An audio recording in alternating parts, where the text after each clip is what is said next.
Testing, yeah.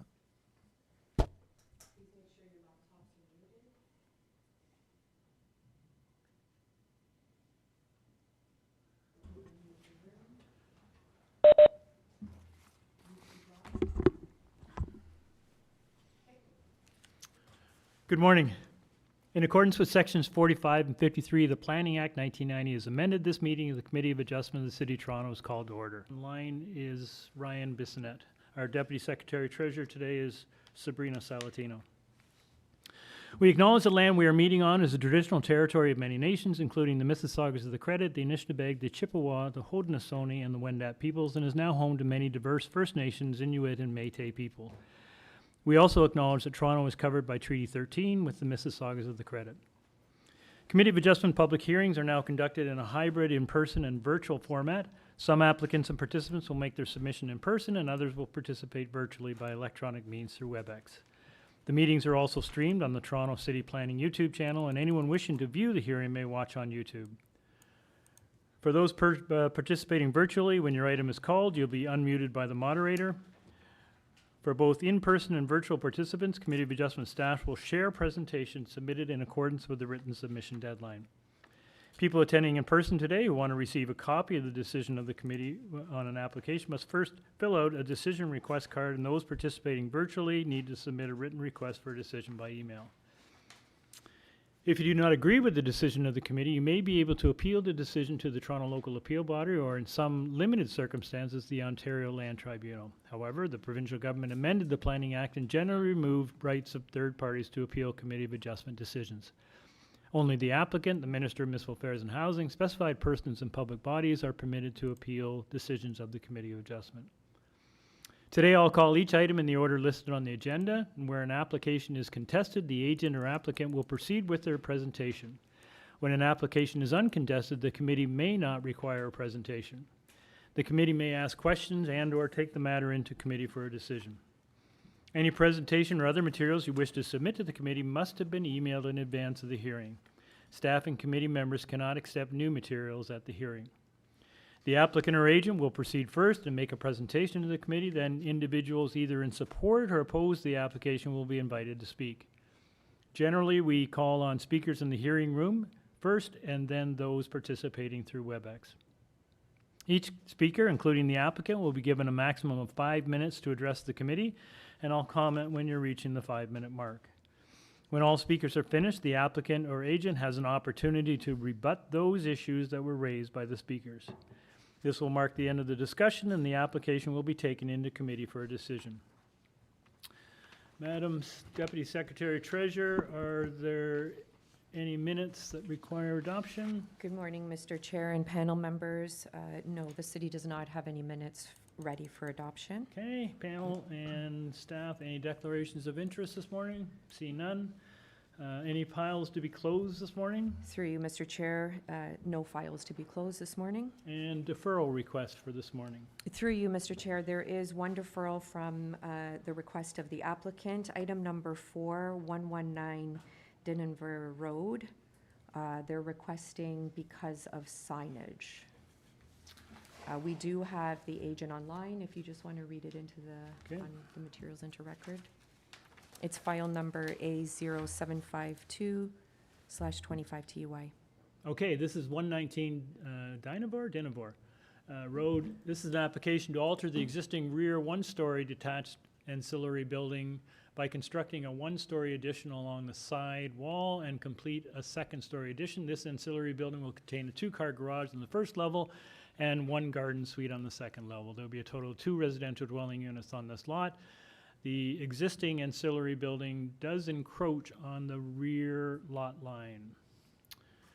Committee has before a copy plan of survey, site plan, floor plans, and elevations, 6 photographs of trees on the subject property, a deferral request from the agent, previous decision number affecting the subject property, and agent correspondence, agent email correspondence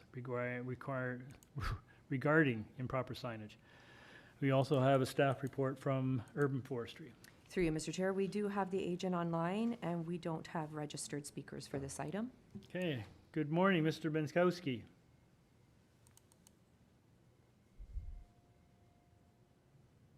Good morning, Mr. Chair. Good morning, committee. You're sounding a little better this week. A little bit better. And All I'm right. testifying for about 8 hours today, so it's going to be a fun one. Okay, you're requesting a deferral this morning? Correct, Mr. Chair. And the reason, it's improper signage? Yes, the sign was not posted in the correct location. All right, thanks very much. All right, panel, pretty much automatic. Can I get a motion? Paul? I'll move that we grant them. It's your The deferral. microphone. Are you near your microphone there? Yeah, I recommend we grant the deferral based upon the lack of. All right, appropriate motion by Mr. Gogan to defer. Have a seconder, Mr. Reed. All in favor? You have your deferral, sir. Thank you very much. Thanks, Mr. Chair. All right, we resume with the agenda. Item number 1, which was 9 Peyton Lane, has been postponed. We move on to item number 2, which is 562 Jones Ave. This is an application to legalize and maintain the interior alterations and conversion of the existing 2-story non-residential place of worship detached building with an existing front porch and stairs, rear 2-car integral garage, a side ground floor deck with stairs, side second floor balcony, and a rear rooftop patio. Converting this into a residential dwelling. There'll be 1 residential unit on this lot. Committee has before it a copy of plan of survey, site plan, floor plans, and elevations, 4 photographs of the subject property. We have an order to comply affecting the subject property. We have covering letters from the owners. There's email correspondence from Transportation Review, staff report from Community Planning. We have 3 signature petition in support from owners occupants on 560, 568, and 569 Jones Avenue. We have correspondence and concern from 126 Harcourt. We have correspondence in opposition from 566 Jones Avenue and 2 pieces of correspondence with no name provided, no address provided. To you, Mr. Chair, we have the agent online and no other speakers. All right. Good morning, sir. Is Michael Shazatvar, and I'm the agent acting on behalf of the owners of 562 Avenue. Good morning, sir. Sir, I think we're going to need a presentation on this application, and there's an order to comply. It sounds like there's some history on this file. I think the panel members would appreciate some perspective on what's behind all this. Not a problem. All right, you have If 5 I minutes, may. sir. Thank you. The property has been sold and occupied as a single-family residence for many years. Since acquiring the property, the owners have occupied the existing built form as their principal residence. Toronto Building issued an order to comply, requiring the owners to address a change of use from a place of worship to residential use, which reflects the long-standing function of the property, as well as zoning matters related to the existing built form. In response to this direction, we are seeking approval for 14 minor variances that have arisen as a consequence of this change of use. These variances relate exclusively to the existing non-conforming conditions, including yard setbacks, floor space index, platform encroachments, soft landscaping, and parking space dimensions. Importantly, no new construction or intensification is proposed. This application is strictly intended to recognize and legalize the existing built form and residential use, both of which have existed for an extended period of time without any adverse impact on the surrounding neighborhood. All of the requested variances predate this application. Furthermore, the Municipal Property Assessment Corporation has confirmed the property's fully residential classification, which has been acknowledged by the city. This confirmation reinforces the longstanding residential nature of the property and has been provided to committee members as supporting documentation. This application has been made in good faith and in direct response to the city direction with the goal of resolving the matters identified through the review process. Approval of the requested minor variances will allow the property to remain in its current form, consistent with its historical appearance and established character within the area. City Planning has reviewed the application and supports the requested variances, as no new construction is proposed, and the application seeks only to legalize the existing built form. The continued residential use is further supported by an affidavit and letters of letters from neighboring property owners confirming the long-standing use of the property as a single-family dwelling. It is our opinion that the requested variances both individually and together satisfy the four tests set out by the Planning Act as they maintain the general intent and purpose of the official plan and zoning bylaws. Thank you. Thank you, sir. So, when did you say the original conversion was done? That we don't have record of it, but apparently there was a clergy who lived in the residence and used the whole building as a place of residential use. When the owners bought the property, they bought the property under the assumption that the whole building was considered residential. Right. They So, did some, sorry, sir. Go ahead. no problem. No, that's it. So your clients purchased in December 2021. Has there been any work done by your clients since December 2021? They had done some cosmetic like changes, like updated some floors and stuff like that. And I guess within those cosmetic changes, there was an inspection was requested, and that's how all of this has kind of came to light, the fact that the actual building was never actually classified as a residential building altogether. It was still considered to be a place of worship, unbeknownst to the actual owners itself. Because when they purchased the property, they purchased the property under the assumption that it was actually fully residential. So all the variances before us predate your client? That is correct. Okay. All right. Through you, Mr. Chair, we do have people that just showed up Oh, all that right. want to speak Sure. to this application, so maybe we hold the questions until we hear from them? Yep. Okay. Come on up, sir.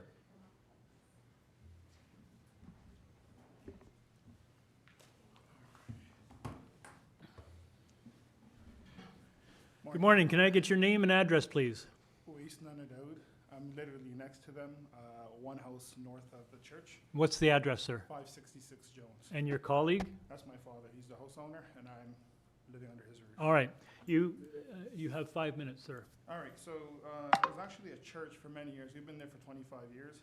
When they bought the place, I have pictures of it. They bought the church itself. And then once they themselves did all the renovations, they put skylights and everything, looking into my washroom. There's no privacy left.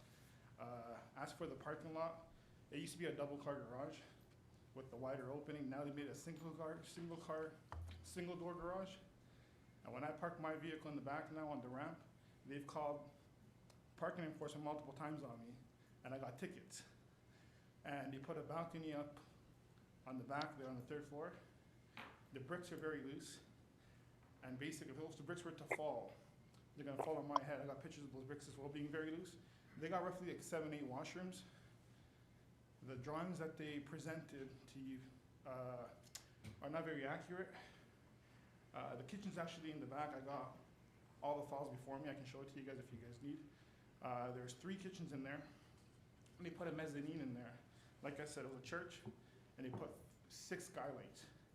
I only came to know this because I seen through the skylight, and I seen like extra added space.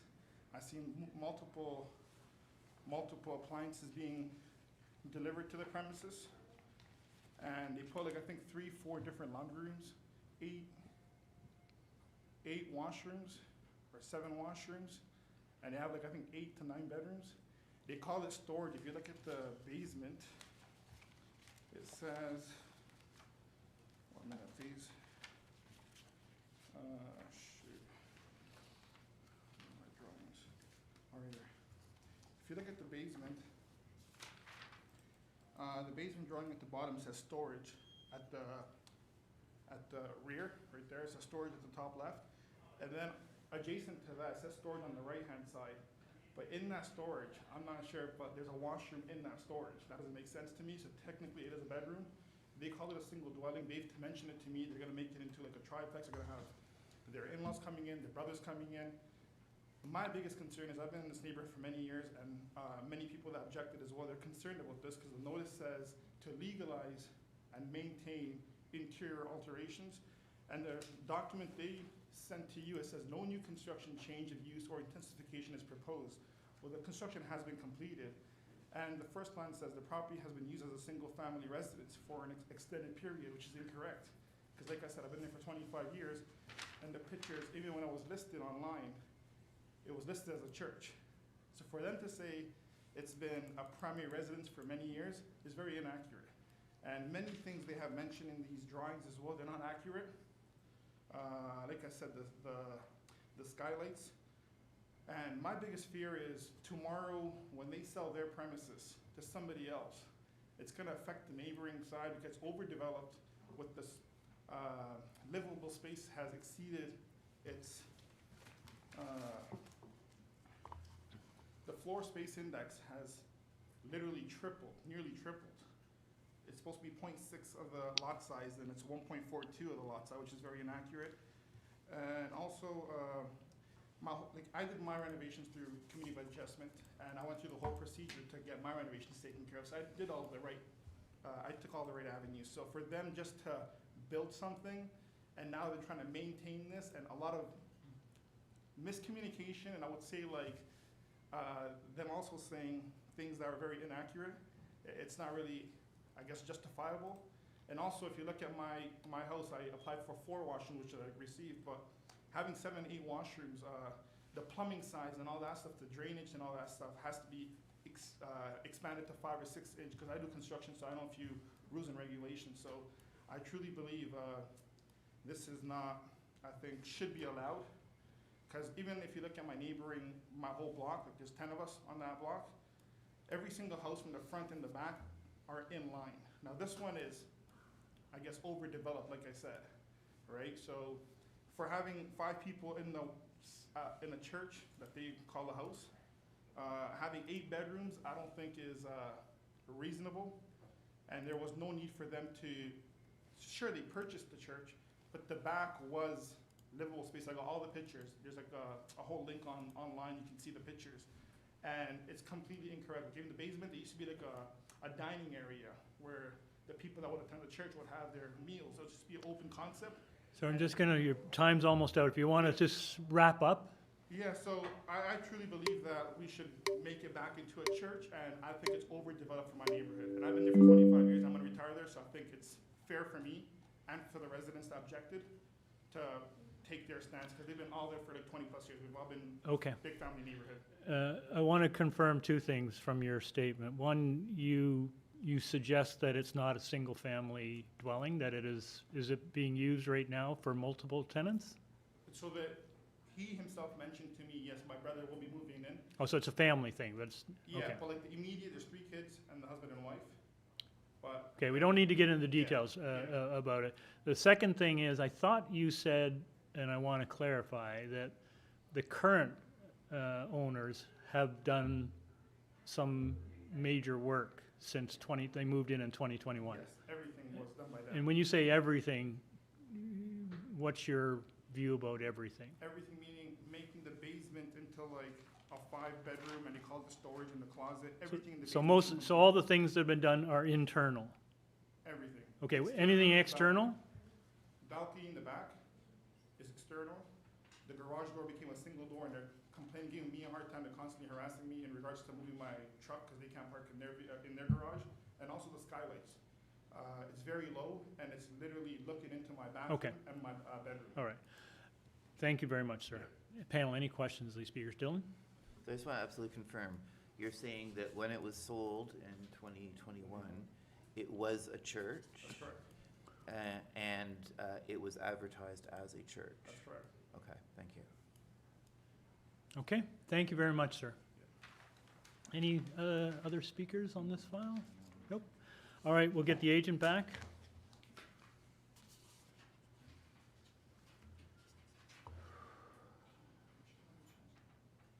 Hello? Hi. Hi. You heard the next door neighbor make a number of points. I wonder if you could take a little time to respond to those, and also if you could just clarify for the panel, you know, what has been done, particularly since your client acquired the property, and specifically, was it a church before your client purchased the property? So when my client purchased the property, he bought the property with the assumption that it was actually fully residential. I don't know if there was a clerical mistake there where it was named a place of worship and with the clergy, or from his impact statement, it told him that it was actually fully residential. So that was the assumption that they made the purchase based on. I don't know. That purchase predates my knowledge of what happened there, but that's what I've been told by my client there. As far as the change of basically changing a garage door to single use, there's no variances associated with that. There was some layout changes that they've made, but with the intention to use the whole building as a single family. So there may have been existing bathrooms in the basement and stuff like that, but that will all be addressed during the building permit application.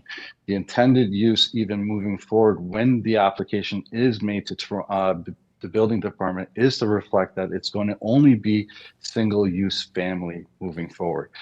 As far as skylights go and everything, I don't believe those are zoning matters, but they should have been addressed at Toronto with the building department. They, I believe, made those changes not knowing the impact of what it would have.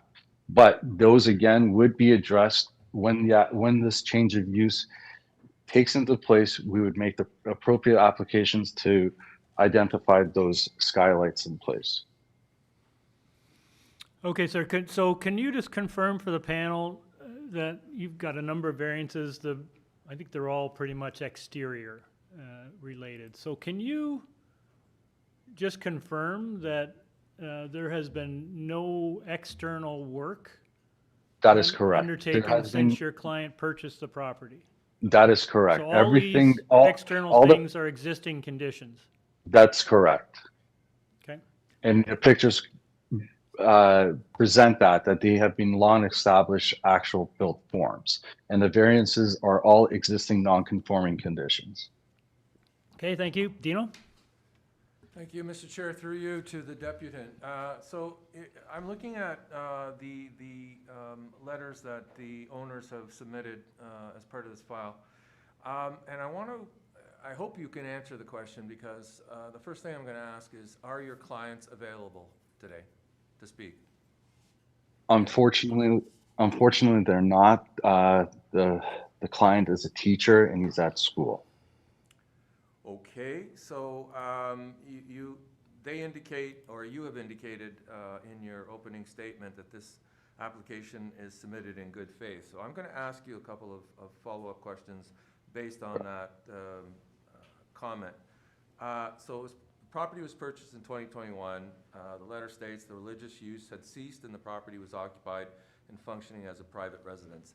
Now, you've said that the owners purchased the property under the assumption that it was residential. I'm going to have to ask, I'm dumbfounded, because I know the site, the property, I pass it frequently. It clearly looks like a church. Why wouldn't your client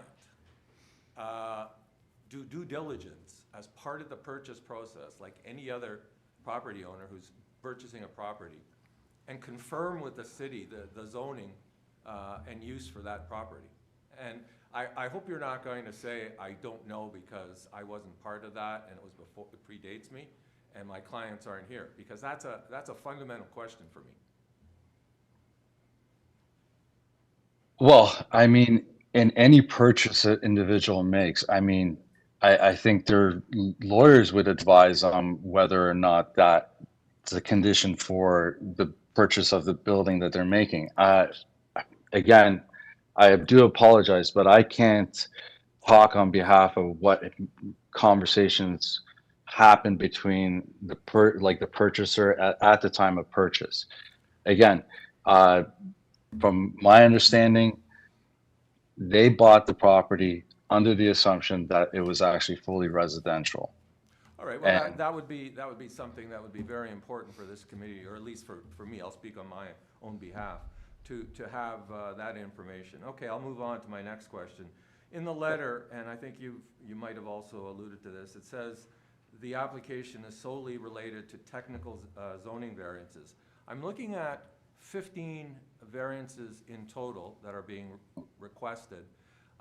Many of them are significant. Variances 4 and 7 and 8 are all at 0%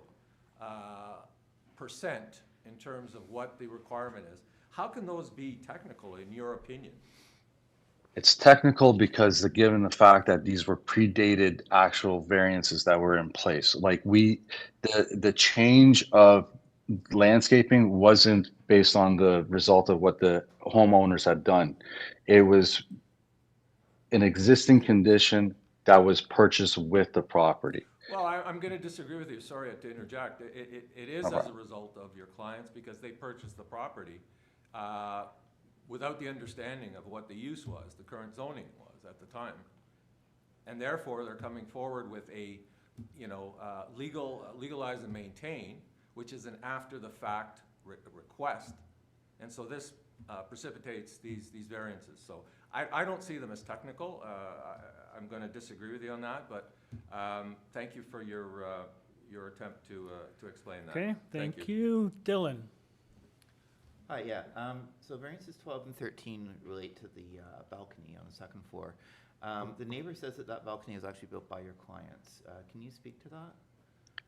The variance is not associated with the balcony on the third floor. It's actually the variance is associated with the balcony on the side. Yeah. It's the size of the existing balconies that were in place prior to the purchase. These were existing non-conforming conditions.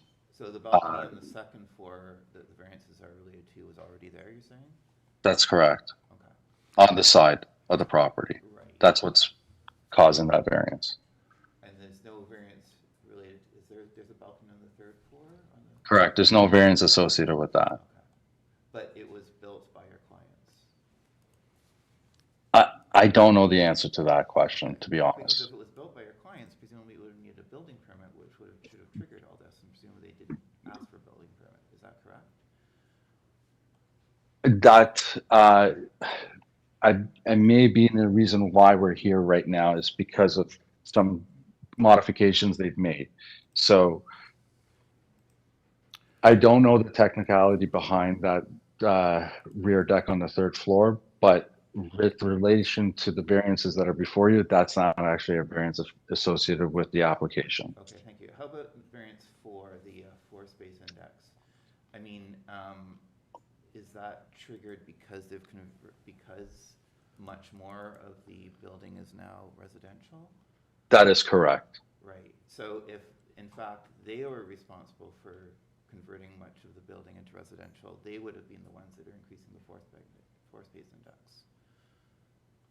In lieu of what's happened, that is correct. Okay, and again, that should have come to us a long time before through a building permit, correct? So, to your point, if the assumption was that this building was actually fully residential and they're making cosmetic changes, a building permit technically wasn't required to do any cosmetic work with, like, changing floors and stuff like that. But in lieu of the fact that it wasn't a change of use and it wasn't a true residential building, that's why, in fact, we're here right now to address that matter and make the change of use from a place of worship to a fully residential to then address the remaining matters that are in front of building permit, to obtain the building permit. Okay, thank you. All right, a couple of final questions here.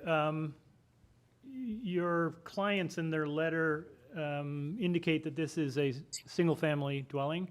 Your neighbor has suggested that this could be multi-tenant or a multiplex to a certain extent. Can you just confirm what the use is going to be? The use is going to be single-family dwelling. Okay. The drawings reflect that. There's no intention to have a multi-unit building. I haven't been notified otherwise, and its intended use is for the 5 family members who live there right now. Okay. Whether they have guests come in and going, that's irrelevant in this situation. The last thing I have is this committee is really finds itself challenging, even when it's an existing condition, to approve 0% landscaping. I get in the front, if you look at the photos, they're, you know, the front is virtually on the sidewalk, so there's not much opportunity there. But you do have an asphalt driveway in the rear, and it would be helpful if there are going to be works, or there clearly are works being undertaken, it would be helpful if your clients could see themselves finding a way to improve that in the rear. And I appreciate it's on Elaine, but it would be... Sorry, sir. Sorry, we could introduce like permeable pavers there to reduce the actual hardscape there. That is an opportunity there for sure. Okay, that's helpful. Thank you. Any further questions, panel? No, I'm sorry, sir, your time is done. You don't get another opportunity. Yes, Paul? Just one question for the applicant. You're not in committee yet, right? We're not in committee, no. Were any building, after purchase, were any building permits taken out for the interior work that's been done? No. And now we're just going to rectify those issues moving forward once the change of use is in place. Thank you. And that's what the order to comply basically says. My comment would be is that if they did that, they would have been made aware of its use at the time of application. Correct. Yeah. Okay, any further questions? All right, thank you. We're in committee. Dino? Thank you, Mr. Chair. So I've given my position on after the fact or as built applications in the past, and specifically as early as last week. In instances like this, the correct approach, which has been supported by the courts, is that you treat the application as if it's never been built. And you consider the application on its merits. Now you neither, and the approach is you neither penalize the applicant for construction without permit, nor do you grant leniency because of the expense of perhaps removing what has been built. Now, having said that, the application here, the applicant is seeking to legalize construction that's been completed without a permit. And I'll just indicate there's no right for a variance. It's a privilege. The obligation is on the proponent to demonstrate to this committee that the 4 tests are met on the balance of probabilities. I do not believe that has happened. I am not going to support this application. It has not met the 4 tests, in my opinion, and therefore I'm not going to support the application. Thank you. Okay, thank you. Anyone else? I just wanted to say. Sorry, sir, we're in committee. Oh, that's Ryan. Oh, pardon me, Ryan. You can speak. Well, thank you, Larry. So what I'll say is, and I look at the evidence in front of me, and I listen to what the proponent is saying, and I look at the evidence, and based on the facts, I just don't find it credible. When this property was sold and or purchased in 2021, it was marketed as a functioning church, including all the chattels to continue functioning like a church. Now, when I scroll through the photos, I do see elements in the basement that include kitchens and bathrooms, but its main room was set up and it was marketed as a church. So I'm having trouble with the credibility here. And when I think about the 4 tests that we evaluate against, I just don't find that it meets the tests. Like my colleague just said, I have a real issue with people coming for approval after construction has been completed. I therefore agree with Dino. I think that the proponent has some work to do, and today I don't find this supportable. Thank you. Okay, thank you, Ryan. Dylan? Yeah, I would just briefly agree with my colleagues. I find that the proponent is not being credible in the information they provide with us with. I'm not prepared to support something that's not being presented in a way that I find credible. So. Okay, Paul? Just follow up, again, just going to the variances that are requested, I don't find several of them minor in nature, so I don't support this application. Okay, thank you. I'm just going to take a slightly contrary view. The only reason I will say that is that all of these variances are existing conditions. There is no additional or incremental impact on the surrounding properties or the neighborhood at large. I fully agree, and I understand everyone's views about timing and when stuff was done and what was done, but and the variances that are before us are quite large, but they are large in the context of this being a use on this property, which is different than what is now, but there haven't been any incremental exterior changes to this property that would sort of underpin an excessive or incremental impact on the street, on the neighbors, or on the neighborhood. This is a very small church. It's not surprising at all that it's being converted into res. That we're seeing this happen right across the city, a lot of them being converted into condos. Having residential uses on these sites isn't necessarily a bad thing. And the fact that they are all existing conditions, to me, imply that that any impact from this site and this property has been an impact for many, many years. And in fact, as a church, it probably generated an awful lot more traffic and a lot more concern by the neighbors than having it as a single-family dwelling.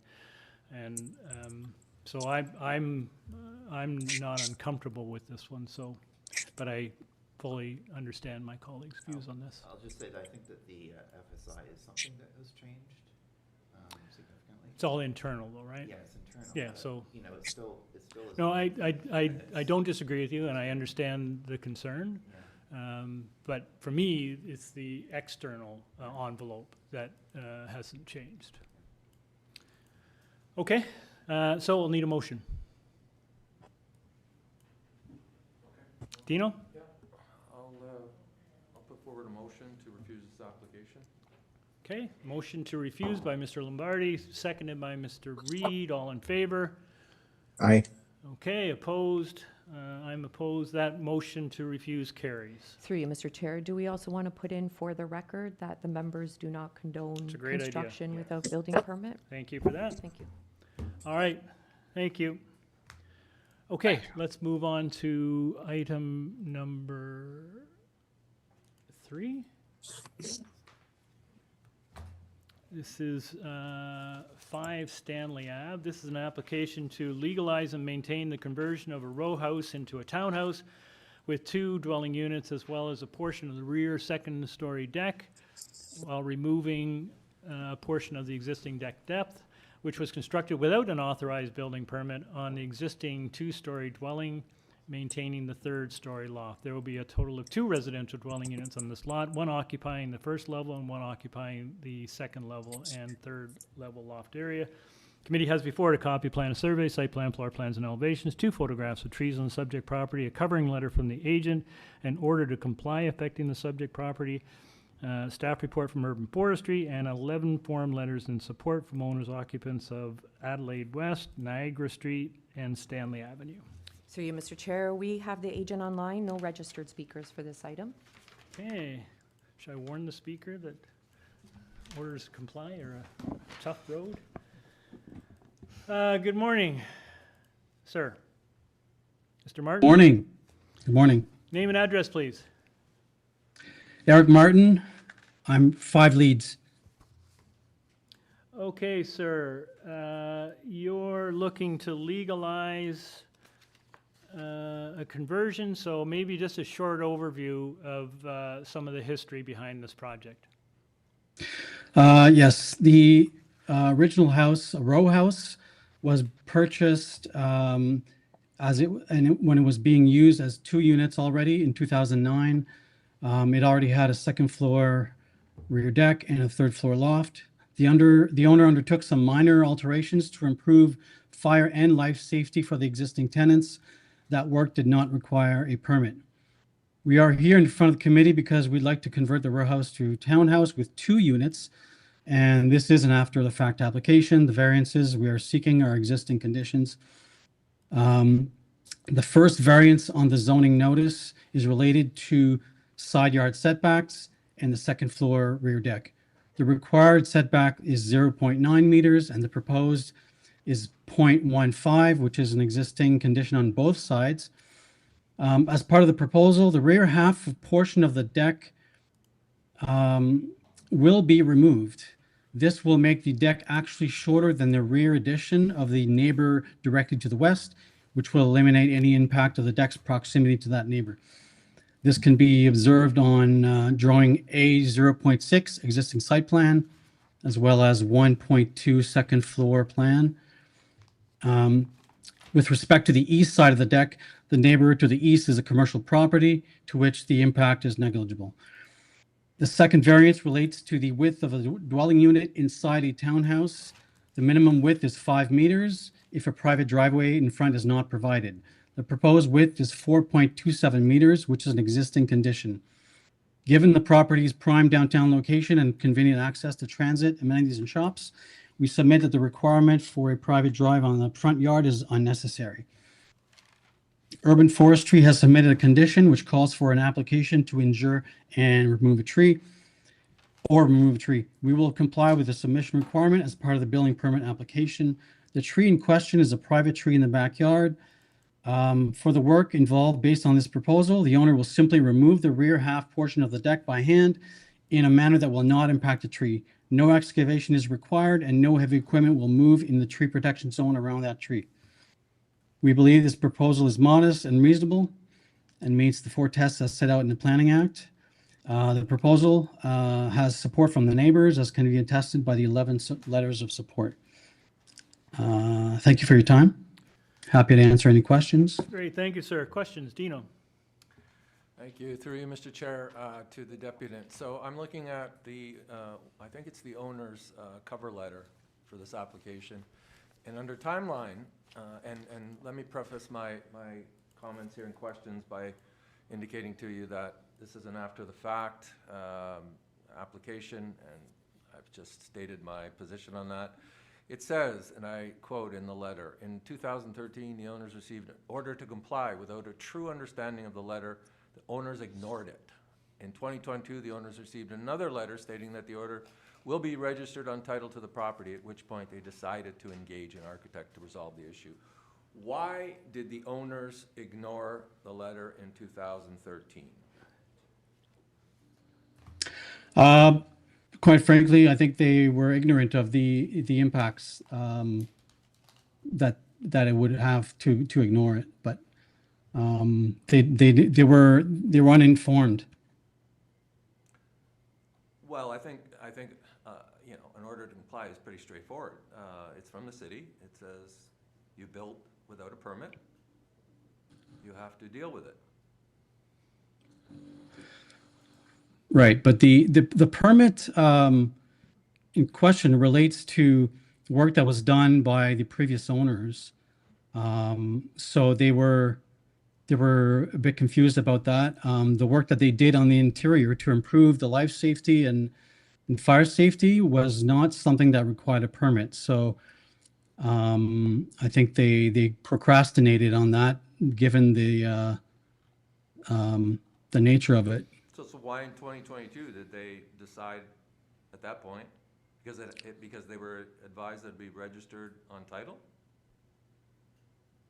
I guess they realized it just got it escalated, and they you know, it put enough pressure under their proverbial butts, and yeah, they had to act. It's yeah. All right, thank you. Thank you. Okay, thank you. Anyone else? No other questions? All right, let's go into committee. Dylan? Yeah, I mean, yes, it is a problem that they didn't respond the first time. But this is actually clearly an improvement, and it wasn't their own work. So I see this as pretty straightforward. Maybe we can include a note saying, it's not because they did the work, but rather they ignored. Maybe we can include a note saying that it's important for people to respond promptly to orders to comply. It is, for good reasons, right? Yes, For for sure. safety and fire code and Exactly. everything else, particularly when you're having tenants in a place, you really need to have the building permit to make sure Exactly. things are done safely. Exactly. I understand they inherited the situation, but like nonetheless, they should have acted back then. It's good to see the city, after 10 years, followed up. Okay, anyone else? I just have a comment. Paul? First of all, I do find the variances minor in nature, the ones that are requested. But I do challenge the fact that the life safety improvements do not require a building permit. Yeah, I agree with that. I think that's inaccurate, and I don't think the representative for the applicant should be saying that out loud, because it's not true. Yeah, I would agree with that statement. Okay, anyone else? All right, anyone want to take, Dylan? I'm happy to move a motion to approve the variances with forestry condition number 2, and with a note stating that the committee does not approve of ignoring orders to comply, even if it relates to work done by previous owners.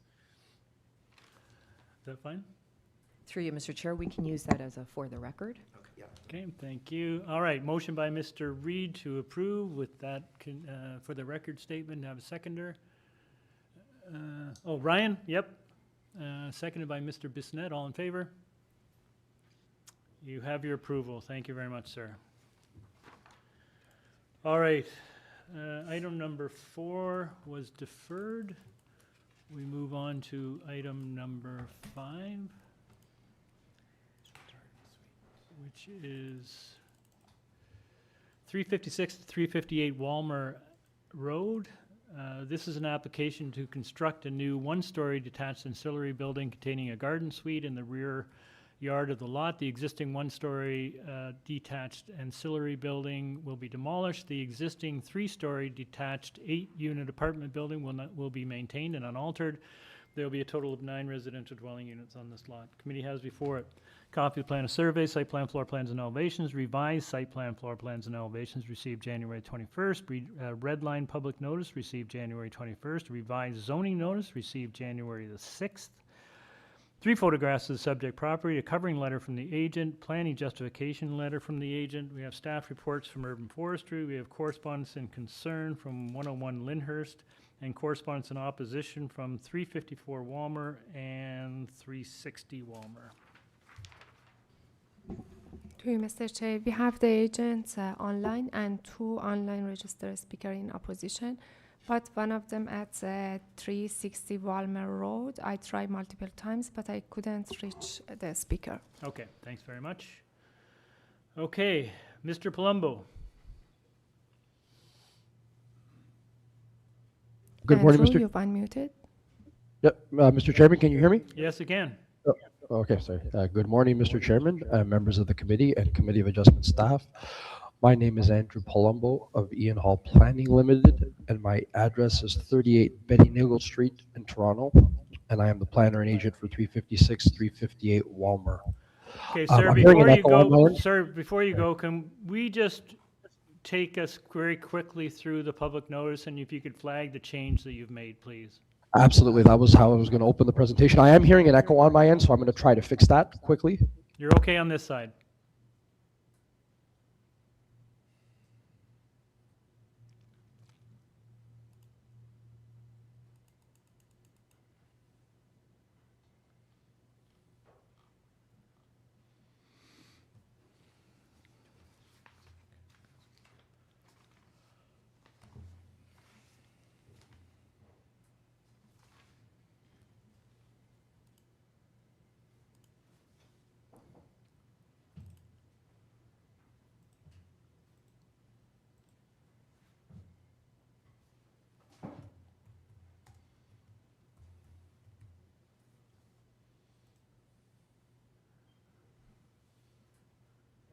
Mr. Palumbo, you there?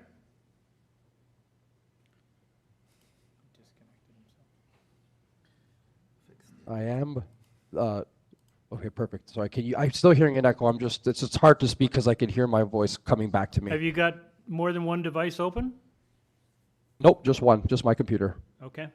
I'll try my best. All right, thanks. So yes, first of all, just the red line public notice, that applies to the soft landscaping variance. It was originally 22.19% at 87 square meters, and there was an overall increase in 15 square meters, bringing that up to 26.02%. And this was at the request of city planning staff, as well as some noted concerns from the surrounding landowners.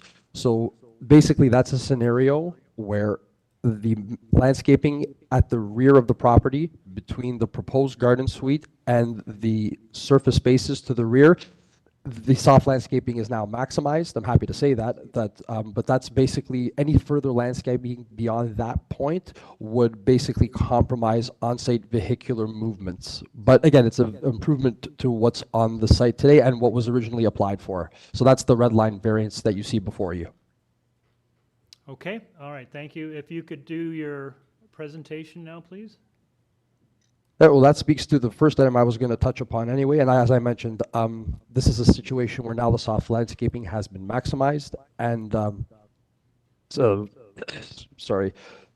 a scenario where additional landscaping actually doesn't result in compromising on-site vehicles. But like I said, anything in addition would cause potential issues. But the number of 26.02 satisfied planning staff and hopefully addresses some of the concerns from some of the surrounding landowners. But overall, garden suites represent genteel density in a built form that is being encouraged and permitted by the city through the adoption of OPA 554. And they contribute to the city mandate of increased housing supply and type throughout the city. In addition, the proposed garden suite does not create undue adverse or new and incremental impacts on the surrounding neighbors, including with respect to shadowing, privacy, massing, scale, or overlook, because the variance requested result in an improvement to the soft landscaping conditions, and they basically maintain the existing on-site conditions with respect to minimum side yard setback and building separation, and those are the other two variances that are required. And there's no changes to the building footprint or height, as this will remain a one-story building with no windows facing the adjacent south property. Lastly, I do note that there is an urban forestry condition of approval. If approval is issued, it's a standard urban forestry tree permit condition. There are no issues with that. And I have reviewed the letters of concern and objection, and I'm prepared to speak to those as necessary in rebuttal and reply once the deputies have had a chance to speak. Although hopefully some of these have already been addressed through this brief presentation this morning, but I'm happy to reiterate in rebuttal. But overall, it is my opinion that the proposal meets the four tests for a minor variance under the Planning Act, represents good planning, and should be approved by this committee. Sorry, it was very difficult to get through that only because I'm hearing my voice as I talk, but happy to answer any further questions. Great, thank you very much, sir. Maybe we'll hear from the speakers first.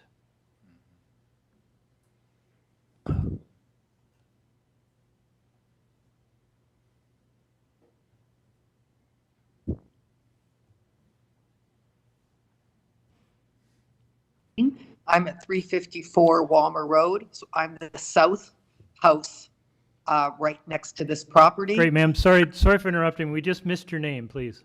Oh, yes, Edie Wise Wyman. Okay, all right. You have 5 minutes, ma'am. Yeah, so some of the concerns may have been addressed, so let me just take everyone through it. We are the house right next door, as I said. On the south, we have a solarium.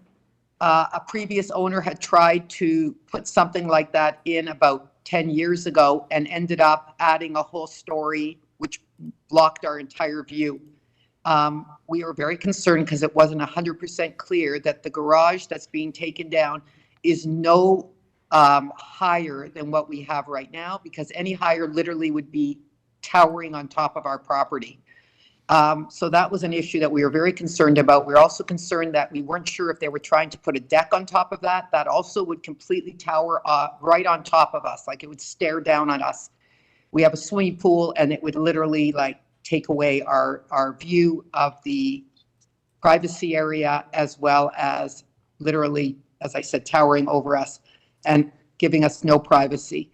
The other issue we were very concerned about was taking away the parking spots that were existing. I believe there was 5 or 6 parking spots that are now being removed in order to make this building happen.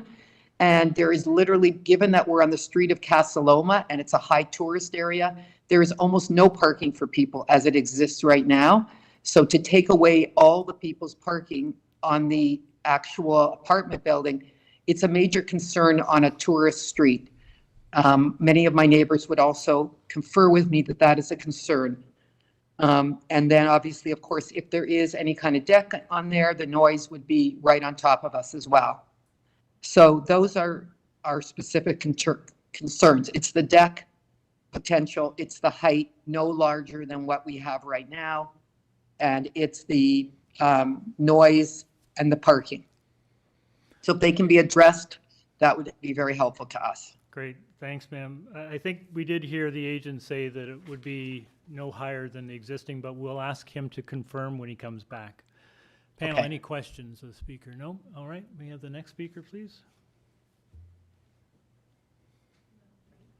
We don't have any speakers. Oh, is just the one?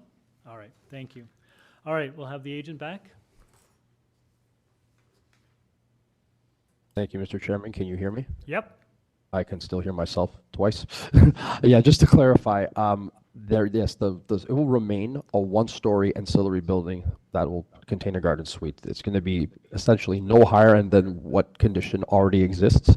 Same footprint, same height. No deck is proposed. I think that's just a misinterpretation of the drawings. And as well, like I mentioned in my presentation, there'll be no windows facing that south property, again, to further mitigate with overlook at all. And again, but the existing fence should deal with that because it's only a one-story building. With respect to parking, all I can really say is that there is no parking variance, so that is not part of this application. But at the same time, 3 surface spaces still will remain on the site and available for parking for those residents that live there. Okay, thank you, sir. Panel, any questions? Dino? Yeah, thank you, Mr. Chair. To the deputy, the proposed one-story garden suite is fairly close to the existing primary residence. I'm just wondering, is that what's the reason for it being that close to the home, to the existing home? Through you, Mr. Chairman, again, I know you're not a fan of this, Mr. Lombardi, but I think that's just a result of the initial construction and it's an existing condition that exists on site. That's how it was built, whenever that might have been. But that's why they tend to just work with it, not make it any bigger, but just work within the exact footprint that already exists as a condition in this neighborhood. Right, and that's the existing garage, 4-car garage that was... Correct. Okay, great, thank you. Okay. Thank you. Dylan, did you have a question? Are there currently tenants using that garage? Through you, Mr. Chairman, I have confirmed with the owner that any cars that are parked in that garage, but none of those are actually connected to lease agreements, so there is no issue in removing those spaces at all. So that's subject to the Tenancy Act, but I can confirm that those spaces in that garage are not connected to any of the actual existing tenants. Officially through a lease? Correct. Right, so they may be informally being used, but not in any kind of official way. In any formal lease agreement, that's correct, sir. Okay, thanks. Okay. Thank you. Sir, your client is still pretty, I mean, appreciate the increase in soft landscaping, but you're still half of what is required. Just looking at the photos that you submitted, the asphalt in the rear yard, if you look at it closely, looks like it's in pretty rough shape. Yes. Is your clients, are they intending to fix that, replace it? Yeah, absolutely. That's where the proposed soft landscaping is on the plans, because that's exactly the situation. It's broken asphalt. It's in need of repair desperately. Well, on the site plan, it looks like it says, hang on a sec while I put it, existing asphalt driveway. And then you've got new soft landscaping sort of in behind the proposed garden suite and towards the rear of the lot. And along the rear property line, yes. So that label, it says existing asphalt driveway. that's where it looks like the asphalt's in pretty rough shape. Are you planning to, I mean, you're gonna have construction equipment in there and stuff, so are you planning to, I think what I'm getting at, sir, is even though it's not soft, is there a way to introduce something more permeable if you're gonna be replacing it anyways? I'm sure my clients would be open to that for sure. I'd have to ask them, but Well, again, anything to make an improvement, I think would be considered for sure. yeah, it looks like it needs to be replaced. So if we put a condition in to replace that with permeable pavers, would that be okay with your client? I would like to confirm conclusively if possible. If I have just a minute, I probably could get that answer. Yeah, I appreciate that.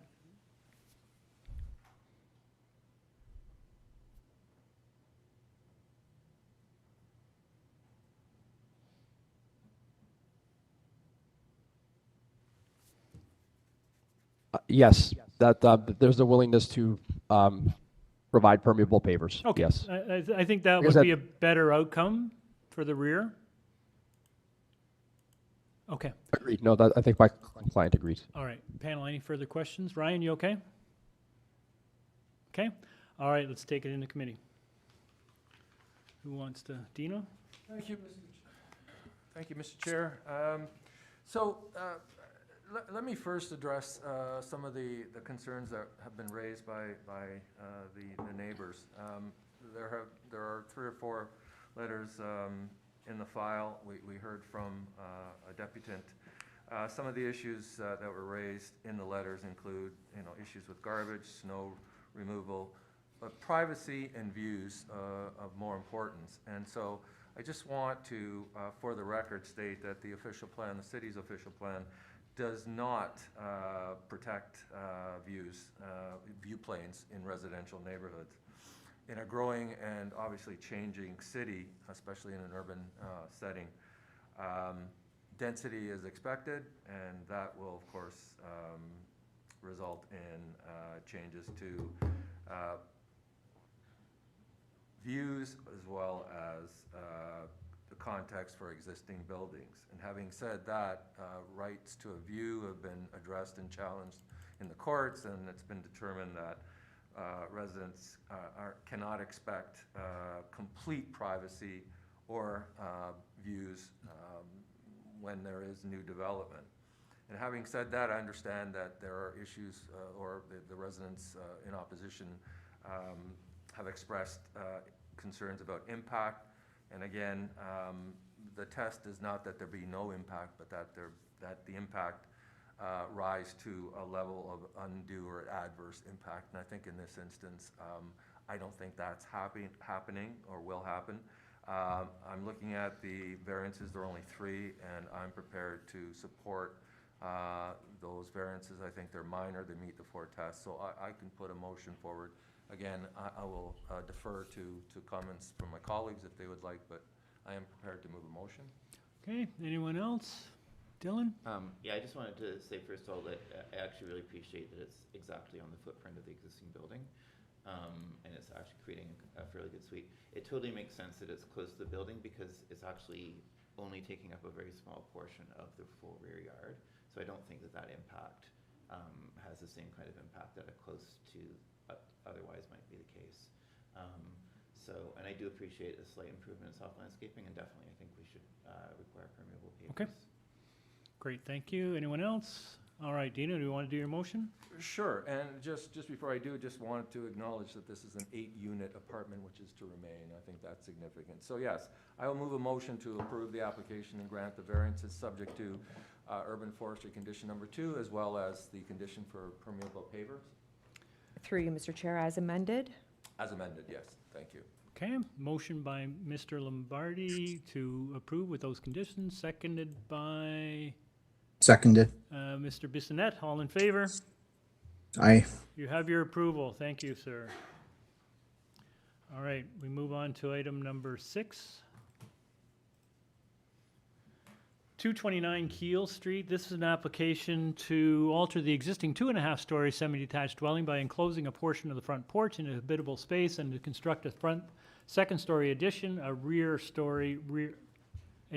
one-story rear south side addition, a rear third-story addition. There will be a total of 3 residential dwelling units on this lot. Committee has before it a copy plan, a survey, site plan, floor plans, and elevation, 6 photographs of the subject property, presentation materials from the agent. We have 3 form letters in support from 231, 227 Keele Street, and Mr. Pava on Indian Grove. No address provided. To you, Mr. Chair, we have the agent online and no other speakers. Okay.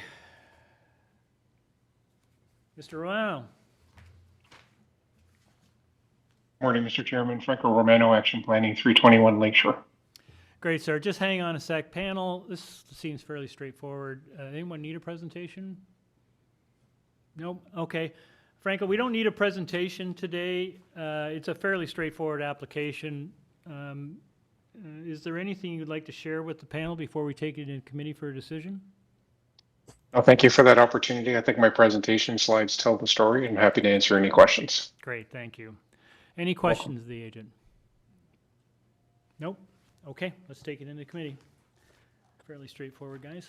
Major Yeah, I C. can put forward a Brian? motion. Yes, I'm happy to put forward a motion to approve the variances as requested. And I don't see conditions. Nope, no conditions. No conditions. Okay. All right, motion by Mr. Bissonnette to approve, seconded by Mr. Lombardi. All in favor? Aye. You have your approval. Thank you, sir. Okay, move on to item number 7.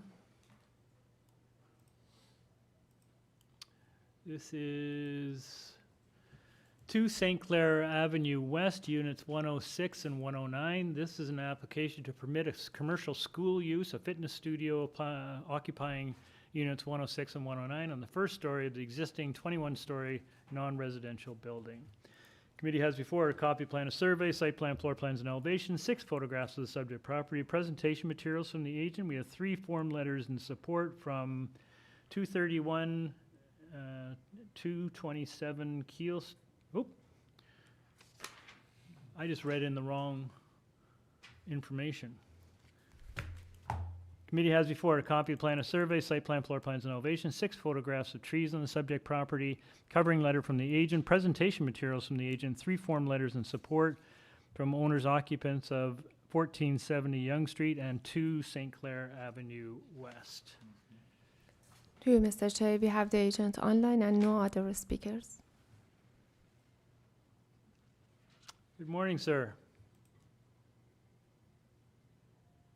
Good morning, members of committee. My name is Oz Kamal, registered professional planner here on behalf of the 2 St. Clair West Inc. Okay, sir, this is just a change of use on the ground floor, right?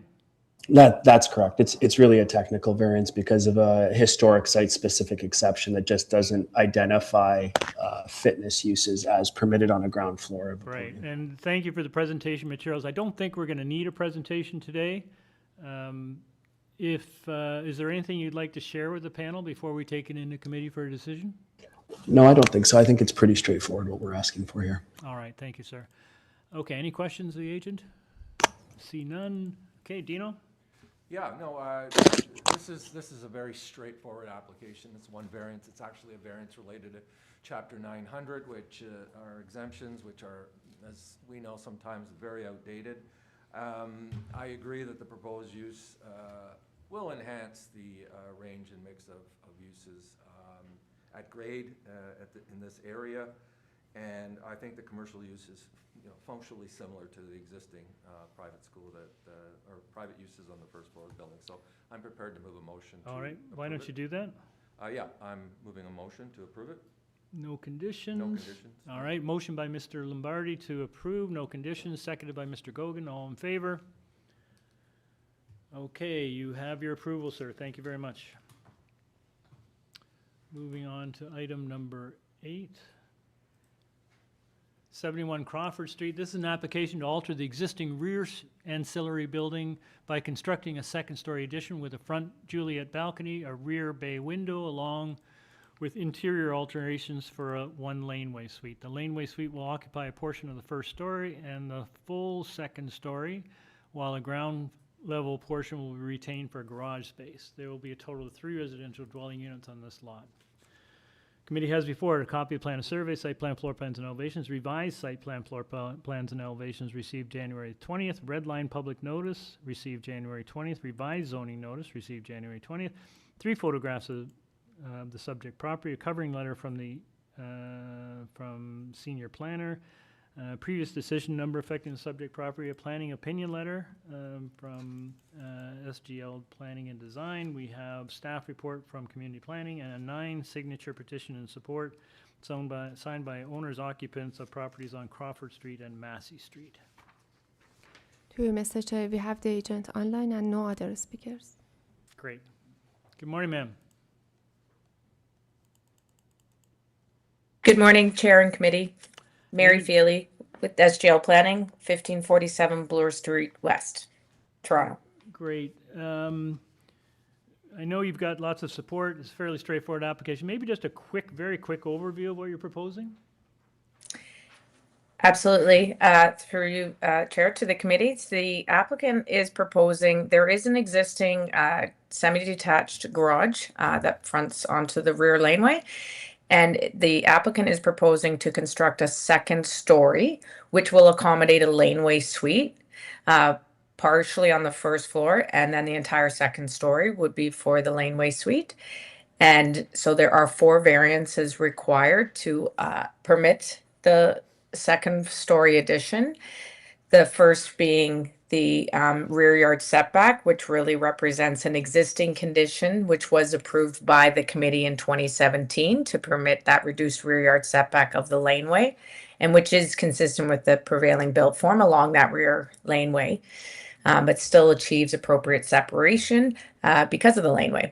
As well, there is a variance to reduce the soft landscaping in the rear yard. Currently, the rear yard is hardscaped, and the applicant has revised the application to remove all of those hard pavers and have a portion soft landscaping and a portion permeable pavers. And the 3rd and the 4th variants are really interrelated. They're, the bylaw does permit laneway suites up to 6.3 meters in height, which is what is being proposed here. However, there is a minimum separation required of 7.5 meters to achieve that height. And that 7.5 meters cannot be achieved given the location of the existing footprint of the garage and the existing dwelling. However, there is in the both in the planning opinion letter and in the site plan drawings, I think it's SK9 of the site plan drawings, show that at that upper level, the existing dwelling steps back and actually creates a separation. That's the one. Thank you.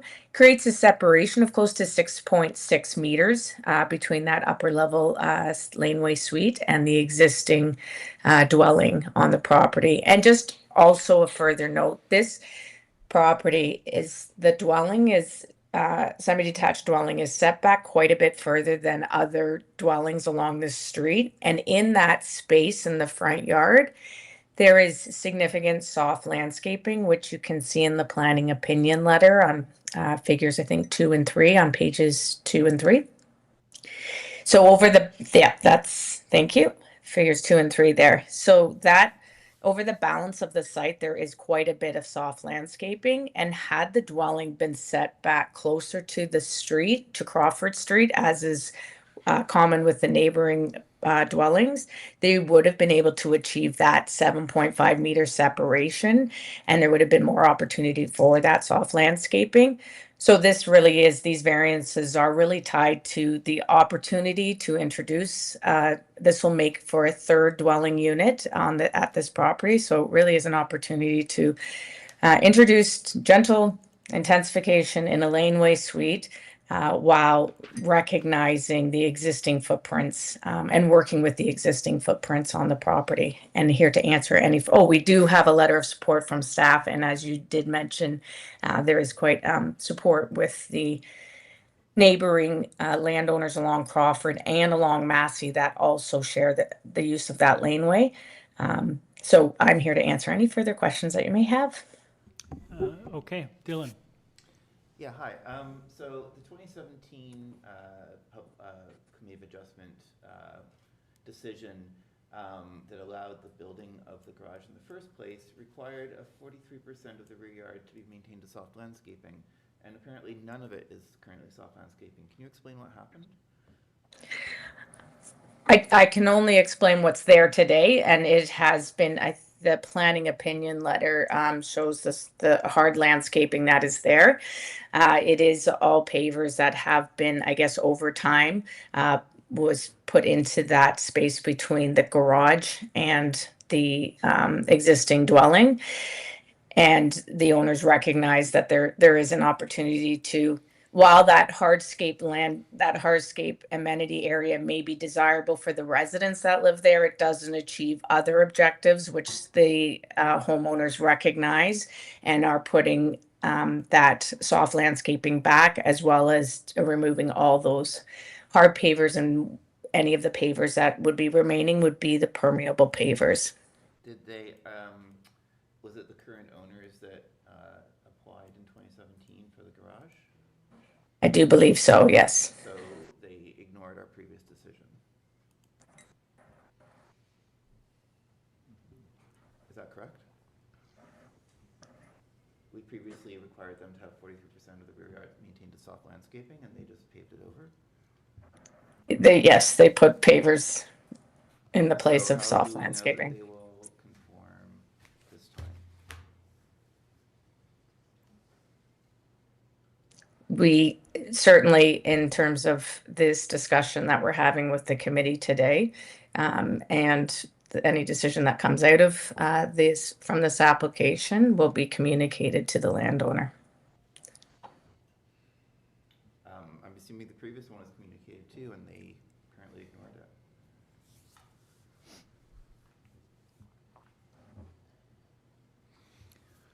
Okay.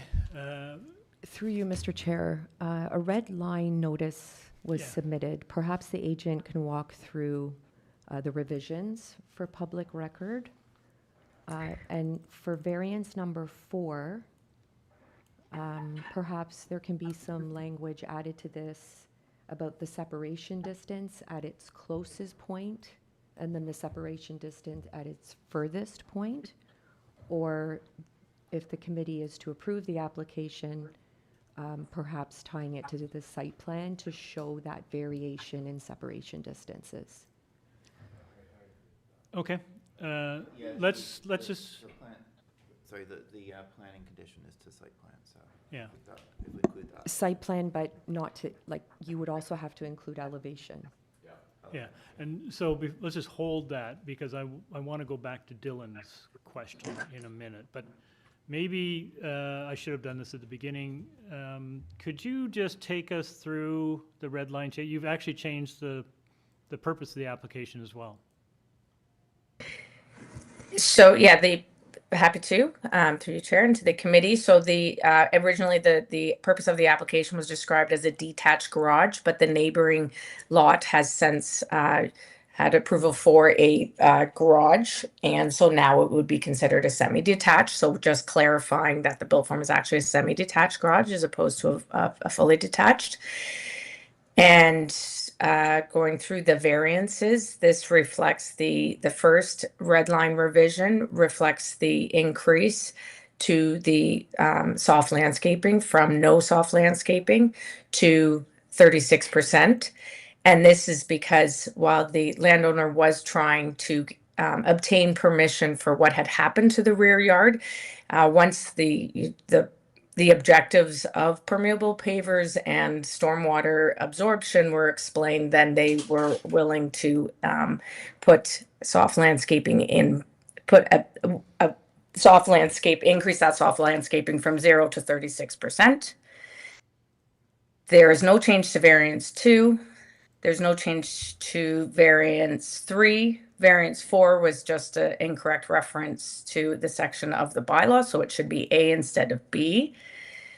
And the red line description is just explaining that the ancillary building, which is the semi-detached garage containing a laneway suite, will be located less than 7.5 meters from the existing residential building on the same lot and have a maximum height of 6.3 meters. Okay, thank you. So through you, Mr. Chair, then, just to clarify, variance number 1 will then read a minimum of 85%, which is 16.6 square meters. That is the change of soft landscaping will be is required to be provided.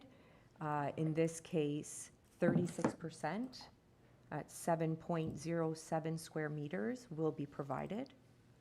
And then again, for variance number 4, it's very vague with a terminology of saying less than 7.5 meters. Like, what is it? So perhaps the agent can clarify again at the closest measurement and then leading up to. I think on the plans it's showing 4.86. And then it increases to 6.58 meters. And if the agent agrees to that, then we can amend that variance to read as such. And if I may, to the committee, we're happy to have it reflect that and can go further clarify that the 4.86 is at the ground floor and that separation increases to 6.58 meters at the second story. Okay, is that okay, Sabrina? All right. I want to follow up on Dylan's questions. The previous approval for 43% suggests that the minimum of 53% was 39.16 square meters. And in your variance, your revised red line notice, the square footage is quite different. You've got 85% representing 16.6 meters. So I'm trying to reconcile the two numbers, particularly I guess the gross square meterage of the rear yard. They don't line up between the two approvals. Have you got the previous decision handy? I do. I just need to pull it up here. So I'm trying to reconcile the quantums here because in 2017, the minimum percentage implied that minimum percentage was 39, or that 50% of your rear yard was 39.16 meters. And Dylan's right. You know, you were approved at that time for 43%, which was 33.53 meters. Under your current variance, you're implying that 85% represents 16 meters. So those numbers don't line up for me. So I'm struggling with the quantums here. And Do you get my point? I see that. No, I see the difference, and I'm not sure why. I know that the bylaw references have changed for second suites, but that the quantum themselves, it's 50% is almost 40 square meters, and 85% is 16 square meters. Right. I know that this follows the notice, but I was not the agent involved in 2017, so I'm not as familiar with how that notice and how that original C of A approval was based on. Yeah, so I think one of the things the panel might have considered was to hold your applicant to the original approval for the rear landscaping. And I don't think that's fair given the confusion over the numbers. Yeah. So I guess what I'm wondering is this something that you might want to defer and get some clarity on? We certainly can look into it. With some time, we can look into that 2017 decision and what those numbers were based on. Yeah, I mean, I'm speaking for my panel colleagues, I don't know whether they agree or not, but I'm trying to find an understandable solution given the difficulty in reconciling the two numbers. There may be a very good explanation, but we don't have it. And quite frankly, when committee grants an approval, as Dylan points out, there's an expectation that it be followed. Certainly, and through chair to the committee, the applicant was certainly had initially requested that this variance reflect what the rear yard condition is today, and then has understood the reason that there needs to be soft landscaping as well as adding the permeable pavers to augment it. I get that, but neither you or your client appears to be able to explain the difference in the quantums, and that personally, that troubles me. So would you like to have a deferral so that you can go back and resolve this and then come back to the panel with either an explanation or more accurate numbers? Yes. Okay. All right. Panel, any other questions? Okay, let's take it into committee. I struggle with the fact that numbers don't line up very well, and given that they had a previous approval, I think it's incumbent upon us to kind of get that resolved. So does everyone agree? Do you want to get a deferral? Someone want to move a motion? Yeah, I can move a motion. I move a motion that we defer this application in order to get clarity on the size of the rear landscaping and also on how the previous decision was implemented or not. Or not. Okay. All right, motion by Mr. Reed to defer to a seconder. Mr. Gogan, all in favor? Okay, ma'am, your application is deferred. If you could undertake to answer those questions and return to the committee, I think that would be helpful. Okay, anyone need a break? Okay, can we take 5 minutes? 5 minutes enough, or you need 10? 10 minutes, all right. We'll take a short 10-minute break. Okay, members, please turn off your videos, microphones. We'll mute the room.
Okay, members, please turn on your videos, microphones.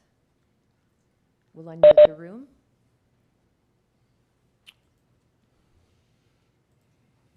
We're on number 9. Yes. Okay, ready? Good? All right, we resume with item number 9, 263 to 267 Adelaide Street West. This is an application to alter the development standards for a 47-story mixed-use building containing 432 residential dwelling units, retail use on the ground floor, and office use on second, third, and fourth levels by reducing the required number of vehicular parking spaces for the residents of this building. Committee has before it a copy of plan of survey, site plan, floor plans, and elevations, planning justification from Bousfields, presentation materials from Bousfields. We have transportation report. We have tree inventory and preservation plan report, and a site-specific zoning bylaw affecting the subject property.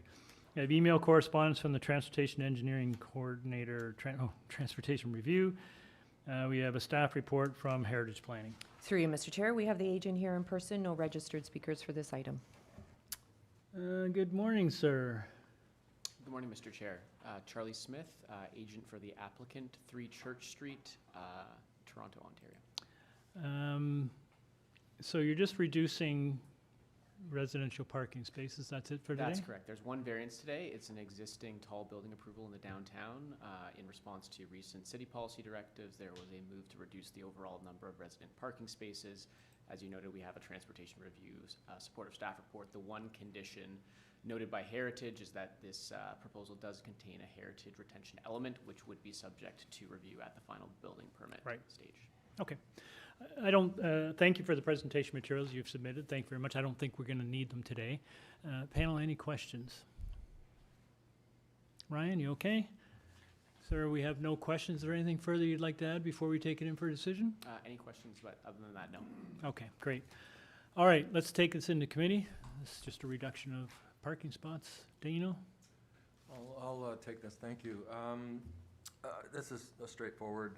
This is reflects a response to the city's recent policy direction regarding the elimination of minimum parking requirements for residential developments. It also reflects recent provincial legislation with respect to elimination of required parking spaces within a PMTSA. So I'm prepared to move a motion approving the application and granting the one variance being requested. And the heritage condition? And the heritage, yes, absolutely. Okay, motion by Mr. Lombardi to approve, subject to heritage. Have a seconder.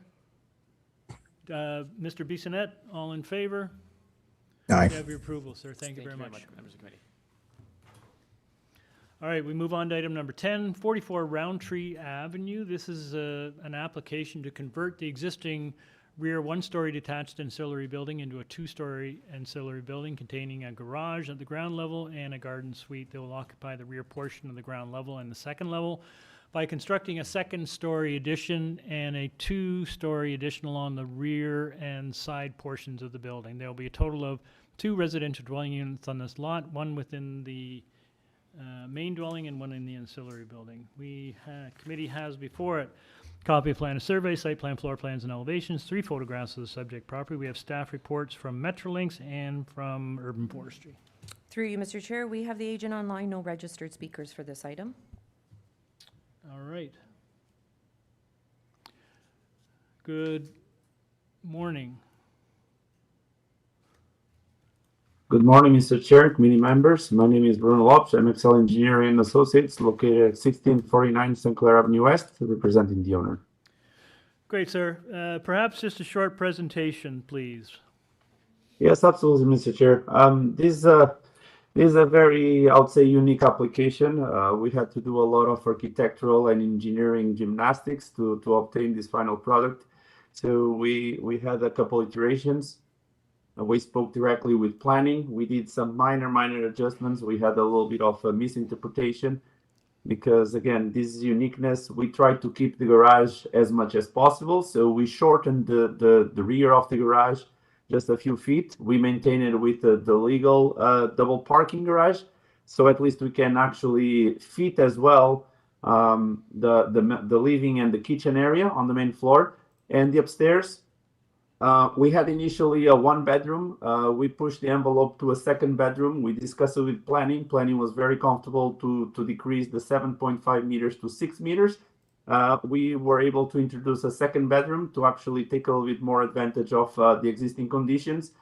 Most of the variances are existing conditions.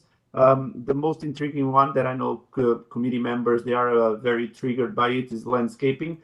But if you notice, we actually left everything possible landscape around the new laneway suite, garden suite. And the main variance is because in between both buildings, because the garage is so proximate to the building, we have to keep the area actually with the existing condition, which is asphalt. So we did the betterment that we could do all the way around. We introduced pavers, spaced pavers. We tried to do as much as we could, but we got to a point that, you know, the numbers, we cannot make it up anymore. Okay. Thank you. Panel, questions? Dino. Thank you. Through you, Mr. Chair, to the deputant. I'm looking at the site plan, and variances number 3 and 4 talk about the separation distance. It may be just me, and I'm not seeing this on the site plan, but I don't see where you have the 2.29 meter separation distance. Absolutely true, Mr. Chair. Yeah, this is the existing conditions of the garage. Because now we just do an amalgamation of the garage with the laneway suite, it's combined. So what's triggered all these variances, most of them, it's the existing garage. So the existing garage is an existing condition, and in order for us to keep the 2 parking spaces, so we dedicate 1 parking space to this new unit, 1 parking space for the existing building. This is the variance that triggers, and it's an existing variance. And again, that's why the 2nd floor, we set it back 6 meters, and again, planning was very comfortable with it. No, I understand that. I'm just, like, I don't see the 2.29 meter note on, setback note on the site plan. Can you point it out to me? On the site plan, if you go to the site plan, if staff can, it's where we say lot 105, just above it. We have proposed curb. Right above it, you have the 2.9 meters, 2.29. 2.293 is what's said. Yeah, correct. Okay, all right. And So it's one an other existing question. condition. Sorry. If you go to drawing A02-03-01, I think you've mixed up the 2 elevations, 2nd floor existing and demolition. There's only 1 floor, story exists, right? Correct. Correct. So why do you show a 2nd story? Because we actually, the 2nd story, we actually have the garden suite to the 2nd story, it's coming above the existing garage. So we shorten the walls, we shorten the rear walls of the garage, so we give more space on main floor, and the 2nd floor is like a cantilever over the garage. So if you see, if staff can go to the previous design or drawing, one above. Yep, you see, we've done the footings there, and past that footing that we have a cantilever part, so it's like a covered area for the 1st floor, and that's why the new walls for the top 2nd floor, they actually cantilever over the existing garage, because the existing garage it's quite tall. We are able to actually sort of do a ceiling step inside the garage. All right, thank you. We did a little bit of structural gymnastics, but again, we were able to make it work. All right, Dylan? I just wanted to confirm, so you're saying that the actual garden suite, as opposed to the garden suite starts 6 meters away from the main house? Correct. Through you, Mr. Chair, yes, correct. It's the 2nd floor, so the garage goes all the way to the back. We just brought it to the 20 feet, which is the legal size. And yes, the 2nd story is at 6 meters. Okay, thank you. That's what Toronto planning was actually in agreement. So we have plenty of examples. Everybody was fine with what we presented. Okay, thank you. Okay, anyone else? Okay, no further questions. Thank you, sir. We'll take this into committee. Dylan? Yeah, I actually, I like the way they've tried to. It's good design. Work this. At first I was like, oh my God, that's really close, but now I realize that in fact it's the garage, but they've actually put the actual garden suite further back. So I feel like they're in a kind of unusual, tight situation. They're trying to meet the intent of the bylaw, and obviously creating an actually quite large second unit, which is certainly what the city's looking for. So I'm totally prepared to support this. I can move a motion unless anyone else wants to speak. Yeah, why don't you do that? Okay. I'll move a motion to approve these variances with forestry condition number 2, and I believe the Metrolinx warning clause.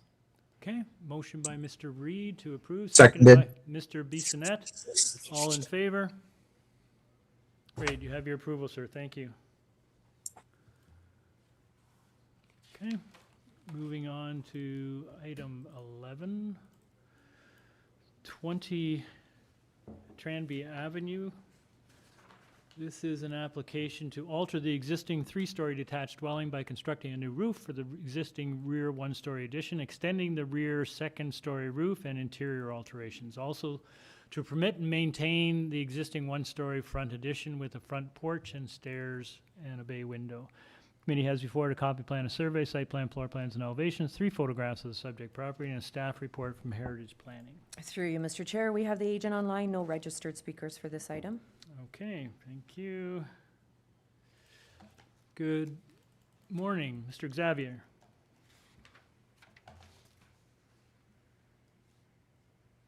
Hello? Hello, good morning. Hi. Name and address, please, sir. It's Christopher Xavier with Stick Studio at 116 Bowie Avenue. It's a fairly straightforward application, sir, but you do, you're also permitting an existing front addition. So was that done previously without permits or not?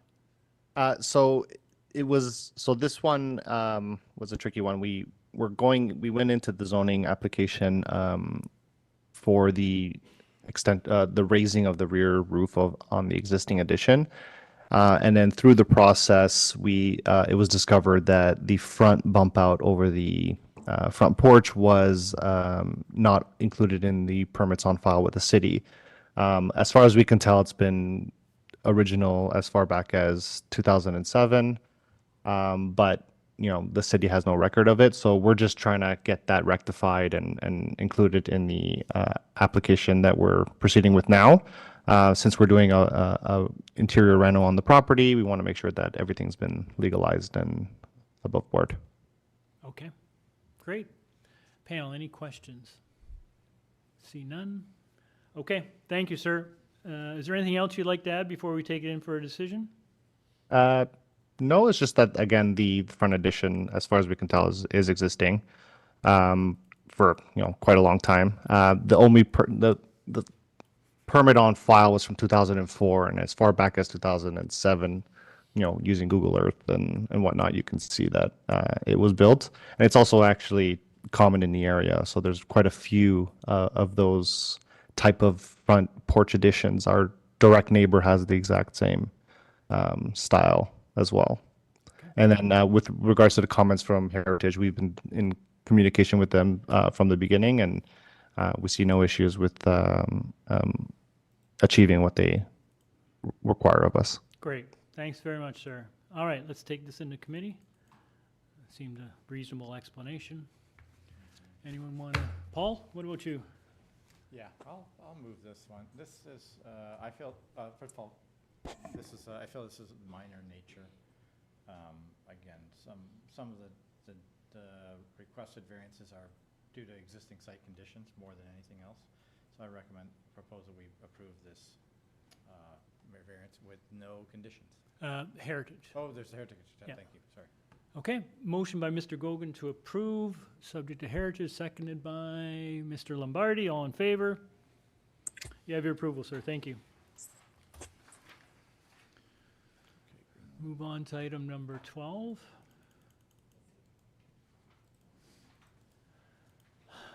1107 Greenwood Ave. This is an application to alter the existing one-story detached dwelling by constructing a complete second-story addition, a rear two-story addition with a covered ground floor deck, stairs, and a basement walkout, and a covered front porch with stairs. There'll be a total of 2 residential dwelling units on this lot.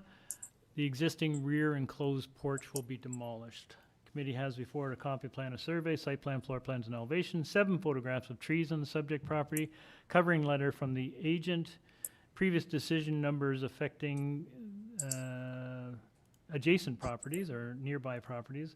We have a 12 signature petition in support from owners occupants of properties on Greenwood and Northbrook Road. Morning, sir. Name and address, please. My name is Charles Bunker. I'm the architect and agent. All right. Address is 41 Weyburn Crescent, Toronto. Okay, so there's fairly minor variances before us. Is there anything you'd like to share with the panel? Do you want to give us a bit of an overview, or? Well, basically, they're proposing to add a second floor to an existing bungalow. They're adding about 3 feet to the rear of the house, 2 stories high. We've tried to be consistent with other developments in the area.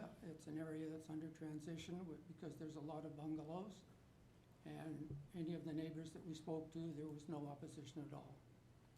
Okay, panel, any questions? You've just silenced the whole panel. Well done. All right, let's take this into committee. I think fairly straightforward application, guys. Dino? Yeah, thank you, Mr. Chair. Through you. Yeah, I think this is a pretty straightforward application. I'm looking at the variances, and they're all, in my opinion, fairly minor. So meeting one of the tests, the 4 tests in the Planning Act. It's an expansion with a second floor addition. It'll be the same pretty much as some of the existing homes, and the proposed landscaping in the front is again similar to what is existing on the property today. There are similar proposals which the applicant has identified through a very small jurisdictional scan, also on Greenwood. So I have no issue, and I think it meets the 4 tests individually and cumulatively. And so I'm prepared to move a motion to approve the application and grant the 6 variances. I don't think there are any conditions. No conditions. All right, motion by Mr. Lombardi to approve, seconded by Mr. Reed. All in favor? Aye. You have your approval, sir. Thank you for coming down. Thank you. Item number 13, 48 Camberwell Road. This is an application to alter the existing 1.5-story detached dwelling by constructing a rear 2-story L-shaped addition along the side and rear walls, a rear ground floor deck, and a 2nd-story addition with a rear balcony. Committee has before a copy of plan of survey, site plan, floor plans, and elevations, 3 photographs of trees on the subject property, presentation materials from the agent, tree protection plan. We have 4 form letters in support from 20 Rostriver Road, 47 Camberwell, 191 and 202 Glen Cedar Road. We have correspondence in opposition from 50 Camberwell Road. Through you, Mr. Chair, we have the agent online, no registered speakers for this item. Okay. Good morning. Hello, members of the committee. My name is Itai Joshua. I am the designer and agent on behalf of the homeowner for this application. Great, sir. Maybe just a quick overview. Your next door neighbor has written in opposition. Yes. We have taken a few steps to address their concerns. My presentation also has a few slides directly addressing the neighbor's concerns for the property. My client has done their best to correspond with the neighbor. I have attempted to knock on their door personally and have a conversation about their concerns. Unfortunately, when I tried, nobody answered, and unfortunately, my client and the homeowners has experienced some aggressive behavior from this particular neighbor, and efforts to communicate in a reasonable manner have been essentially terminated. So we do understand the concerns of the neighbor. mostly being that they will lose functionality of the space between the homes, which is something I would understand if this was not a pre-existing condition. The reality of the situation is the side yard setback of 4.6 meters on that side between 48 and 50 already exists through the existing garage wall. And they seem to have an okay time using the laneway, I believe, to get their garbage cans in and out. That wall is being proposed as existing and unchanged, and we are not proposing to encroach any further on the 0.46 meters. So essentially, that condition is already existing. We would not, I don't believe that the design and the proposed construction would add any level of increase in difficulty in navigating that small space that essentially already exists. Okay, so just for the record, you've indicated it's 4.6 meters. It's actually 0.46 meters, just for the record? Yes, sorry, my apologies, 0.46 meters. Thank you for the clarification. All right. And basically, number 50 has had these exact same variances approved in the past with exactly a 0.46 meter setback as well. And currently, as everything stands right now, there's about 3 feet in between the existing houses, between the exterior sidewall of number 50 and the exterior sidewall of the garage at number 48. And that's going to be maintained with the proposed design as well. We are not proposing to shrink that any further. And if there's any other questions in regards to the objection, I'd be more than happy to answer them. Great, thank you. Dino. Very quickly. Through you, Mr. Chair, I'm looking at drawing A7, elevation north side. There's a very narrow rectangular window on the second level. In reading through the material on this file, I know that the objector has talked about that window. What's that window? What is it leading to? What room? So that window, if you refer to the second floor plan, it's actually a small window for the master ensuite, just to let in a little bit of natural light. The clients are opposed to having a skylight in there, so we did propose the window. If it's a deal breaker, my client has let me know that we are okay to delete it if it must be deleted, but it's a very small window, 2 feet by 3 feet, just to allow a little bit of natural light into the washroom area. Right, and you wouldn't, your client wouldn't be opposed to, say, opaque glass? Yeah, we'd be more than happy to design that window with some frosted glass or opaque for sure, for an increased sense of privacy. Okay, thank you. Anyone else? All right, thank you, sir. Let's take it into committee.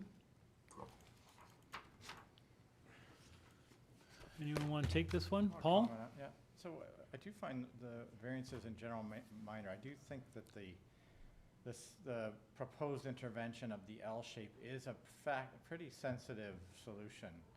I know it's not ideal to have a narrow, effectively a 1 meter alleyway between the two properties, but it is kind of maintaining the current equity that's there today. So, and it does also maintain kind of has no impact on the streetscape or on landscaping, to my knowledge. Yeah. So, and the roof eaves have there's some existing site conditions that also require some of these things. So I would recommend that we move this and approve this application. I should have asked this. So are you okay with the rear balcony? Do you think it needs screening? Oh, on the side balcony. If you look at the side. It's sort of inset. I thought it is was, it? Well, I'm looking at the side. It sort of juts out over the I thought it was, one but story. there's none of the adjacent properties go beyond. Okay, then if you're okay with it, that's fine. Yeah.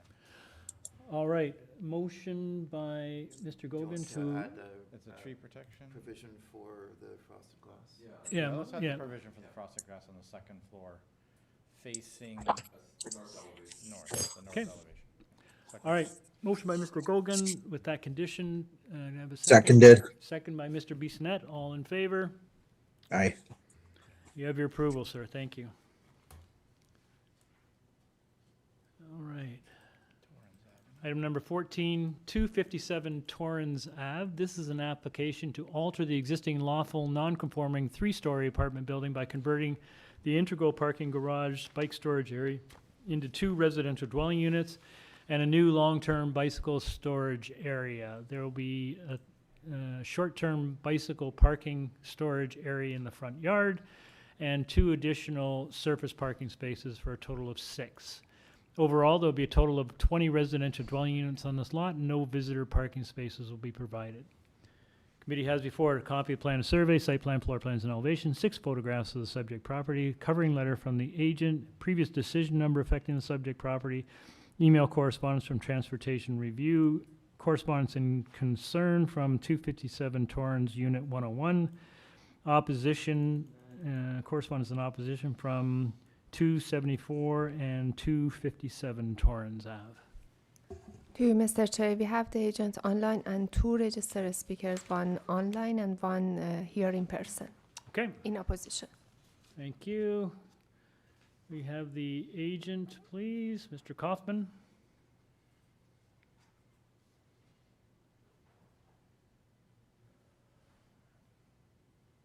Hello. Terry, you've unmuted. Can you hear me okay? Good morning, Mr. Chair. A little, if you get a little louder, please, sir. Thank you. Good morning, Mr. Chair. How are you today? You guys okay? We're having trouble hearing you, sir. I don't know if you can get closer to your mic. You want to try and cross the room and see, I can stand up and see if that's a little better. You do what you have to do. If you can just. Is that a little better, Mr. Chair? Yes, that's much better. Thank you, sir. All right, name and address. Thank you so much, Mr. Chair and committee members. This is a very small minor renovation to an existing building. Sorry, sir, just before you start, your full name and address for the record. My name is Terry Kaufman, representing the owner. I'm part of the company at 5400 Yonge, Suite 103. All right, sir. Go ahead. This is a very simple minor renovation to an existing building that we have on Torrens, where we manage this apartment building. We have a number of tenants in this building, among which 25% are from the Good Shepherd organization at Jarvis and Queen. They have a housing facility, and we've got 6 members of that community in our building, of which there is no parking. They do not have, they just have a Presto Pass. So we have gone to the architect, and he's with me here today, and he's just going to present exactly what we're doing, if that's okay. Sure, go ahead. Thank you. Mr. Naraki. My name is Mark Naraki. I'm acting as the architect for the owner. This modest multi-unit residential building, where we're trying to do, in the spirit of trying to increase units, the number of residential units, we are removing some parking spaces, as you're aware of, 4 parking spots in the building to convert them to 2 residential units. There will be, we've added now 2 additional parking spots to the outside. There will be 6 spots in total on the outside. There was a concern about some additional parking, some bicycle storage parking and so forth. We've addressed that by adding that to the front of the building, and it's noted on the site plan, drawing A101. So we have these pictures are of the existing condition. So those 2 garages are going to be converted into units, and the facade treated similarly to what the remaining facade of the building is. Very stucco with residential windows, similar to what you see here.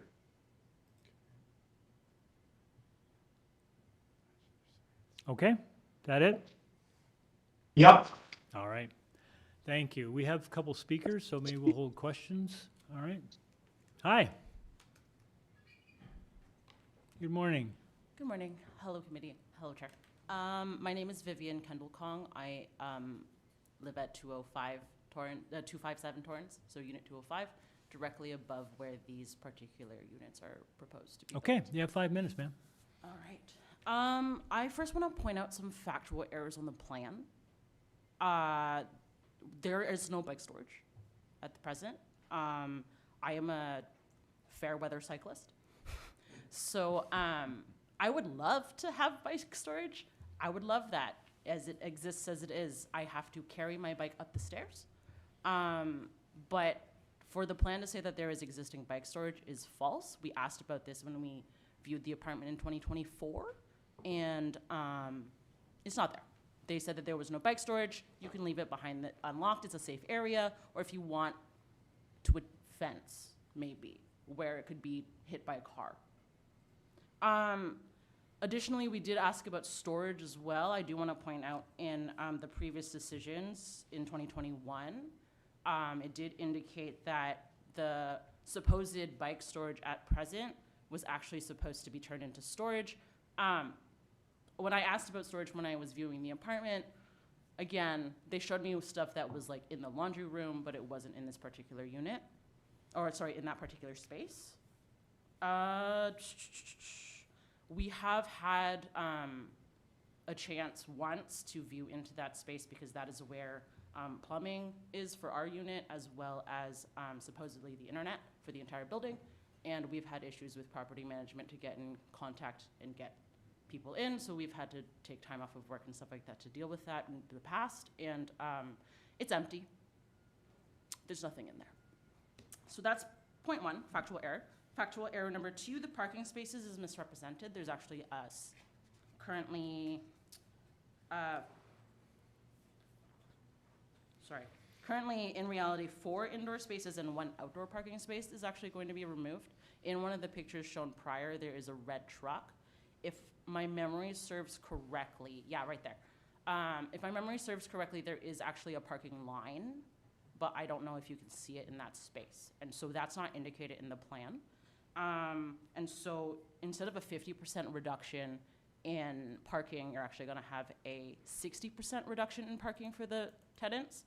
The 75% of the tenants who live here, many of them do commute because we're close to the DVP. So the truck owner, for example, is working in construction.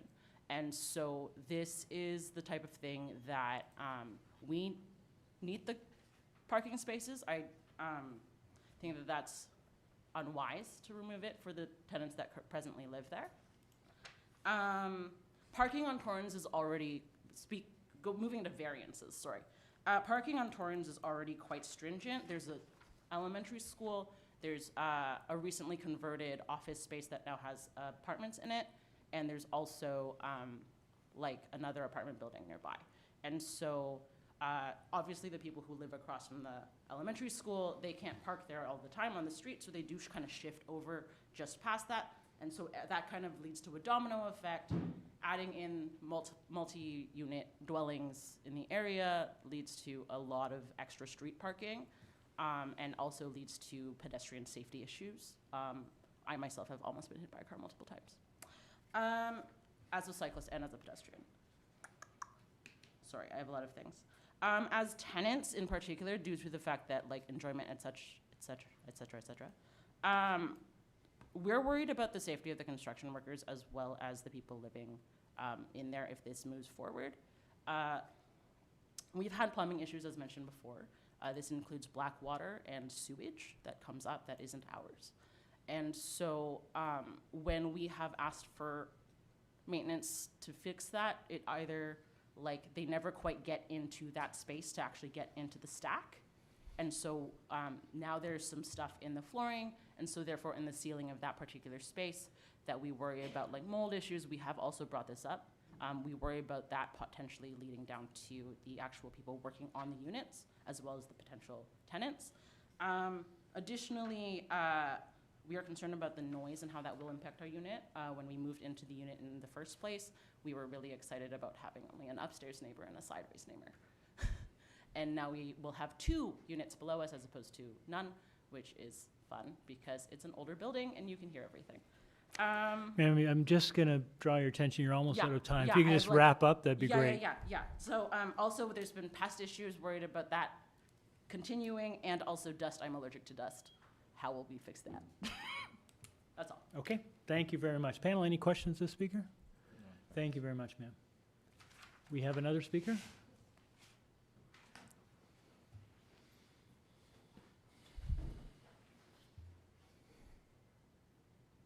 Hi, my name is Mark Zimmerman, 274 Torrens Avenue. All right, sir, you have 5 minutes. Okay, thank you very much, Mr. Chairman. So I'd like to begin by giving everyone a layout of Torrens Avenue. Basically, you are allowed to purchase parking permits and to park on one side of the street only throughout the year. For 8 months of the year, you're allowed to park on the north side. And for 4 months of the year, you're allowed to park on the south side. However, on the south side, almost adjacent to the apartment in question, is a large handicap area, and as such, there is no parking allowed at any time, which takes away about 4 or 5 parking spots on the south side of the street. Now, having said that, I moved into my house 13 years ago, and for the last 13 years, especially in about the last 4 years, I have found it increasingly more and more difficult to find parking spots on Torrens Avenue. On a separate matter, I honestly believe City Hall does not have an inventory control as to the number of permits they issue on any given street, because from my perspective, there are now more permits that have been issued than there are actual spots on the street. As the previous woman stated, there's an office building at the corner of Donlands and Torrens, number 334 Donlands, that was given the variance right to convert from an office building to an apartment building. So obviously these tenants also have purchased parking permits and they park on Torrens Avenue. Having said this, as I've mentioned, over the years, especially the last few years, I am finding myself coming home at night and having to park on Donlands Avenue, which allows for overnight parking, because there are no spaces in front of my house, let alone 100 yards from my house, etc. I am 73 years of age, and especially with snow removal, etc., it's almost impossible to work on this street and to park on the street. I am appealing to you, Mr. Chairman, and your committee members to deny this application. This street is ill-equipped to lose another number of parking spots on Torrens Avenue. Thank you very much. Thank you, sir. Panel, any questions to the speaker? No, thank you very much. All right, that's it. We have the agent back.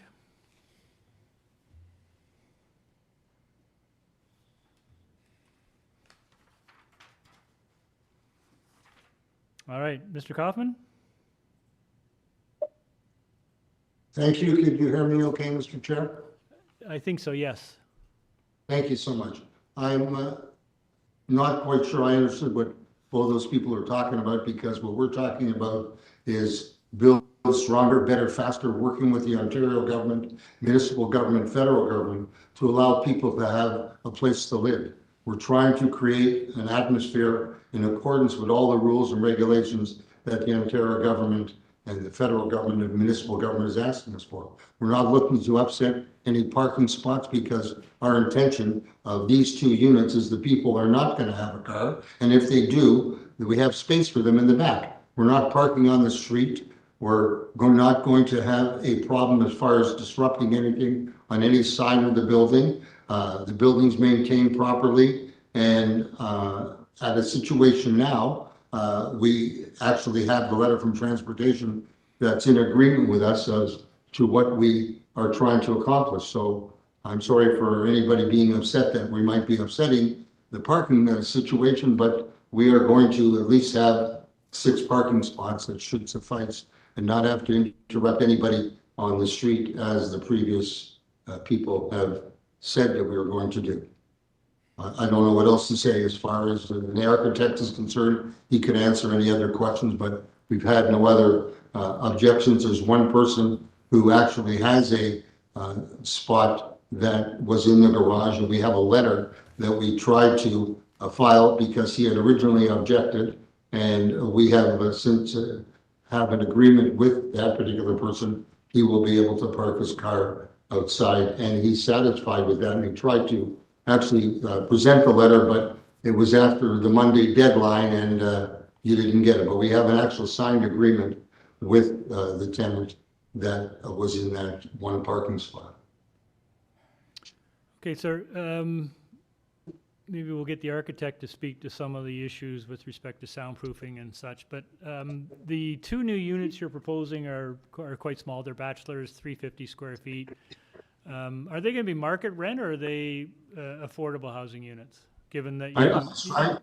Thank you. I was trying to explain that before. We have already 6 out of 18 or 19 now that are from the Good Shepherd, and we intend to work with the Good Shepherd come March the 1st when their budget comes out, with giving them the first chance to occupy these units, which is what we are doing now up to date. So they would be somehow subsidized by that agency? That's correct. Okay.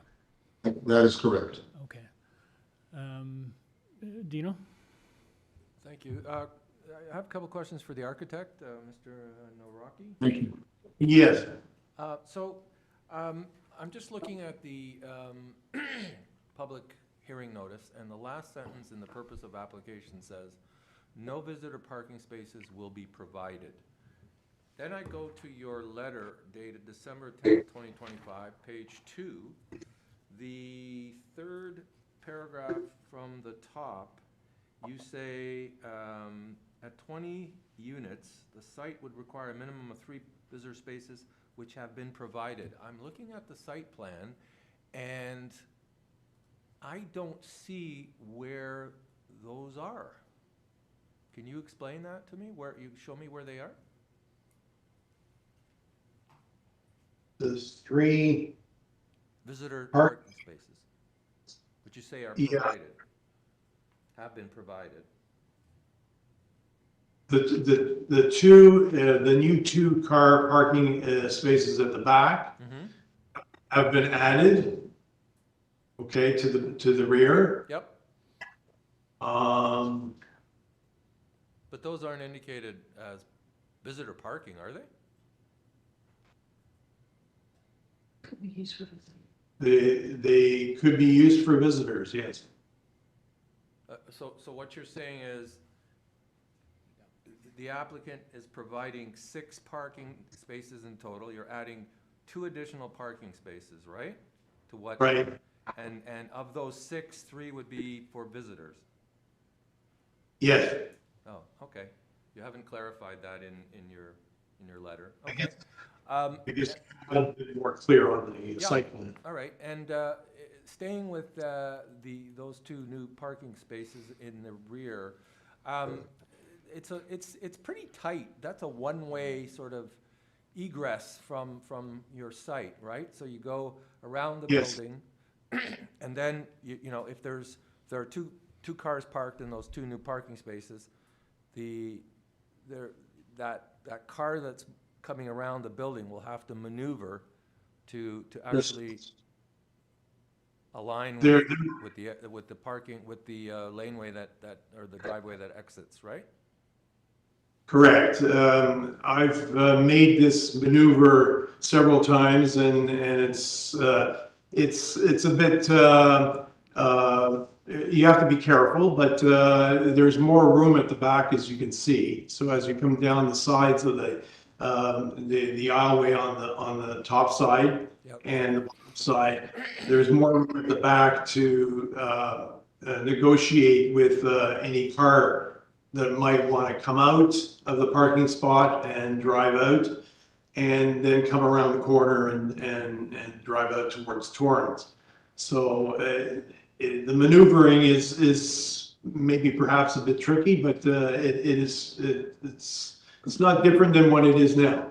All right, and that hatched new painted area in the corner there, what is that?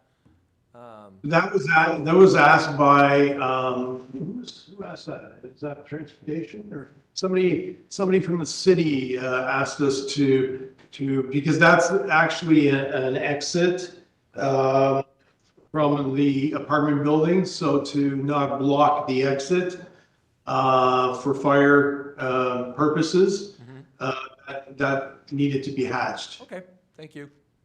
Okay, thank you. Anyone else? Dylan? Thank you for clarifying about the person who was concerned about their lease for parking.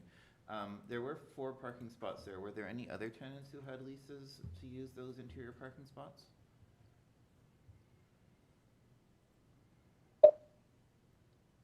Hello?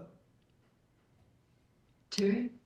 What's that? How many tenants have parking spots? Were there any leases to? Were there any other leases for the other There's 3 parking total. spots? There's 3 in total. Sorry. 3 leases. There was That's someone who had a lease for an interior parking spot, and you clarified that they are now gonna get one on the exterior. Were there, the other 3 spots, were those also, part of any tenant's leases? The 2 new ones will not require any parking spots. Sorry, the existing parking spots, there's 4 existing parking spots interior. You already clarified that the person who noted that they already had a parking spot, interior parking spot on the lease, will be given one on the exterior. I'm asking if there's any other tenants currently who have leases that include one of those interior parking spots. Altogether, there's 3, including the person moving, so we've got 2 in total that are on the 2 lease. existing leases. There's 2 existing 2 existing leases, plus the 3rd one, so that means 3 in total. And then we have another 3 spots available. But one of them's leaving. Okay. So there's lots of room for everybody. Well, also, so apparently, in terms of the bike parking, am I correct in understanding there's going to be 18 bike parking spaces? Yes, the existing bike, storage that, was there is just being relocated to this new area here. It's the same area. Plus, we're adding additional bike storage to the front of the building, which is in addition to the overall bike storage of 18 spaces. Correct. One of the people who commented said that the bike parking is not currently being available. Would you be okay if we tied this to site plans or otherwise specified that the bike parking should be installed, just to make sure that that actually happens? We can do that, yes. Yes. Okay, thank you. Okay, anyone else? All right, thank you very much. We'll take this into committee. Anyone want to start? Ryan, what do you think?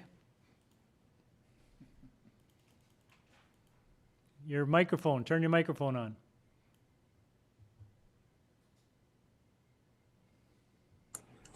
I was a bit confused with the opposition and the confusion over, is there parking, car parking, is there bike parking? I find the proponent explanation credible. I like the fact that this proposal is working with the Shepherds of Good Hope and providing some affordable housing. I think we obviously need a lot more of that in the city. I'm in favor generally of the proposal and would be supporting it. Okay, thank you. Dylan? Overall, I think it's a good idea. I'm a little concerned about the accuracy of some of this, including, as my colleague pointed out, that some of this additional parking may be extremely awkward. I think it's probably valid that there's a concern on the street about street parking, and some people may be pushed to that, but that's not really part of what we're discussing. And also I feel like I am concerned about whether the actual bike parking will be installed, so I would like to make sure that we either tie this to the site plan or we specify that the bike parking be installed. Does the site plan actually show the, I mean, it's the floor plan that shows, right? Yeah, the floor plan. Yeah, maybe do the floor plan? The floor plan, yeah, sure. That would be fine. The floor plan, it specifies the bike parking. Do you want the floor, site plan as well for the parking? Yes. I do. Okay, so maybe we tie it to all plans. Yeah. Okay. I would make the point that the two new units, while small, are going to be sounds like they're going to be subsidized and provided for folks who sorely need them. So I think that's a commendable attribute of this application. All right. So if there's no further questions, can someone take a crack at a motion?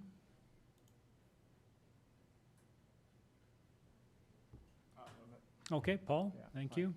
I thanks for the applicant. Yeah, we find the variances minor in nature. We'd like to recommend we approve this application, having it linked to plans provided, specifically site plan and the ground floor plan.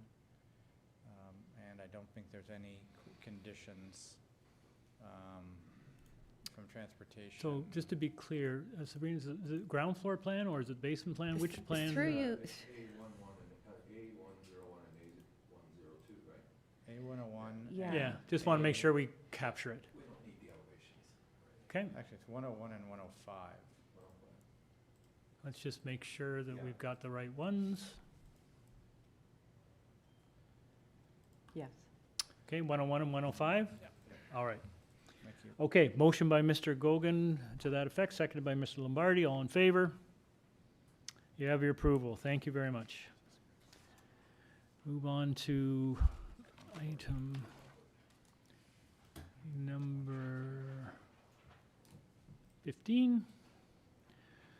108 Concord Avenue. This is an application to alter the existing 2.5-story semi-detached dwelling by constructing a side and rear 2-story addition and a 3rd-story side and rear addition with a rear ground floor. I don't know how to pronounce that. Is it Loggia? Logia? Loggia, thank you. And a carport in the front yard and 3rd-story front dormer. Also to construct a new 1-story detached ancillary building in the rear yard. The existing detached garage will be demolished. Committee has before it a copy of plan of survey, site plan, floor plans, and elevations, 4 photographs of subject property. You have staff report from Urban Forestry, correspondence and support from 108 Concord, correspondence and opposition from 110, 2 from 112, Concord, materials and opposition from 110 Concord, additional materials from 110 Concord, and opposition from 44 Dewson Street. Through you, Mr. Chair, we have the agent online and 1 registered speaker here in person speaking in opposition. All right, welcome, sir. So sorry. You're in opposition? You're not the Yes. agent? No. Okay. Oh, Sorry. agent online. So Agent online, we'll thank you. unmute Hello. the agent. Hello, we are, go Hi. ahead. Name and address, please, ma'am. Maureen Sanborn and Howard Heinzman. We are the architects for 108 Concord. All right, we'll need a presentation, please. So Howard will make a presentation to start. He has a, I'll read a prepared statement if I may. So in undertaking the project of restoration and addition to 108 Concord, we at Heinzman Sanborn, on behalf of Lane Cameron and Adam Friedrichsen, the current owners who plan to live there and send their 2 children to the local school, have taken the approach of attempting to fit in with the fabric or built form of the street and the neighborhood at large, which in this case is the familiar Toronto vernacular of 2.5-story red brick houses with street-facing 3rd-floor dormers and colonnaded front porches. As our drawings illustrate, the form and materials indicated for the proposal are respectful of the type and the neighborhood.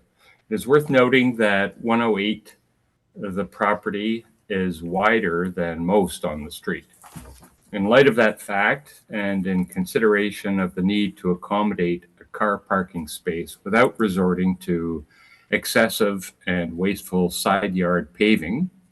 We considered the attractiveness of extending the colonnaded front porch southward across the side yard as a screen to the deeply recessed side yard addition beyond. In doing so, we've been able to accommodate a discreet but attractive porte cochere while recessing the proposed addition and maintaining the historic street front of the semi-detached house.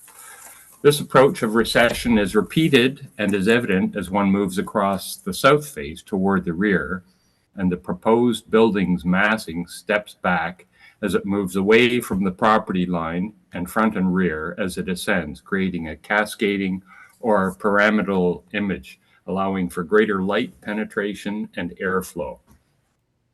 There was less opportunity for such flexibility at the party or common wall condition, but we've held back the third floor extension such that its rear face is flush with the existing rear face of the existing second and first floor rear walls, well short of the permitted 17-meter building depth allowance.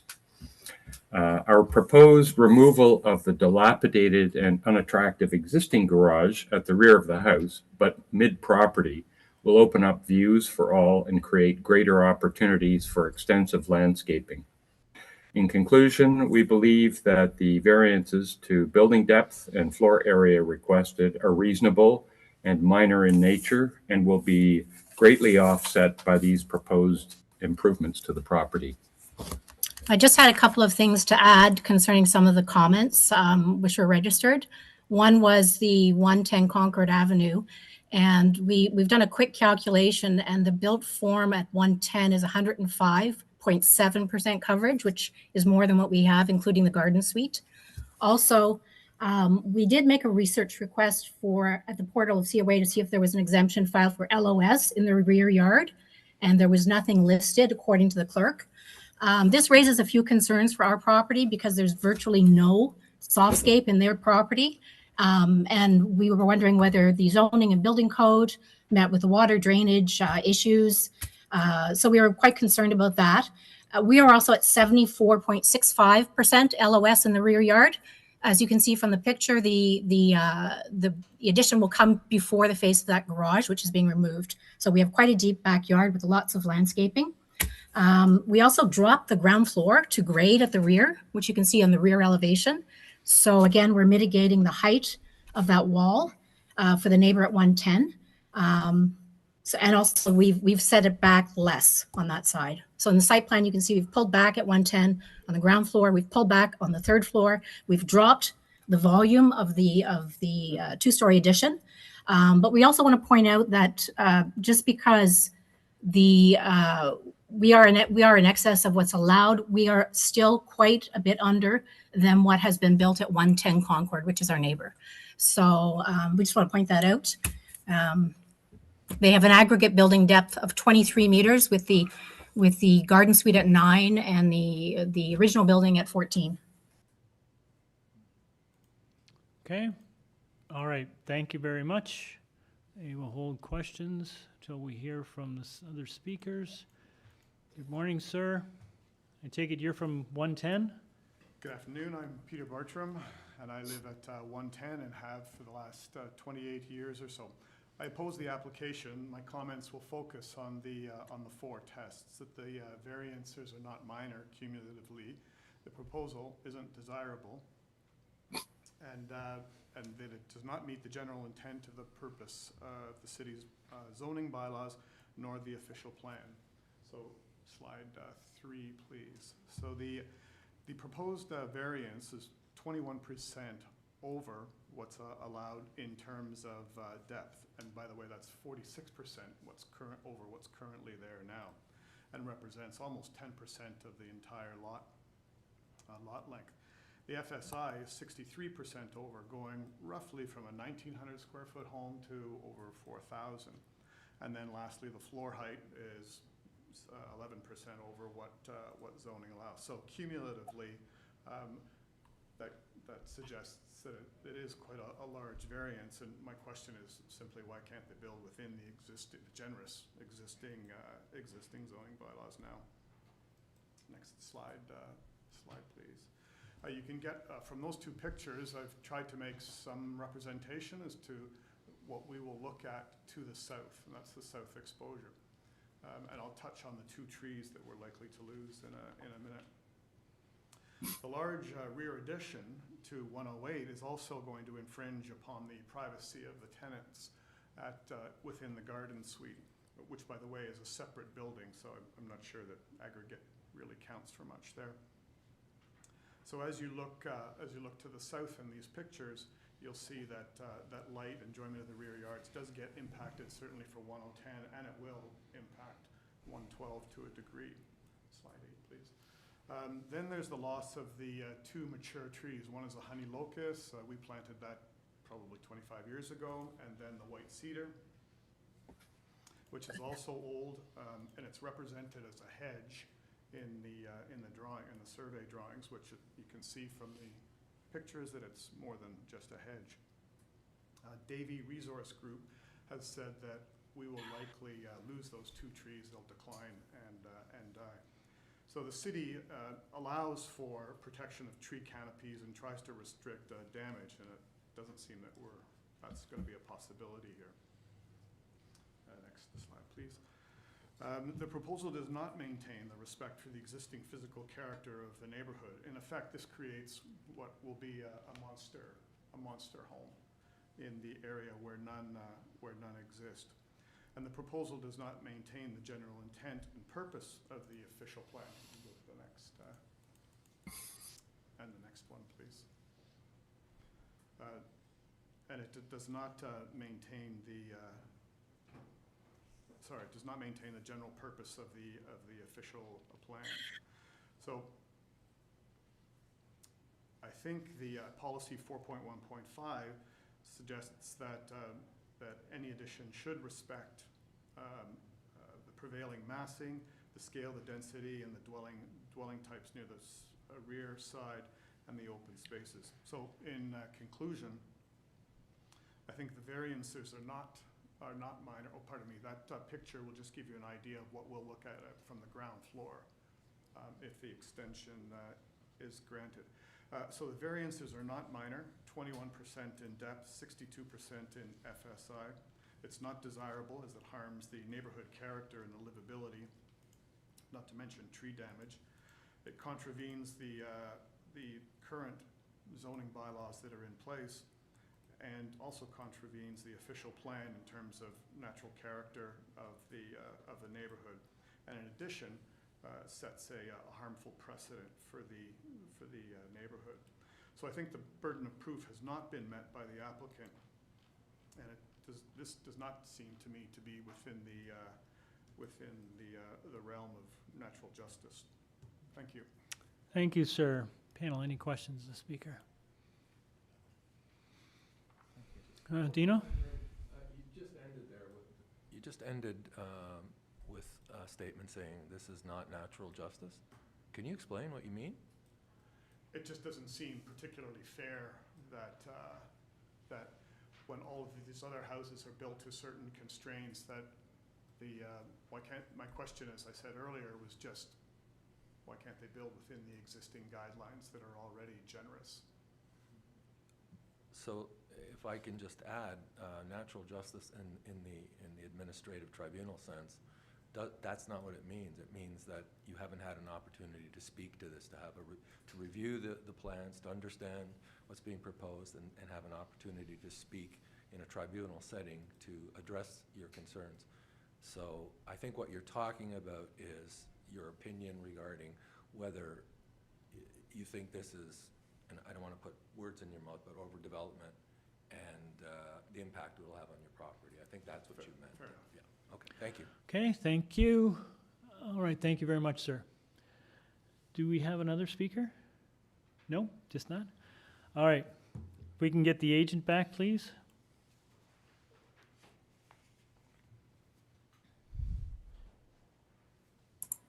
Hello? Hi. Yes. Take a few minutes to respond to that, please. Well, I just want to point out concerning the trees particularly.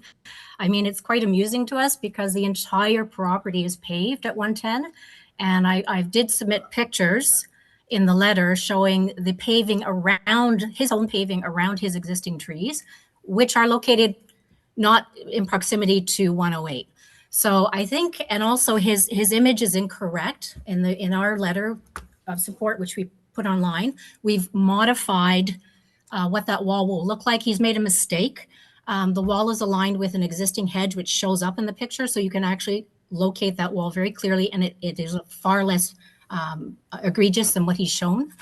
But the worst point I think for me is the environmental comments, because we're at 74.65 of softscape in the rear yard, and virtually they are at 0%. I could not find any information that yet the research request portal for the C of A to see if there was an exemption made for this LOS. And so I have no idea how the drainage is working, and I find that very concerning. So I generally find these comments quite confusing. His existing house, as it is, the historic house, the growth floor area right now is 217.67. We know that because they are twins, which is already over what he's allowed at 0.6, which is 193.87. So he is already, the existing house without the garden suite, over what is allowed in this neighborhood. With the garden suite, he's at 341.69 based on the survey. It's 2 stories, which is 105.7 coverage. So I think the comments about the environment and the trees and all the rest of it, I think are completely erroneous. I have no idea where any of that is. It's not based in fact whatsoever. And the impact of that 2-story wall, which we've dropped to grade at the rear, is less egregious than what he's shown. So I'm quite confused about this this letter of objection. Do you have any comments to make? Okay. All right. Thank you. Questions? Gino. Thank you, Mr. Chair, through you. I'm going to bring your attention to what I assume is the site plan. There's no notation or note that says it's the site plan, but I believe it's the second drawing. Yeah, that one right there. Yeah. That's on the screen. Yep. Yep. So is that, do you consider that the site plan? Yes. Okay. So typically when site plans are provided and they show adjacent properties, there's more detail. So for example, number 110, you don't show the garden suite in the rear yard. Yes, you can see it right there. It says garden suite. At the rear. At the rear. And you can see the extent of the wall, and it has the similar setback on the other side, and it's 2 stories. You can see by the pictures that it's 2 stories. So it is located on the survey. Okay, so Yeah, they're calling it on the survey aluminum clad and brick garage, Right, but exactly. it's a That's 2-story. It's actually a garden suite, so you need to look at the pictures, which is part of the concern I had with All the right, C. all right, but hold on. I'm asking a question. You're trying to clarify it. What I see on that drawing is a notation that says aluminum clad and brick garage. Is that Yes. Is that the outline of the garden suite? Yes. Okay, great. Thank you. Second question. Looking at the proposed rear additions, including what you call a loggia, which if I translate from Italian to English means a lodge, and it's a common Mediterranean architectural feature that is meant for a large gathering with columns, etc. Can you, and I see that you have also I think it's a rather large paved area, not paved area, but paved stones. Terrace? Yeah, Terrace? Can you, Patio. Yeah. Yeah, patio. Can you give me a better sense of what that's going to look like? Because when I look at the elevations, the rear elevations, I don't get a really good idea of what that. Oh, it's not a raised terrace. It's a patio at grade. So what part? It's at grade. What There are no part steps. is the loggia? So The loggia, if you look to the east of the patio, it's just those 2 nib walls. It's basically a covered porch beneath the second floor. Okay. So the part that you see with the round window. All right. On the rear, so that's a recessed porch area. Yeah. So think of it as a porch. That's what it looks like on the plans. I just want that confirmed. Finally. Yeah, it's the- basically just an outdoor covered seating area. Okay, great.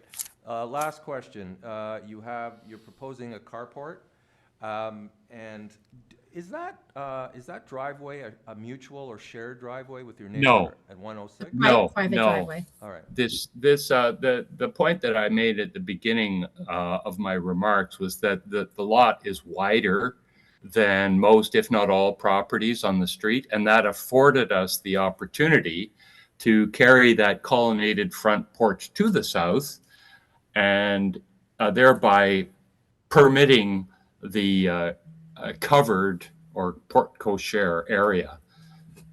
All right, and I understand that, but nevertheless, this is a semi-detached dwelling. Yes. Okay, thank you. Okay, other questions? Just so that you answer one of the objections, your neighbor asked why you couldn't stick to the 17 meters that's in the zoning. I was just wondering if you could elaborate on that. So originally when we discussed this project, to build a 17-meter wall, which would also obscure their deck because it's 3 meters past the rear of their existing house, we felt that was more egregious than having a cascading volume, which stepped down towards both sides. We stepped back the third floor, we stepped back the south side. We felt that was more attractive, more sensitive, gave us a much better looking building. It scaled it down. It's basically an architectural decision, but I think it's also one that's sensitive to both sides. So what's the length of the third floor then? 3.92. No, I mean how deep? Oh, if you look at drawing A8, you'll see that the rear face of the third floor lines up exactly with the rear face of the existing dwellings. Right. Okay. So there's no impact. With the neighbor. Yes, it's aligned with the neighbor. If you'd gone to 17 meters, all 3 stories, Yes. you'd have been higher up at that. Yes. And it would have also obscured the deck because it's 3 meters past the end of their property. So, I mean, to me, it makes more sense to do the 2 stories, step back the third floor, and then just do the loggia on the ground floor. It's better. It's a better design, allows more light in. Thank you. It's more That's the sensitive. question I asked. Yeah. Okay, well, thank you, Dino, for the definition of loggia. I didn't even know how to pronounce the damn thing, so. So I just want to confirm, so the length that or the depth, pardon me, that you're requesting is 20.61, but That's at the other end of the property. Yeah, that's what I'm getting at. Yes. The actual length of the wall that is adjacent to 110. 110 is less than that. Yes. And I had it just a moment ago. I've lost it. You had it on the drawing somewhere. It's 19.6 or something? Yes. Is that correct? It's was it So it looks like it's about a 5.32 plus 14.05 for the main house. 19. So 19. 19.3. So it's I mean the depth, or sorry, the depth is a meter longer on the opposite side than it is on 110 side. Yes. Okay. All right. Any further questions? See none. All right. Thank you. Let's go into committee. Who wants to start us off? Oh, is that you, I really Ryan? don't. Okay. Yeah, I really don't. I'm really struggling with this one. I just mourn the loss of trees, and I have my values want to protect tree canopies here. I understand the neighborhood is one that could be seen as in transition, and there's different projects. So, I have to say I'm internally debating this one and it's currently undecided as I keep reviewing the paperwork in front of me. So I'd be interested to hear what my colleagues have to say and what their opinions are. Okay, thank you. Anyone else want to weigh in? Paul? The claiming of this driveway is an interesting approach, because a lot of times these driveways aren't really usable anyway. And so by claiming it for carport and related uses, I was kind of hoping that by getting the additional floor area, they would be pulling back that massing more, because they're getting more in that kind of lane, right of lane. And also they're limiting their long-term use of the site because they have no access to their rear yard any longer. And I don't understand I was just hoping that I don't understand the implications to 108. Is it 108 or 10, sorry? 110. No, the one to the. Oh, 106. 106, having that carport and associated construction to what was previously. Now, I don't know if they have any windows or anything on that side of their house. But I think that in me, it's trying to do a little too much. Okay. By creeping into the the driveway, which is not a right-of-way, it's their property, but also extending beyond the kind of the rights, the desired length. I'm not bothered by the sorry to go to the agenda. I'm not bothered by the increase in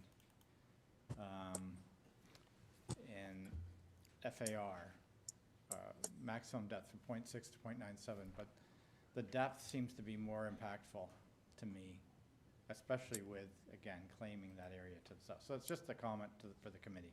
Okay. That's it. Thanks. I would note, because you're raising concerns about the proximity of the carport and the side addition, there is no side yard setback variance there, so they. No. So they're not. No, I was just saying, I don't know what the neighbor's windows are that face that, even though there's no site, there's no variance. Okay. requested, yeah. All right. Dylan? Yeah, so first of all, I actually really like the carport. I'm pleased that they're doing that instead of an integral garage. I feel like that's a much better solution. And I also think that it makes sense to be taking over the driveway and getting rid of the old garage. I think those are base improvements. I do take their point that as of right, they could probably build a third floor further back. And to me, it doesn't make sense to do what they've done, which is to keep the third floor shorter and, move that out. I also take the point that the neighbor does have a very large building in the backyard, and the amount of space, additional space that they're taking up on the property is actually less than what's already taken up in the neighbor. I think that's a fair point. They're not going to be able to do a garden suite, so effectively what they're doing is they're closing off any chance of them building a garden suite. Because there's no access to the rear yard. So they're basically using what they could have used the garden suite, which they would have been able to do, and putting it on the main building. And you could say, well, yes, but it's not next to a unit, and that's fair enough. But I don't see this as being out of proportion to what we've seen and approved elsewhere. And I think overall, certainly use of the driveway and the carport is a thoughtful use of the space. So I think it's supportable myself. Okay, Dino? Yeah, I'm struggling with this one too. I'm listening to my colleagues. I initially, thought this, in my opinion, was somewhat overdevelopment of the site. FSI is the zoning bylaws way of controlling density on the site. And I know there are only 3 variances, and I'm looking at the site plan, and while I think the carport isn't necessarily like fitting the neighborhood character, I agree with Dylan. This is probably a good use of the property itself, and I will reluctantly support it if it moves forward. Okay, I'll wait. I actually like this proposal. I thought it was a very attractive design. I was initially concerned about a lot of the correspondence about trees. And I do note that forestry is on this file, and forestry isn't actually indicating 1 or 2 as a condition. They're actually asking for a planting of a new tree. I don't know if that means removal, but they're not seeking a permit to remove a private tree. So I don't see, I don't see anything that suggests that that locust tree particularly is going to be damaged, or otherwise I would have thought that forestry would have indicated that there needs to be a permit to damage that tree. So I'm not sure about that. Dylan makes a really good point about the fact that the next door neighbor has a garden suite in the rear, and while those are desirable, they undoubtedly do have an impact on adjacent properties, and in this case there is an impact, and I don't see that as necessarily an offsetting concern, but it's just an observation. I think the depth for along the side of 110 is 19, a little bit over 19 meters, which albeit is over the 17 meter. 19 is a depth that we see when we see multiplexes and other types of structures. So I don't see that as being necessarily an overly impact. I wanted to thank the next door neighbor for the presentation materials. When someone else provides committee with a rendering, it's always hard to verify whether that is in fact the right depth or whatever. So I don't know whether that is the visual impact or not, but I think the architect has been trying to do things that attempt to mitigate some of the impact. So it really is only 3 variances, and quite frankly, in my view, they are relatively minor. The other 2 particularly are very minor. FSI of 0.97 is not uncommon at all in this neighborhood and in many neighborhoods across the city. So I'm supportive of this application. Quick thought, should we tie this to elevations to make sure that the allowance for the depth or the length is specific to the elevations or site plan? Site plan, I guess. Yeah. Okay. Yeah, we can do that. I think we should do that. All right. Do you want to, since you started, why don't you move a motion? I'll move a motion to approve these variances with forestry condition number 3, and with the condition that they be tied to the site plan. Okay. Site plan and elevations. And elevations, yeah, do both. Okay, motion to approve by Mr. Reed. Do I have a seconder? No seconder. I will second it. All in favor? Oppose? Oh, nope, no oppose. That's a unanimous decision. Okay, you have your approval. Thank you. Cliffhanger. We move on to item number 16. And this is 15 Fern Avenue. This is an application to alter the existing 2-story townhouse by constructing a rear 1-story ground level addition with exterior stairs and a rear 2nd-story bay window. The existing 1-story rear addition will be demolished. Committee has before it a copy of the plan of survey, site plan, floor plans, and elevations, 3 photographs of trees on the subject property. And you have email correspondence from Metrolinx and staff report from Urban Forestry. Through you, Mr. Chair, we have the agent online, no registered speakers for this item. All right. I'm the architect and agent. Sorry, didn't catch your name, sir. Brian Haygood. All right, And, thank you. Hang on a sec. Panel, fairly straightforward. Does anyone need a presentation? No, thanks, Chair. Okay, sir, we've read your application. We're familiar with the material. It's a fairly straightforward application. We don't need a presentation today. Before we take it into committee for a decision, is there anything you'd like to share with us? No, that's fine. I'm happy to save everybody's time if possible. Okay. All right, panel, any questions, Dylan? I just want to make sure that you've seen Forestry's memo. Sir, have you seen the forestry advisory memo?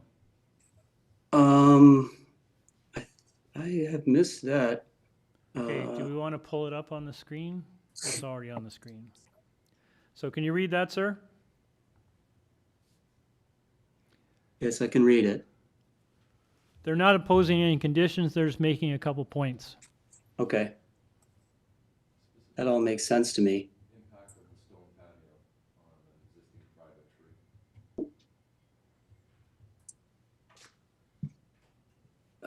Yeah, that we would do our best. We would just have to have a path that gets to the garage from the back. It's, I think, a fairly ordinary condition to try to work around in a backyard.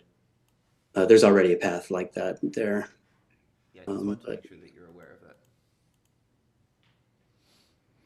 it. Okay. That all seems fair. Okay. Do you need more time to review that, sir? No. Okay. All right. Thank you. Okay, let's take it into committee. Daniel? Yeah, this is very straightforward. 3 variances. They, in my opinion, meet the 4 tests. Specifically, they seem minor in nature. And I'm prepared to move a motion to approve the application and grant the variances. We've let the applicant know about the urban forestry advisory, so I don't think that needs to be included. So I don't think there are any other conditions. Nope. Yeah. Okay, motion by Mr. Lombardi to approve. Can I have a seconder? Seconded. Mr. Bissonnette, all in favor? You have your approval, sir. Thank you very much. That's a good idea. Yeah, good idea. Okay, we'll take a 5-minute break. Members, turn off your videos, microphones. We'll meet the room. Yep.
We'll unmute the room.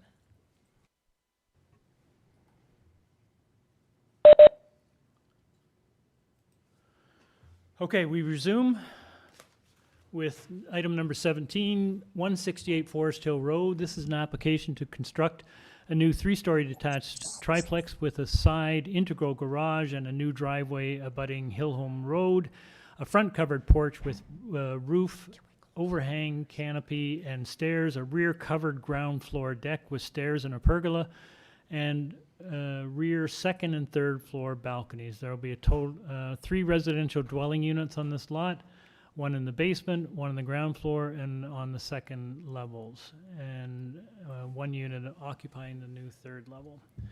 Committee has before a copy of the plan of survey, site plan, floor plans, and elevations, 14 photographs of trees on the subject property, and an arborist report. Through you, Mr. Chair, we have the agent online. We do have 10 registered speakers that will be speaking today. We also had 9 registered speakers, but they are not online. And they're from Forest Hill, Old Forest Hill, Dunvegan Road, and yeah, and that's it. And we've tried to contact them? Yeah, they're not online. Okay. All right, thank you. All right, Mr. Dome.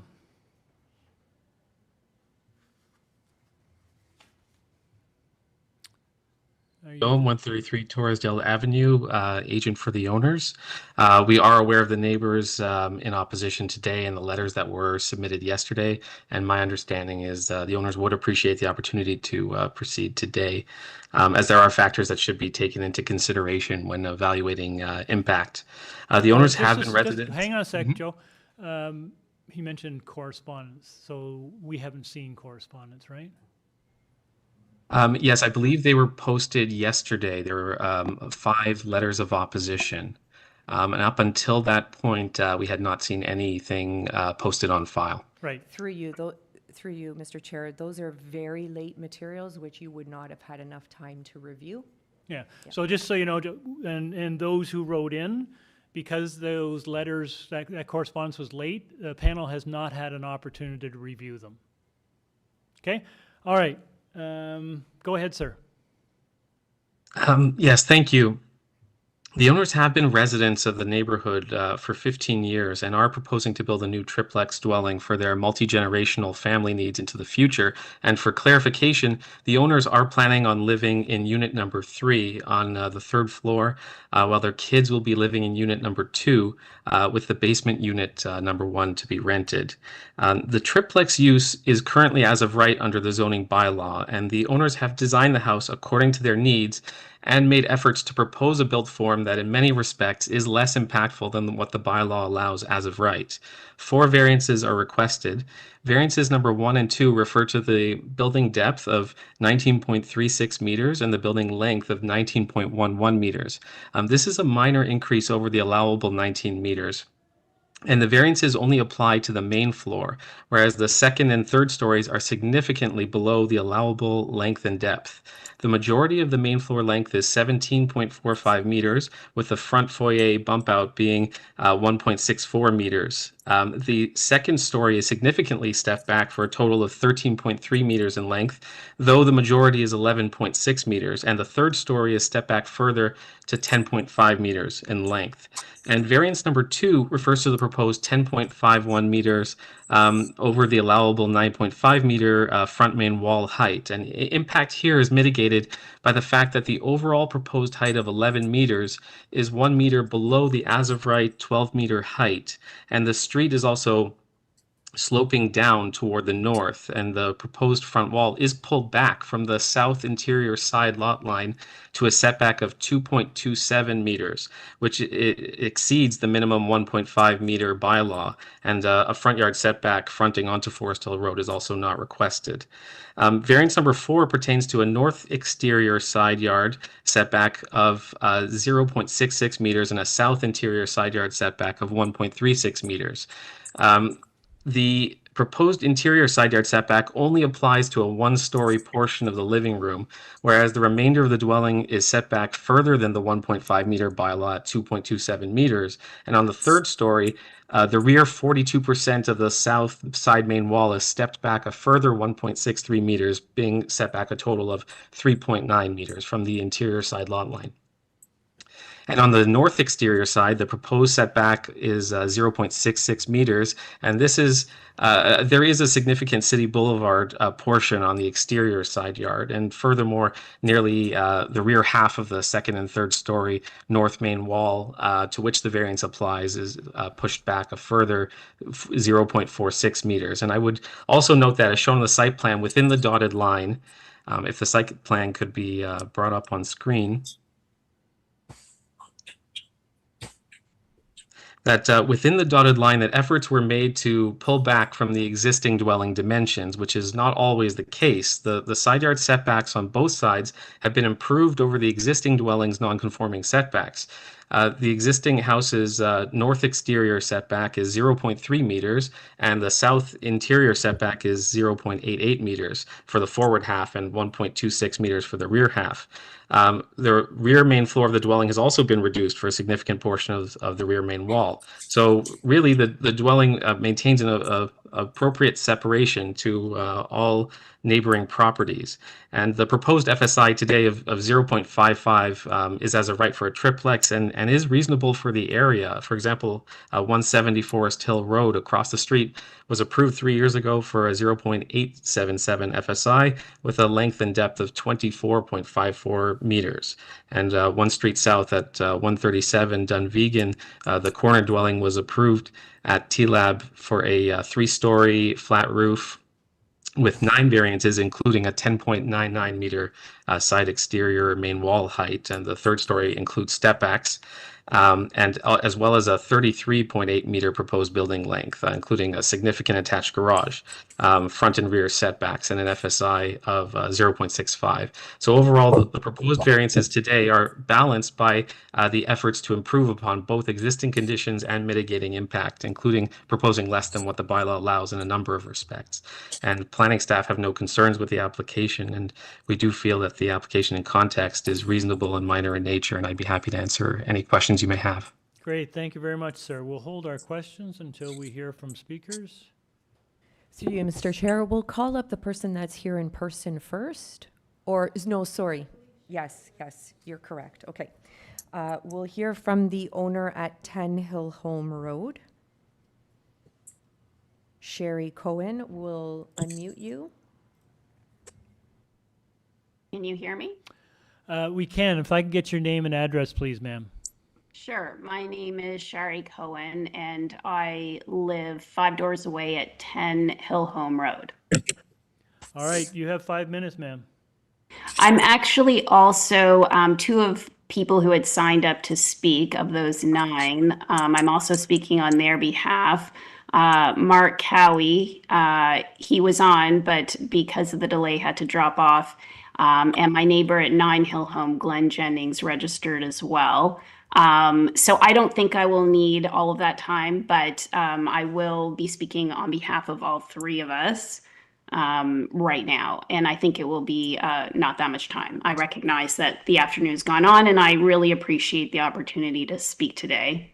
And I apologize for not being there in person. I have a back injury, so I haven't been able to leave the house all that much. All right. Can you see me or no? No, we cannot. Okay. So basically, I am asking that this matter be deferred. I'm also talking on behalf of, although she didn't register, my neighbor Nicole Dominguez, who's at 159 Dunvegan. Her backyard backs onto the applicant's property. She was also unable to attend, and that gets to the heart of why I'm asking for the deferral. Respectfully, of course. Basically, we want the deferral to ensure that all the nearby property owners have a fair and meaningful opportunity to review and assess the requested variances particularly as they relate to the side and height variances. We would like to investigate the safety with the moving of the driveway closer to the intersection. We want to look at heritage considerations, shadow impacts, whether the proposal is in keeping with the established character of the neighborhood. We have not had an opportunity to do that, and there's people who wanted to attend the hearing but have not been able to. And this block of, I mean, you're probably familiar with it, but this block of Hill Home and Forest Hill is a very special close-knit street with Tudor-style homes and children walking on it to nearby schools. And so for us, this is a really personal issue that we would like to investigate and be able to determine whether or not there's an issue. And our deferral is based on two related grounds. The first is that notice was not provided, in fact, in accordance with the regulations. And the second is that the spirit of notification was not met. And that is why a lot of people who found out about this very late, including this morning, were not able to attend. So the first issue is that under the Planning Act and the regulations, as you know, written notice is required to be given to every owner within 60 meters of the subject property.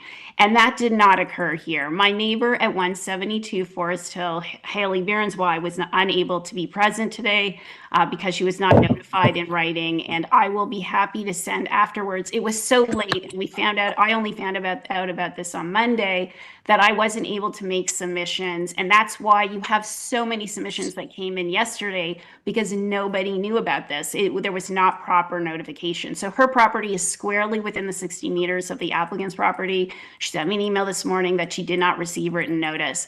The other neighbor, 159 Forest Hill, Hillary, who is kitty corner to this house, did not receive written notice. She only found out about the hearing this morning. So she was absolutely unaware that this hearing was even happening. She hasn't had a chance to look at it, to assess whether there's an issue. I also spoke to my neighbor at 16 Hill Home. They are not certain whether they received written notice. And I haven't had the opportunity, we all haven't had the opportunity to canvass every other owner within the 60-meter radius. But based on discussions with my neighbors over the past 2 days, I believe that there are others probably in the same position. So the city advised me that notices were mailed out approximately 4 weeks in advance. That would have been late December, at a time when it was the height of the holiday period. The Postal Service was jammed. Canada Post was still experiencing job action. There were still service disruptions. Many residents are with their families. There were winter storms affecting normal routines. And just as a practical matter, that timing very likely significantly reduced the likelihood that notices were actually received and or reviewed.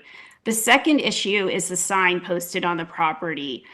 It has not always, I mean, certainly I never saw it, but I have had a back injury, haven't left that much, but people I know who take walks every day, including my husband, never noticed the sign. It was not clearly visible or legible to the public as required. We have photographs only, because we only found out about this on Monday, I've only been able to take photographs since the winter storm, but this sign is halfway covered with snow. It is definitely for that period of the 10-day requirement. It has been covered with snow. And more importantly, again, I can send a photo. I wasn't able to send it in because of the short notice, but I will send a photo that shows it looks like the sign was moved. Now, I'm not talking about nefarious reasons or anything like that. Look, it's bad weather, signs go down, I get it, but you can see that indicates that probably people didn't notice the sign because it very well may have been down. So basically, from a factual perspective, people did not get enough notice. And that's why you have so many people here today wanting to have information, not having it. The second issue, and I'm getting to the end, I recognize that I'm talking for 3 people, but I'm trying not to take too long and I don't want to bore people. But the second issue is that notice was not provided in the spirit or intent of the Planning Act. So first off, even with these technical deficiencies, I live only 5 houses away, and I was completely unaware of this application or today until Monday of this week when one of my neighbors told me about this. I managed just barely to register in time. And only since yesterday I think we've got the gist of your point. You've run over your time. No, but I'm talking for 2 other people. No, I understand that, but you are limited to 5 minutes. And I think we understand the point that you're making. Yeah, I'm almost done. Just to finish up all of my points. Sorry, if you could allow me the leeway, I'd really appreciate it. So basically, just so that you know, neighbors at 9, 11, 12, and 14 Hill Home, 180, 182, 184 Forest Hill, 17 Killarney, others on Dunvegan, didn't know about this until 2 days before. And so we haven't had a chance to understand the proposal, talk to the city heritage staff, because this is an intersection where the road had a very historically interesting situation happen in the late 20s, where Dunvegan, Old Forest Hill, and Forest Hill Road exactly at this intersection became distinct streets. We don't know if this house is important in that way. We really haven't had time to discuss whether the height variances are creating shadows, whether there's children who are walking daily, whether this is safe. It's just Okay, very ma'am, important that we. I don't mean to cut you off, and I appreciate your passion, but I think we understand the points that you're raising on behalf of yourself and your neighbors. So thank you very much. I am going to just take a bit of a pause because I think this is going to be a theme. We'll certainly ask the agent about notice. Sabrina, can you? I will say that the neighbors never reached out. I'm sorry, ma'am. Can we? Yep, sorry, I won't talk again. Sabrina, I'm going to ask you, I think the speaker did indicate that they'd spoken to staff and confirmed that notice was provisioned, but I think, or provided, I think it's important, because I think this is going to be a common theme, that we speak to the notice provisions. Sure. Through you, Mr. Chair, the notices were sent down to the mailroom on December the 22nd. So there was more than enough time for the notices to be printed, put into envelopes, and mailed out, just like we did for the remaining applications that are before us today. So the city did provide proper notification based on public hearing notices. Right, and that was a month ago. And that was 1 month ago. The Planning Act says 10 days prior to the hearing. So in fairness, to give enough people time, and it's not just because of the holidays, this is what we do all the time, we send them out 1 month in advance. The applicant will speak to the sign, but the applicant did submit a signed declaration form signing off that the sign would be posted 10 days prior to the hearing, posted and maintained, and has provided photos of that sign that are on the front lawn fronting the municipal road. So very visible for anyone driving or walking by the property.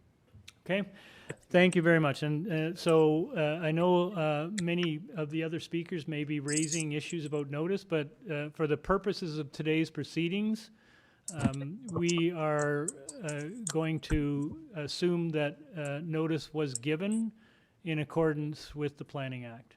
So just to confirm, so notice was sent for this one at the same time as all the other ones at this meeting? Through you, Mr. Chair, that's correct, yes. And nobody else had this? We have not heard of other issues with the other applications. Right. And we will confirm with the agent that the sign was in fact posted properly. So, can we go to our second speaker? Are you up next? Okay, come on up.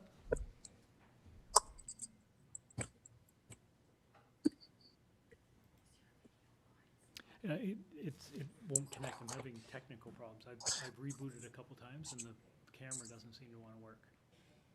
So maybe when we're finished this one, we'll fix it. Hi. Hi. Name and address, please. Good afternoon.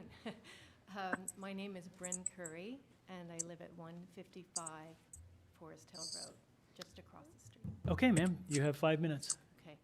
I'm also representing residents at 148, 152, 158, 160, 162, and 164 actually just sold, so I'm not representing them. And I'm here to speak about the proposed application for 168 Forest Hill Road. I live across the street at 155 Forest Hill, and I've lived at this address for 21 years. Many of my neighbors have lived on this street or within this neighborhood longer. I was raised in Forest Hill, attended school in the neighborhood, moved back here after I had children, and made the decision primarily because of the neighborhood's traditional character and family-friendly appeal. Forest Hill was built intentionally as a neighborhood of detached, single-family houses, and the way in which it was laid out has defined its character for well over a century. Apartments, fourplexes, were built around the perimeter, Avenue Road, Spadina, Lonsdale, Eglinton, Even the hydro transformers had shell homes built around them to enhance the neighborhood and not detract from the aesthetic. The primary reason for me being here is for a procedural standpoint. I'm opposed to how this application was received.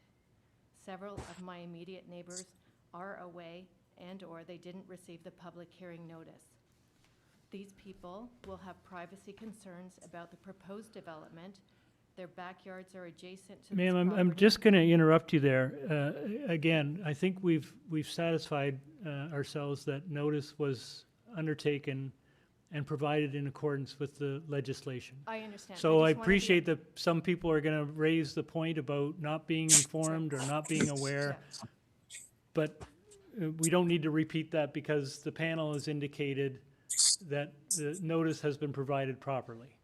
Will I still have the additional time? No, I do. I'm just trying to, if you want to concentrate your remarks to something other than Yes, notification. That's why I Okay, skipped great. over it, just Thank you. timing and. All right, thank you. I feel strongly that the neighbors within this community who are affected directly should have representation in their absence. So I would argue a delay in the decision today on behalf of the neighbors who are directly affected. Public hearings exist for a reason, and when all of the players can't have a fulsome discussion, the decision reached cannot be satisfactory, and the optics of pushing ahead in this circumstance wouldn't be favorable. This is the primary reason for my attendance today, and at the moment, I simply ask you to consider making a stay in judgment until our community has had a reasonable time to read, to digest, to discuss, and to determine the next steps. Thank you for your time. All right, thank you, ma'am. You're representing interests of surrounding neighbors. Is there, do you see a direct impact of this application on your property? I look right at that property from my property. What do you see as being the negative impact of this property on your property? I live in a single family dwelling. One family is living in it, and this is a multiplex. That's my primary concern. Okay, Dino? Quick question for you. Did you say you live at 155 Forest Hill? Yes, I do. So that's at the corner of Killarney. and- There are 2 properties on my side of the street, and there are 5 properties on the other side of the street. Right. Correct, because my home is Yeah, lengthwise. it's elongated yes, along correct. Forest Hill, but it's on a corner. Yes. Yeah, it okay, is. thank you. Okay. That's all. Okay, thank you. Thanks, ma'am. Through you, Mr. Chair, we'll hear from the owner at 291 Forest Hill Road. Melanie Ruby, you will be unmuted. Hi, not sure if you can hear me. Can you hear me? Just your name and address, please, first, ma'am. Actually, I was hoping I could please provide my time to Sherry Cohen. She's done the work and the research on this. If that's not sufficient, then I'm happy to provide some information, I suppose. Yeah, sure. I think Ms. Cohen is on the line, so you can defer to her if you like. I would like to defer to Ms. Cohen as she's in the more immediate vicinity. Sherry, go right ahead. Hold on, through you, Mr. Chair, we've already heard from Sherry Cohen. Oh, who she was the said first speaker. She was the first Oh, speaker. pardon me. Yeah. Ma'am, So- did you hear Ms. Cohen already spoke to us? Pardon me. I'm sorry. Did you hear that? I did, but I heard that part of her remarks were not, that a part of what her commentary was, I think it was kind of a bit short. But I'm happy to also speak to this if. Sure. Why don't you go ahead and let us know what your concerns are? My concerns have to do with one. I know you suggested that notice can't be provided, so I'm going to shift focus to suggest that I understand that there is a movement of the driveway that is being proposed closer to the intersection. As a mom with young children who walk, the safety of that intersection. First of all, it's slightly a busier area as people coming off of Hillhome, off of Avenue Road into the Forest Hill area often oftentimes enter from Hillhome, and I just feel that it's very important if cars are backing into and out of the driveway and it's closer to an intersection, there may be a safety issue there. That has certainly come up with some of the other submissions that I have seen in the past. But as a consequence of only finding out about this only 2 days ago, I haven't been able to do accurate research and in-depth research. Accurate, not accurate to say, but more in-depth research about the true implications of this proposal. And I guess that is actually the big issue, is that there is just insufficient time to do the investigative work. I'm also not certain that the applicant contacted the neighbors to receive approvals and to discuss this. So there's numerous issues that are at issue. I drove by that intersection. I did not see the sign, and it is on my path. And so I can say with certainty that that sign was not available for me as a neighbor to see in my daily commute. So I'm speaking to that issue in the hopes that this can be deferred, with the hopes that more investigation on the safety and security of these plans as it impacts the neighborhood can be better assessed. Okay, thank you, ma'am. Any questions of the speaker? Dino? Thank you. A quick one. I just wanted to confirm, you have an issue with the proposed new driveway location? Yes. Which is immediately adjacent to the existing one? Closer to the intersection, Right. to my understanding. Closer to the intersection.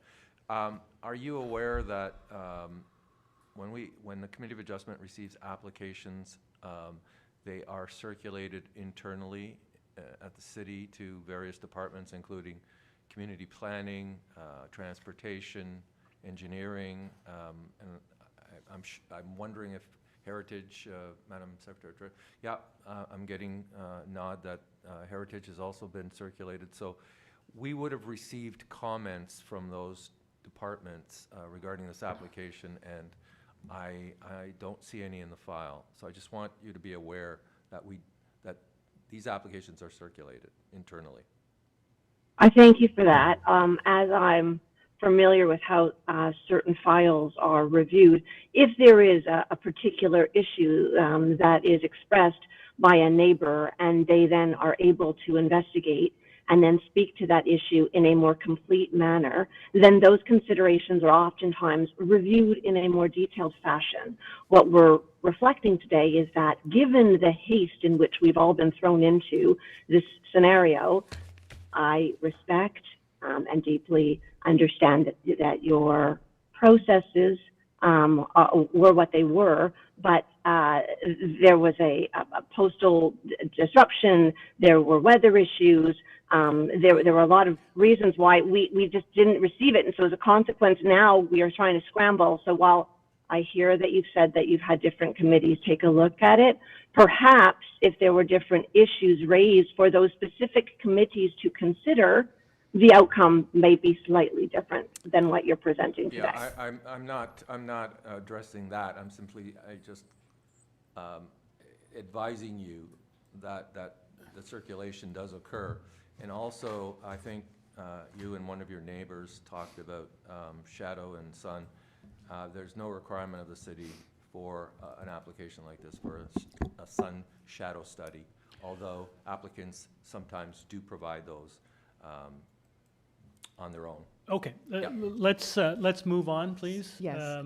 Through you, Mr. Chair, sorry, just a point of clarification. City divisions that get circulated on applications, they don't review letters that have come in from residents, right? I just want to make that very clear. And this morning, the committee imposed heritage conditions on other applications. So if there was a condition, we would have seen it. Okay, through you, Mr. Chair, we will move on now to the owner at number 7 Hillhome Road, Rebecca Lee.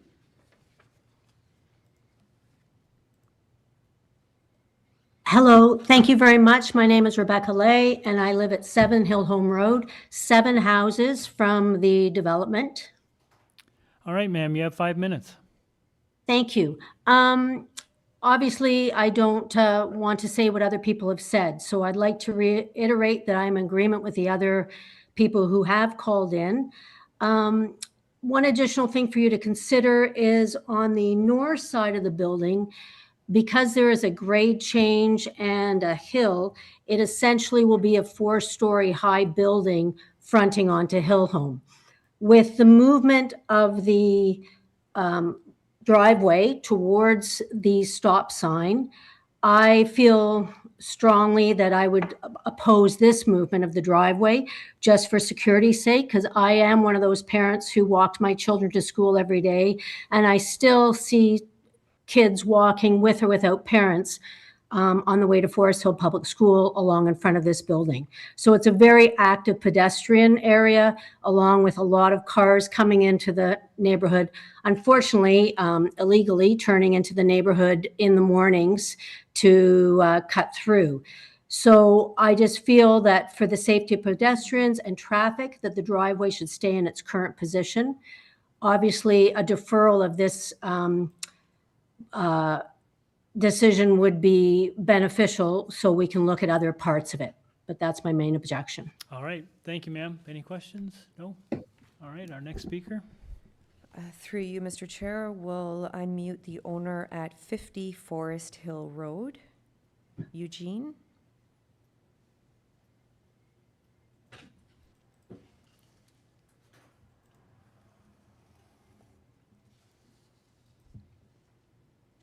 Hi, can the committee hear me? Sure can. Name and address, please, sir. Great. The name is Eugene Polovoy. Address is 50 Forest Hill Road, and I appreciate the chance to speak today. So, dear committee members, I'm here to formally express my strong opposition to the minor variance application of 168 Forest Hill Road. As a resident of 50 Forest Hill Road and as a resident of the area even longer than that, because I lived in a different house before that, I'm deeply concerned that the scale and nature of the proposal fails to meet 4 statutory tests required under Section 45(1) of the Planning Act. Specifically, I oppose the application based on the following concerns regarding the requested variances: excessive building height and massing. The application is seeking a maximum wall height of 10.51 meters, significantly exceeding the permitted 9.5 meters. For a detached dwelling with a flat roof, this additional height creates an imposing box effect that is inconsistent with the character of our low-density residential neighborhood. This variance is not minor. It contributes to an inappropriate massing that will overshadow neighboring properties. Second reason, encroaching on side yard setbacks. The proposal seeks to reduce the required 1.5 meter setback to just 0.66 meters on the north side and 1.36 meters on the south side. A setback of 0.66 meters is less than half of the requirement. This creates a significant concern regarding privacy, drainage, and other issues, which undermines the general intent of the zoning bylaw to maintain adequate separation between dwellings. Second last point, non-compliant building depth and length. The request for building depth of 19.36 meters and a length of 19.11 meters exceeds 19 meters limit, further demonstrating that the proposed triplex is overdeveloping a lot not zoned for this purpose. This excessive footprint, combined with the height and setback variances, indicates that the proposal is not a minor adjustment, but a significant departure from the established neighborhood fabric. Last point, given that there are no other triplexes on this street, and this is not a major street with public transit access, by approving this application, the committee would be setting a new precedent for this neighborhood in its entirety that, in my opinion, would have negative effects on future development and a stain on a historic fabric of a neighborhood focused on high-end single-family residential homes. So in conclusion, I believe this fails the 4 tests because it's not a minor variance in its cumulative impact. It's not desirable for the appropriate development of the land, as it introduces a density and scale that overwhelms the site. It does not maintain the intent of the zoning bylaw or the official plan for low-density residential areas. I respectfully request the committee refuse this application in its entirety. Thank you. Thank you, sir. Panel, any questions? See none. Our next speaker, please. Through you, Mr. Chair, we'll unmute the owner at 177 Forest Hill Road.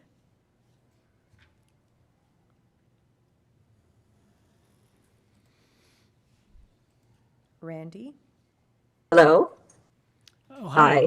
Hi. Name and address, please, ma'am. Hi, Randy Bitov. I'm at 177 Forest Hill Road. Not to reiterate what all my neighbors have been saying, I agree with everything everyone has proposed here. Just firstly, again, I don't want to bore you again, but I am 60 meters away and never got notice. So that was a concern. Again, this late review of what's going on is a little discerning. And just emotionally, for me, not to add anything else, personally, I've lived here 30 years. My kids have gone to school here. My grandkids are now in the neighborhood. I feel by putting something like this up is just going to impact the neighborhood so negatively that my grandkids are going to be walking down the street. The traffic here is already deplorable. Adding a triplex with more people having to park at that intersection, which is so busy already, is just going to really impact our neighborhood. I really hope that you can defer this. We just need a little more time to figure out what's going on. I hope that you understand us. Thank you. Thank you, ma'am. Any questions? No? Thank you very much. Our next speaker. Through you, Mr. Chair, we'll unmute the owner at 11 Hill Home Road, Michael. And Michael, will you also be speaking on behalf of Janice? Yes. You can hear me? Yeah. Name and address, please, for the record. Michael Scrow at 11 Hill Home Road. All right, sir, you have 5 minutes. I'll be quite short. I'll say that I'm in agreement with the previous speakers. Now, if you look at my address, I'm 5 houses down on Hill Home Road to the east. It puts me outside of the mandatory notification zone. So I was obviously not notified in advance, and I found this out quite recently. Despite being outside the notification zone, if you physically walk up Hill Home Road to the west, it's slightly uphill. This is a residential neighborhood. This building they're proposing on the corner has quite an impact on the area, which goes beyond your mandatory notification area. I don't know if that has an impact, but I think that this structure will have a larger impact than just the circle it was notified, and that's why I have joined the meeting to indicate I believe there needs to be a delay put on this proposal to give the neighbors that will be affected by this an opportunity to review them. As I said, I being outside that circle was not notified and only found out about this in the last day or two. The sign that was put up in front of the home clearly was there by the picture sent in, but was obstructed by snow for much of the time. So I'm not sure that the sign notification was as helpful as it would be in normal circumstances. Okay. Thank you, sir. I appreciate that you're speaking, to support your neighbors, but you are a few houses down. Is there an impact of this proposal on you? As I said, if you're just looking at a drawing, you'd say, well, what's really the impact? Hill Home is angled uphill when you walk east to west, and this house that's really a box sits on top of another rise. So its impact is by the landscape. It has quite a big impact, actually,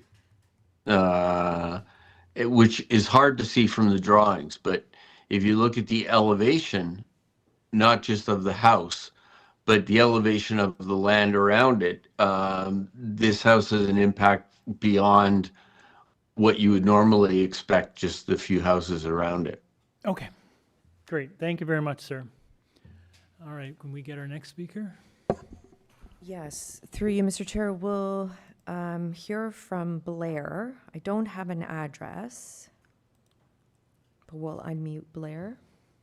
Hi, I'm Blair Bitov. I'm at 14 Killarney Road, so just around the corner from this. My mother actually spoke earlier. She's at 177, and so I've been in this neighborhood now over 30 years, living with my parents. I've recently moved into the neighborhood myself. I do believe I'm in the 60-meter radius that was not notified. I do also frequently, I have a dog. I walk to my parents' house. This house is on the street that I walk directly to my parents' house. I walk by it multiple times a day.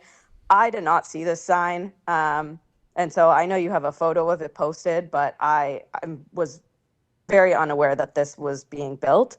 And so I don't want to bore you again with the deferral, but I think that the neighborhood, there's many reasons why we strongly oppose this, and we just want more understanding of what rights they have and what rights we have. I think, as you see, it's a single family home neighborhood. Building a triplex, I understand it's a new as of right for the city, but I also have been reading up on it that it is in a test, and by Q1 of 2026, they're going to review the effectiveness of it.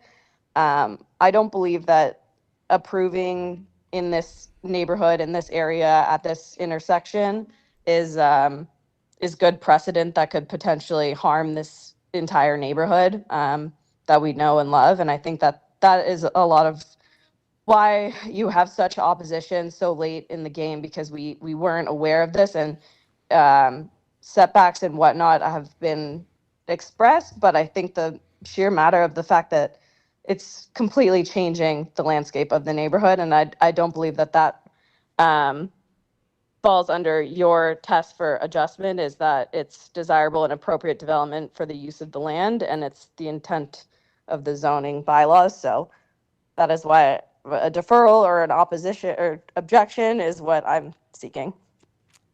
Okay, thank you, ma'am. We have any more speakers? Through you, Mr. Chair, we'll unmute Vona Batovi. I believe her address is 73 Hill Home. Hello, Hi, name and address, please, ma'am.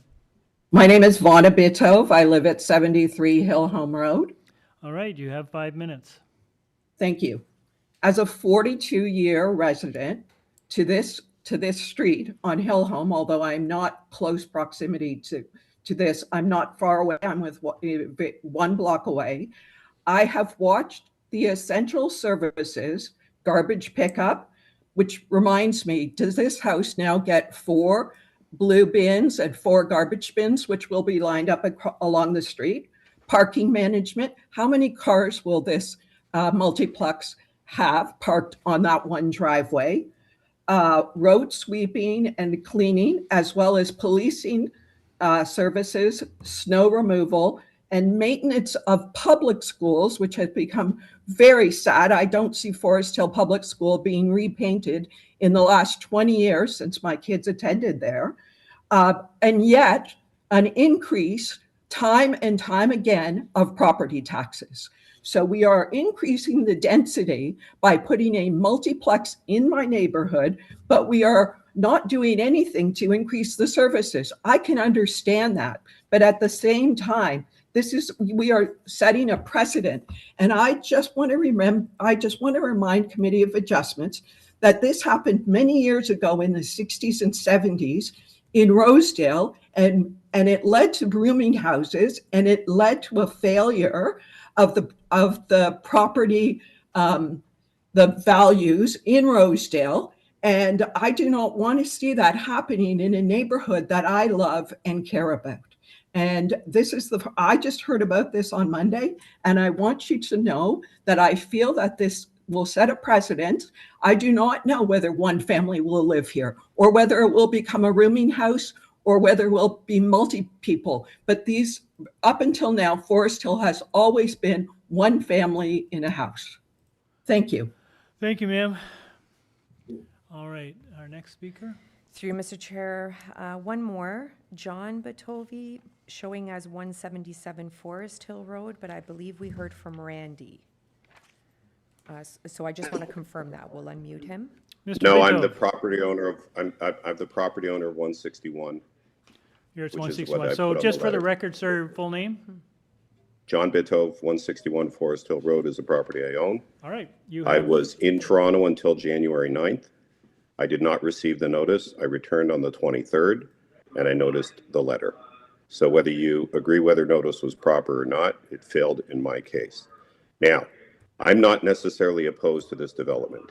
I am opposed to a decision today because I think things need to be looked at. When I built my house 30 years ago, I talked to the neighbors and I discussed what works and what doesn't work. For example, if you go to the side elevation that you're on now, you can see that like the garage is slightly below grade. You have, it looks like almost a 4-story or 3.5-story sheer wall. One of my questions would be the owner, could they possibly push back the some setback on the 3rd floor, you know, to make it look like it's not an apartment building on the side. As you've heard from others, traffic is horrendous at that intersection at the peak hours of the day. I think there needs to be some work done on the traffic and the driveway location, whether it works or not.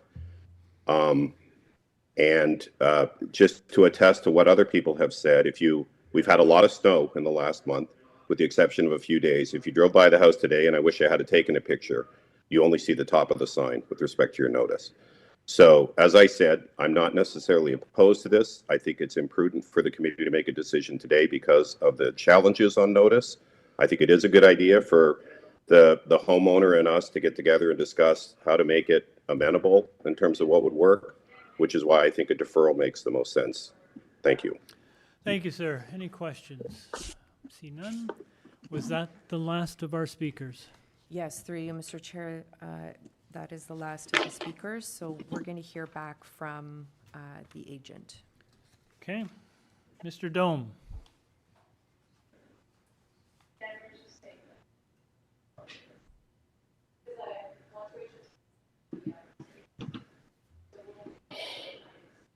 Mr. Dome, are you there? Can you hear me? Yes. Okay, thank you. You've got 5 minutes, sir. Yes, we do acknowledge and appreciate the neighbor comments, and my understanding is that the sign was posted properly according to city requirements, and I can confirm I was contacted by the legal representative of the rear adjacent property owner, 159 Dunvegan, on January 16th, so they were aware of the upcoming hearing, and I had a discussion with the representative on January 19th. I also, the owners did discuss with the south adjacent neighbor at number 166 as well. And just to briefly speak to the comments from number 177, it does appear to be approximately 85 meters away and outside the 60-meter radius, so they would not have gotten notified by mail. Overall, I would emphasize that in this residential zone, the use of a triplex is currently allowed as of right, and I have outlined the owner's personal multi-generational use of the dwelling. In fact, in this zone, up to a fourplex is allowed. This isn't a heritage property. There are no driveway variances, and transportation does not have concerns. The balconies meet the bylaw. There's adequate separation between the neighboring properties. Flat roof dwellings are an existing form in the area, and in this case, well, the front main wall height, I mentioned it earlier, the front main wall height variance is balanced by the fact that the overall proposed height of 11 meters is 1 meter below the as-of-right 12-meter height, and the street is also sloping downward toward the north, and the proposed front wall at that interior side lot line. The setback is 2.27 meters to the dwelling, which does exceed the minimum 1.5 meter bylaw. And there are a lot of elements here where the proposed dwelling has been pushed in from the existing dwelling dimensions as well. And overall, we do feel that the application is reasonable and minor in nature as per the current zoning bylaw regulations. Okay, thank you, sir. Panel, questions? Dylan? Hi, just a few questions. First, I noticed that I think on your plans you're indicating that a tree on the street will be removed. Is that correct? That's correct. Okay, so The I'm not City sure why Boulevard. we didn't get anything from Forestry about that, but normally I think Forestry 3 is payment and compensation for removing a street tree. Would you be okay if we put that Forestry 3 condition in there just to make sure? Yes, that's correct. Okay. Secondly, so there's been some talk about the driveway. I totally understand that it's not actually a variance, but it is a little unusual having the garage in the middle of the house. I was just wondering if you could speak to that very briefly.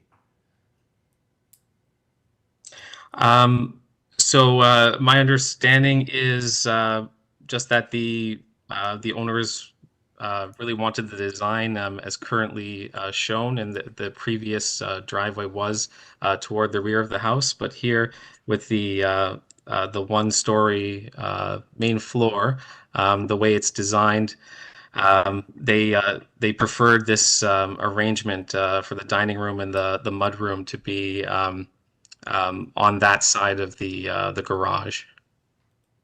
Okay, thank you. And then the last thing is, just to confirm, I think you already said this, but the side yard setback to the south, I believe it's actually slightly larger than the current situation. Is that correct? So that's correct. The proposed side yard setback is larger. You can see the dotted outline. That represents the current dwelling. And so the proposed side yard setback on the interior side is actually pulled back, and the bylaw, the variance that's being requested for the interior side yard setback pertains to that one-story portion at the side, and it's I believe 2.27 meters to the remainder of the dwelling, and the third story, as you can see as well, is also stepped back an additional, I believe, 1.6 meters. Thank you very much. Okay, other questions? You had mentioned that you had spoken with 166 Forest Hill and 159, is it Dunvegan or Hillholm? With Dunvegan. Can you just confirm that? So I don't see any correspondence or any concern from either of those two properties? Yeah, so my understanding is that the owners did speak to the adjacent south neighbor at number 166, and they didn't have a concern with the size of the dwelling. Apparently, that's what was communicated, and I did speak to the representative of number 159. Okay, and just quickly, there, if you look at Google Maps, there is a new house just adjacent to this property on Hillholm, right? Are you aware of that? I'm sorry? Joe, so it looks like from Google Street View that right across the street on Hillholm, there is a fairly new... yes. So how would you, I mean, it's a little unfair, but how would you characterize the height and massing of what you're proposing to that? Yeah, so that does represent that is 170 Forest Hill. And so in my presentation, I did reference so it was approved 3 years ago. So it has as far as massing is concerned, has a 0.877 FSI. The proposed massing here is 0.55. And also, furthermore, the length and depth was approved across the street at 24.54 meters, whereas slightly over 19 meters proposed here. Right. And with the second and third story being significantly less, 13 meters, 11 meters, 10.5 rather for the third story. So there's a significant difference between the massings. Right, and you may or may not, I don't imagine you know this, but to your, that's not is that a triplex or a single family home? What, any idea? I believe that's single family. Single family. Okay. All right, panel, any further questions? Just to add to what you're saying, Mr. Chair, the last person who spoke in opposition was the owner of 166, and he didn't have an objection to the development. He had a concern about notice. Oh, so that was Mr. Bitov? Yeah, John Bitov. Oh, I have him listed at 179 Forest Hill Road. Can we confirm Mr. Bitov's address?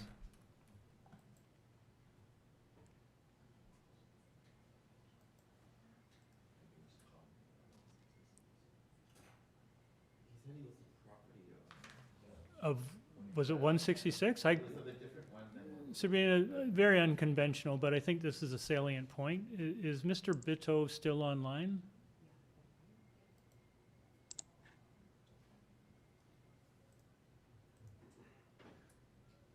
Hello? Yes, Hi, I've John, been here. sorry to bring you back, but we just Yep. needed to confirm the address you cited. 161. And I just want to point out, because you were asking questions, the house across the street is under construction, and the other house across the street has a tenant. The owner's not there. So those two other corners, not even sure who would have got the notice. Okay, thank you, John. We just wanted But to I'm confirm. 161. We Yes, thought we I'm heard 161. 166, but it's 161. Thank you very much. Okay. All right, we're back in, we done questions? Yes, any further questions? We're good? All right, we're in committee. Dylan? Yeah, I think if the variances being requested were significant, I think I would be considering maybe pushing for a deferral. But as it is, the variances are actually really minor. I personally don't see that I personally would not even, whatever the neighbors come up with or concerns they have, I can't see myself refusing these variances. We know that triplexes are allowed. The addition, the extended lengths are extremely short. The wall height is not that significant. The side yard setback is actually an improvement over the current situation. So I think if it was a more significant set of variances, I might think that a deferral would be something that we should consider. But given the minor nature of these variances, I don't really see that, and I think it's eminently supportable. Okay. I don't really see any further discussion would change the situation. Okay, thank you. Anyone else? Yeah, so thanks to the Deputy Secretary Treasurer for confirming that all the signs and notices for this application were posted and sent out within the required time frame. I find the requested variances are minor in nature. I think the overall development is appropriate and desirable for the neighborhood. I understand some neighbors are resistant to change. I do not see how the proposed development would negatively affect pedestrians. I think it will have no impact on pedestrian activity. And overall, Toronto continues to face a significant pressure on housing, and no neighborhood can reasonably be expected to be exempt from increased densification. We need to increase densification to address these challenges.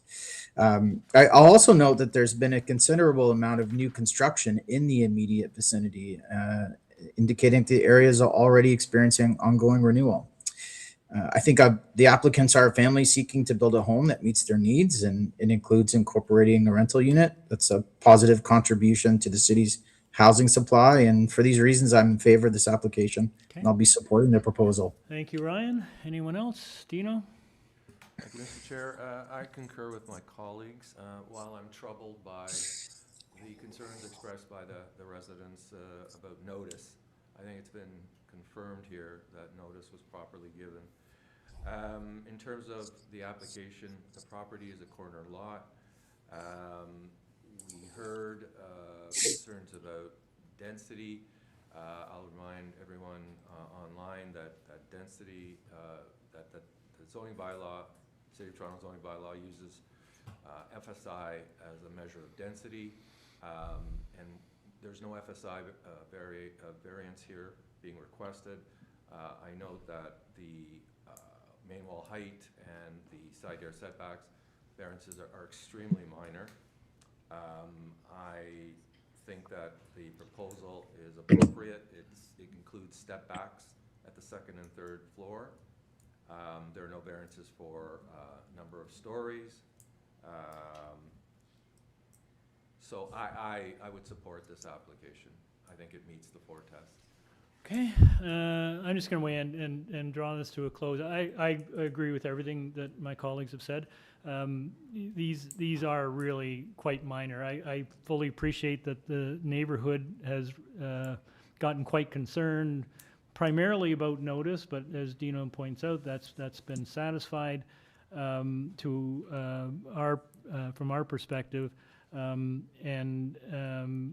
This, I mean, it does have a slightly different massing than some of the homes around, but then if you do travel through the neighborhood, there are multiple houses that have flat roofs, that have 2.5 stories, rather large residences, though I don't think that this would be inconsistent with a number of properties that have been redeveloped in this neighborhood. It's not at all out of keeping. As Dino points out, it's a corner lot, so the impact is mitigated to a degree, and the fact that 166 right next door and the property in behind have not registered any concerns. In my view, those are the 2 properties, frankly, that are potentially most affected, and we have no concerns that have been raised by those folks, at least in front of us.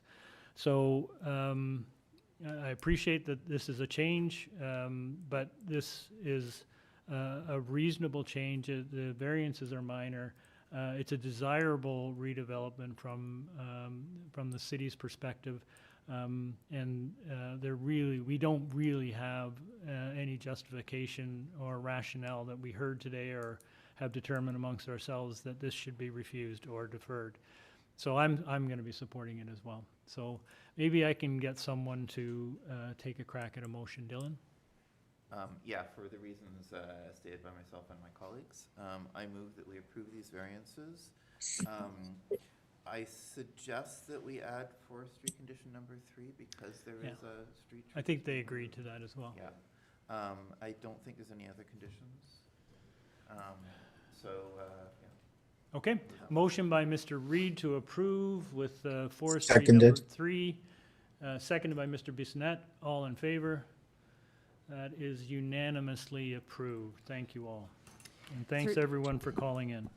Through you, Mr. Chair, before we deal with our last 2 items, item number 18, 207 Glen Road, and item 20, 649 Spadina Road, I just want, for those that are here in the room and online, we're probably looking at another hour.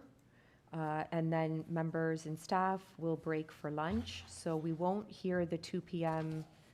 Time slot applications until 3:45 or shortly thereafter. Okay, thank you. Okay. Mr. Chair, I apologize, but can we have just a very quick 3-minute break? 3 minutes? Yeah. Okay. I've been consuming a lot of water. Okay, members, please turn off your videos, microphones. We'll mute the room. We'll take a quick break. Okay.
I feel like somehow I'm letting you down here a little bit. Ryan Sloppy. You know, John Hickel was the guy who originally brought the Raptors to Toronto. I know, I was like, ooh. Yeah, and the Canada Olympic, Toronto Olympic. So, and the Fitzgerald family.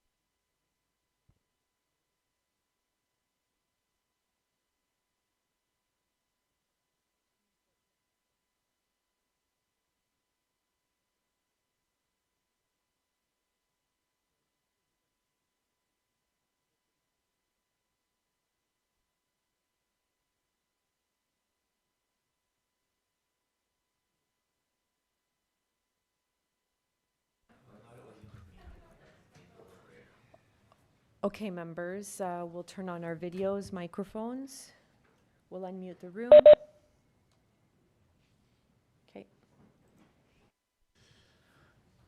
All right, we resume with number 18, item number 18, 207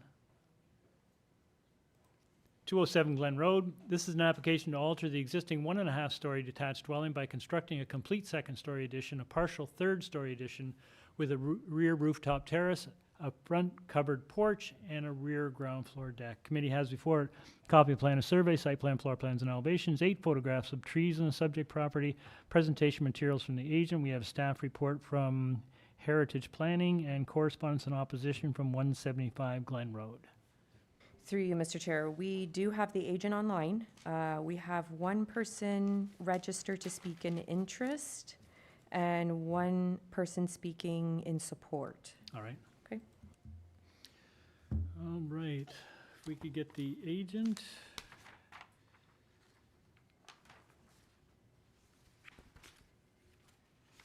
Good afternoon, sir. Hello? Hi. Can you hear me? Hi, good afternoon. Name and address, please, sir.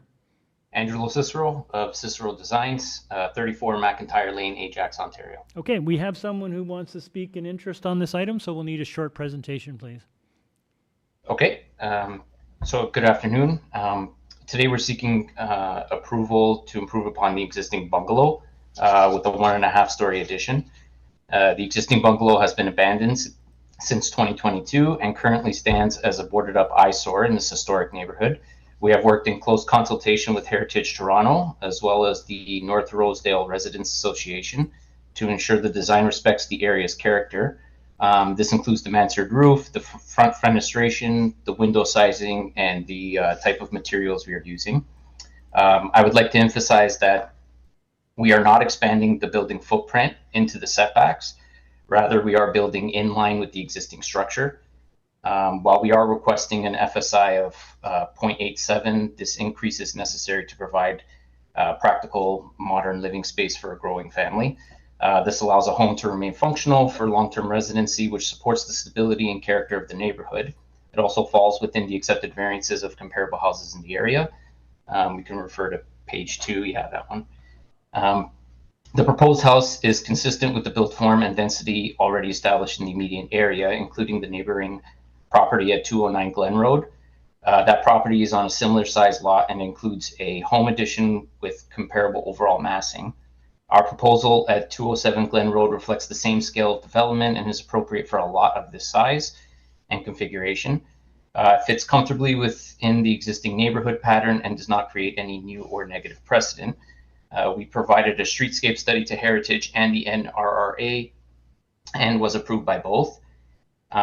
Privacy has been carefully addressed. The proposal includes a privacy fence surrounding the third floor terrace, providing full visual screening toward the neighboring properties and preventing any overlook. Similar terraces already exist in the area, such as at 232 Douglas Drive, which has a large rear terrace without any privacy wall. You can refer to page 5 for that. In comparison, the proposal at 207 Glen Road takes a more sensitive and privacy-focused approach. The variances requested are minor in nature, as we are building within the existing footprint and adhering to the guidelines set out by the Heritage and the NRRA. The project is desirable for the appropriate development of land. Furthermore, the design respects the established neighborhood density. We are not setting a new precedent. We are simply following the established pattern of the street to ensure this property contributes to long-term stability and community. Yes, thank you for your time and consideration. Great, thank you, sir. All right, we have someone who wants to speak. Through you, Mr. Chair, we'll unmute the owner at 209 Glen Road.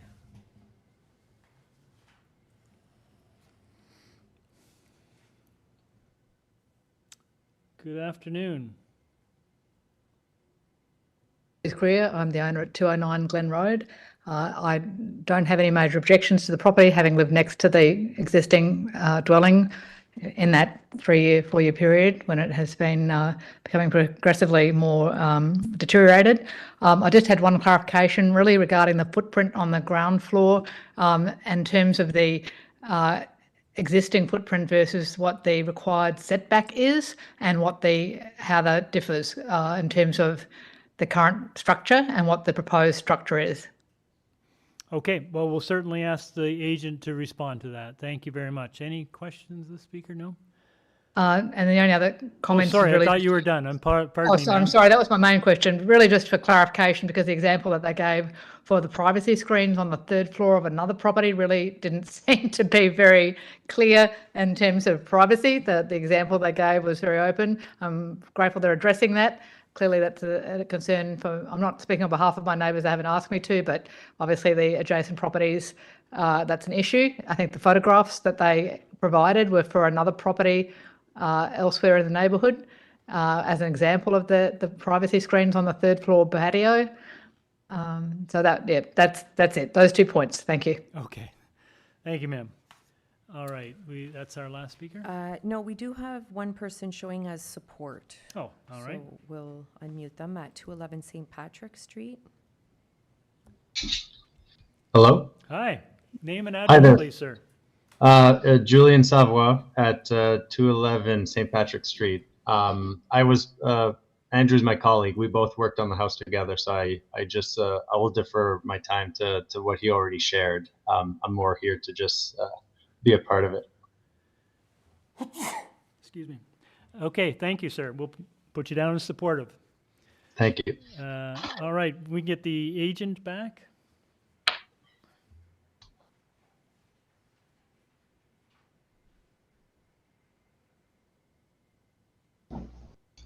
Hello. Hi. Hi. You heard the next door neighbor ask basically two kind of clarification questions. I wonder if you could just respond to her. Sure. So can I hear those questions again? It was regarding the setback for the She wanted house. to know whether it was the existing footprint and for the new construction, and would it be the same setback? And also she wanted clarification on your approach to privacy of the rooftop terrace.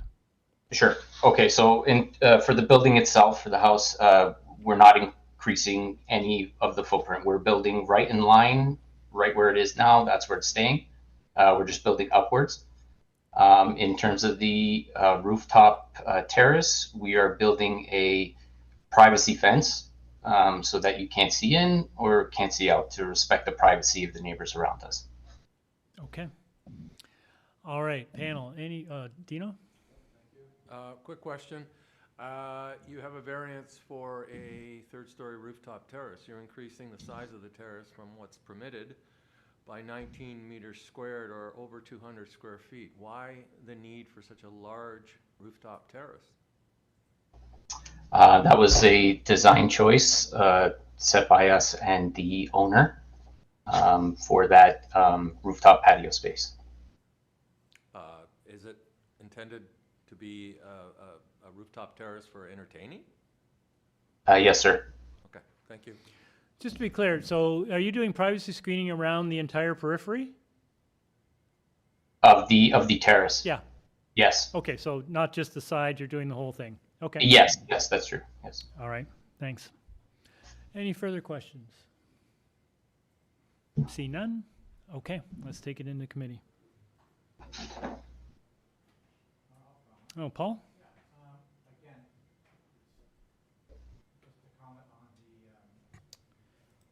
The fact that they're working with the existing footprint of the building is a great advantage, right? Because a lot of the variances that they're requesting are existing conditions more than they're encroaching as a result of their design approach. So, and that's a majority of things: the side yard setback, the rear yard, and the FSI seems to be within a very reasonable and minor in nature. So I support this application. Okay. Anyone else? The only thing I want to note is my surprise at having one of these tiny bungalows in the middle of Rosedale. It makes a lot of sense to build this up. They're few and far between, yeah. The proposed design looks attractive and desirable, highly supportable here. I find this to be a good addition to the neighborhood. Okay, thank you.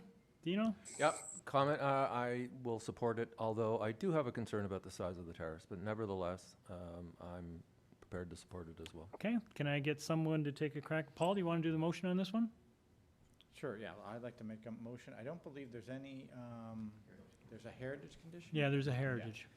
So as submitted, motion to approve as submitted with the heritage staff report and heritage condition. All right, motion by Mr. Gogan to approve. Can I have a seconder? Mr. Reed, all in favor? You have your approval, sir. Thank you very much. We proceed now on to 640. Yeah, I know. What's the? It's 19 in our. It's 20 in their agenda. 20 in their agenda. Okay, so we are scooting ahead to 649 Spadina Road. This is an application to obtain a consent to sever the property into 2 residential lots, of which in each of the 2 new lots there will be 3 new 3-story detached dwellings. Okay.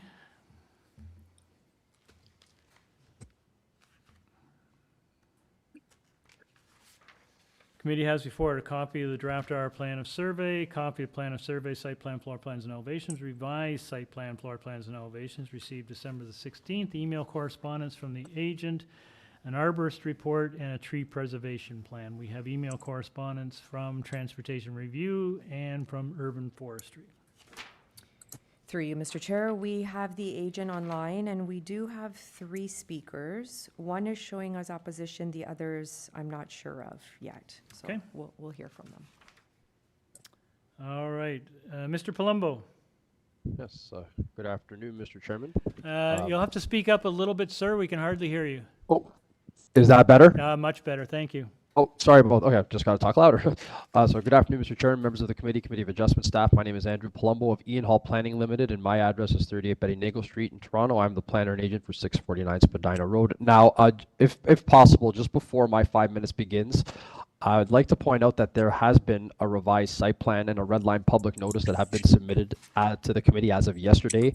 It essentially reflects an increased south side yard setback from 0.9 meters to 1.2 meters. This is in association with proposed Part B, which is the resulting southern created Hold on lot. a second. So just slow down a little bit, sir. We don't have the red line version. Do I have the red line version? Through you, Mr. Chair, I'm just going to ask the presenter to present that red line version under the very late materials. Okay, sir. So if you could, we don't have that. Appreciate they've made some changes. Can you, we're putting it up. Could you just walk us through the changes you're making? Yep, just very quickly. This came about yesterday, so I apologize for the tardiness of this, but it was in an attempt to address the efforts to mitigate concerns that were raised by the existing adjacent neighbor to the south at 647 Spadina Road. So as such, the new proposal before the committee today, it's a proposed south side yard setback of 1.2 meters. On proposed Part B, that is, and it basically was done to better reflect the current north side yard setback condition of that adjacent property with concerns, which is 647 Spadina Road, which at its shortest point is 1.16 meters, and at its widest 1.28 between the properties. So again, just an attempt to improve the project and make it just obviously make it better in terms of a setback condition between the two properties. And again, just in a response to the concern, rather than just closing the door and saying no, my client was open to making this change. Okay, and that is so what is there are before no other alterations or changes to your variances? No, there aren't. But while I am on this topic, this application was originally deferred back in November. This was to address urban forestry comments. As a result of that deferral, though, as part of the same revised drawing set, revisions were also proposed to Part B because there was a need to basically remove built form and structure, including the proposed outdoor swimming pool, which is no longer part of the application for Part B. They were basically removed from the tree protection zones of the boundary trees located as well on 647 Spadina Road to the south. In addition, a proposed transplanting of one city tree has been proposed to accommodate the proposed driveway design on Part 1, the northerly resulting lot, whereby the tree will be fully replaced if there are any issues with the transplanting. But as a result of these revisions, and I think the committee has before it now, there are standard tree permit conditions associated with this application issued by Urban Forestry. Okay, so this is the January 20th memo. So there's conditions for Part 1 and 2, right? That's right. And conditions 1, 2, and 3, which are basically yes. Yeah, public, for Part 1 and Part 2. Yep. Yes. Okay. Yes, that's right. Sir, that's right. we've taken up. There is some people wanting to speak, so I'm going to ask the clock to be reset, so you can have a full time to give us an overview of your presentation. I just wanted to clarify those administrative matters. Now, given the interest of time and given that we are long, I'm going to just focus the rest of my presentation on some of the key points and the key variances and questions for this application. But I think it's important to provide some quick background context. There had been detailed correspondence with city planning staff that dates back over a year, basically in order to obtain their comments and their feedback and their appetite for the proposed applications. Because originally, there was actually a proposed pair of semi-detached dwellings that were being contemplated for the subject site, which would have been designed to have the look and feel of a single detached dwelling when observed from the street. And these are similar to the examples that are on page 10 of my planning justification letter. However, through discussions with planning staff, they actually asked my client and the owner to provide a design that actually contemplated single detached dwellings just on the basis that of this being the prevailing building type in this neighborhood. And it was a situation where as long as the resulting variances were acceptable to them and not quote unquote egregious, planning staff would have been open to a severance along a major street such as Spadina Road, which is also within the Chaplin LRT MTSA, and thus making it a more appropriate candidate for some level of intensification also being located along a major street as identified on map 3 of the official plan. So as a result of all this initial dialogue, And once the proposed single design was undertaken and zoning notices were obtained, city planning staff effectively confirmed that they had no issue and no objection in the proposed with the proposed applications. That's why you don't see a negative staff report before you today, and thus was the key reason to formally basically submit these applications and proceed with the applications going forward, hence why we're here today. So when looking at the required variances, and while it is understood that the proposed dwellings are about half the current lot frontage requirement, which is 9.12 meters proposed lot frontage, and 18 meters is required, it is important to consider the existing context of this neighborhood, and as previously just mentioned, relative to the Chaplin Station MTSA, and the subject site being located along a major street in Spadina Road. It is my opinion that the proposed dwellings have been designed to fit harmoniously within the Spadina Road streetscape in this section of the street. And despite the smaller frontages that are being proposed, no doubt, the perception from the streetscape will be similar to what already exists in this neighborhood in both the immediate and broader contexts. It is also important to consider that the resulting variances required to implement the proposed new dwellings are all modest and minor in nature, in my opinion, from both a numerical and a resulting built form standpoint, and in my opinion, don't suggest an overdevelopment of the subject site once severed. Rather, the proposal contemplates the gentle intensification that's envisioned by city planning policy in this specific location in the city, in my opinion. Furthermore, just with respect to some of the specific variances, the proposed front yard setback of 6.02 meters for each proposed dwelling will have the same look and feel from the street as the existing dwelling, which has a front yard setback of 6.28 meters, so a difference of 28 centimeters, in my opinion, isn't perceptible from the pedestrian realm between the existing and the proposed condition on site, and whereby the proposed front yard setback is consistent and has been specifically designed in accordance with the pattern of existing front yard setbacks along this particular stretch of Spadina. In addition, the proposed north side yard setback for proposed Part A is actually an improvement of about 12 centimeters in comparison to the existing north side yard setback of 0.78 meters at its shortest point, which confirms that the 0.78 meter side yard setback does already provide sufficient access to the rear yard for both leisure and maintenance purposes, and whereby a 0.9 meter setback will only improve the existing condition as well. It will slightly improve the building separation with the adjacent property to the north, which directly faces the rear yard of a corner dwelling on Ormsby Crescent.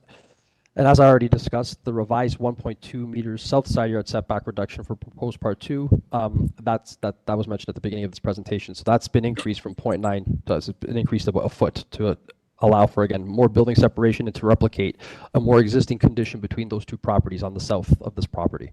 And lastly, for each of the two proposed dwellings, the building length and depth variances are only required as they relate to the basement level of the proposed dwellings. On this basis, the proposed main, second, and third floors, all of which are visible from the streetscape, are actually all within the permitted 17 meters building length and 19 meter building depth, the zoning requirements, as it's set at 16.9 meters. And thus would not trigger any variance if the basement level were not built out to 21.23 meters. The visible above grade levels of the proposed dwellings comply with the building length and depth variances, and as such have minimal impact on the surrounding area from both a massing and scale perspective. So as such, and overall, it is my opinion that the proposal meets the 4 tests for a minor variance under the Planning Act, represents good planning, and should be approved by this committee. I thank you very much for your time both this morning and this afternoon, as I was also on the agenda this morning, and happy to answer any further questions. Great, thank you, sir. Thank you. We have some speakers, but do you want to just quickly? Just something speaking to the red line that you just let us know. I'm just wondering, so you've increased the side yard setback on the south side. How have you done that? Have you reduced the size of the building, or have you moved the whole building a little bit? The building along the south wall has shifted and has gotten smaller. So the building's a little bit smaller.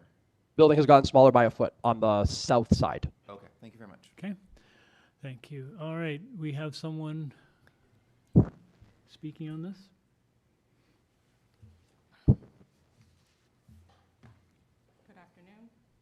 Hi. Hi, good afternoon. My name is Jasmine Fraser. I'm a lawyer at Airden Burles LLP. I am here on behalf of the neighbor to the south that the applicant agent was speaking to. So to start off, I do want to apologize that I didn't get a chance to submit an objection letter.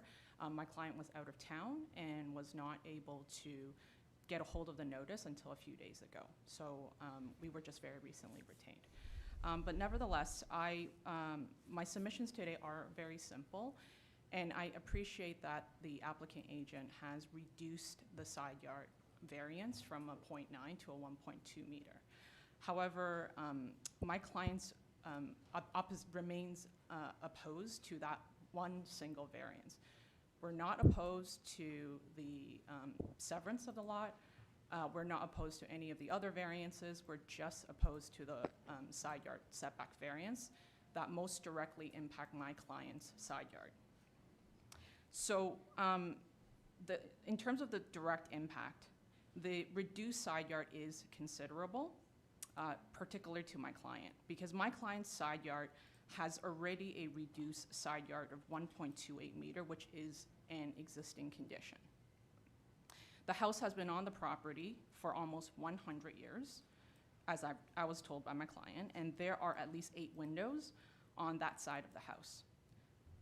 So putting up a 3-story wall that close to my client's property would essentially block the sunlight from entering those windows that go into the kitchen, the bedrooms, the living area, all spaces that are used every day by my client. Moreover, and I will explain in a minute, we do think that the side yard variance is actually not necessary and completely avoidable. So today, my submission is that I ask the committee, if it decides to approve this application, to do so without that south side yard variance. So my client's position is that no side yard variance should be needed at all. The 1.8 meter zoning bylaw requirement should be and could be met without negating the goal of densifying the site. In this case, density, we think, can be achieved on the site without compromising this requirement. Rather than trying to squeeze in 2 detached dwelling on the proposed lots, the applicant should have considered putting 2 semi-detached instead. Now, I appreciate what the applicant agent said this morning, and I was not privy to those initial dialogue with city staff, that originally they had proposed semis, and now they're proposing 2 detached dwelling. But I do want to make a note that my client will live next to this new development. They're going to be the ones that are most impacted. And so to explain why we think semis are better on this site than single detached dwelling, if you look at the site plan, you'll see that there's currently a 1.8 meter gap between the 2 single detached dwelling. Now, if semis were proposed, that gap can be eliminated, thereby using that space to give back the side yard setback to my client.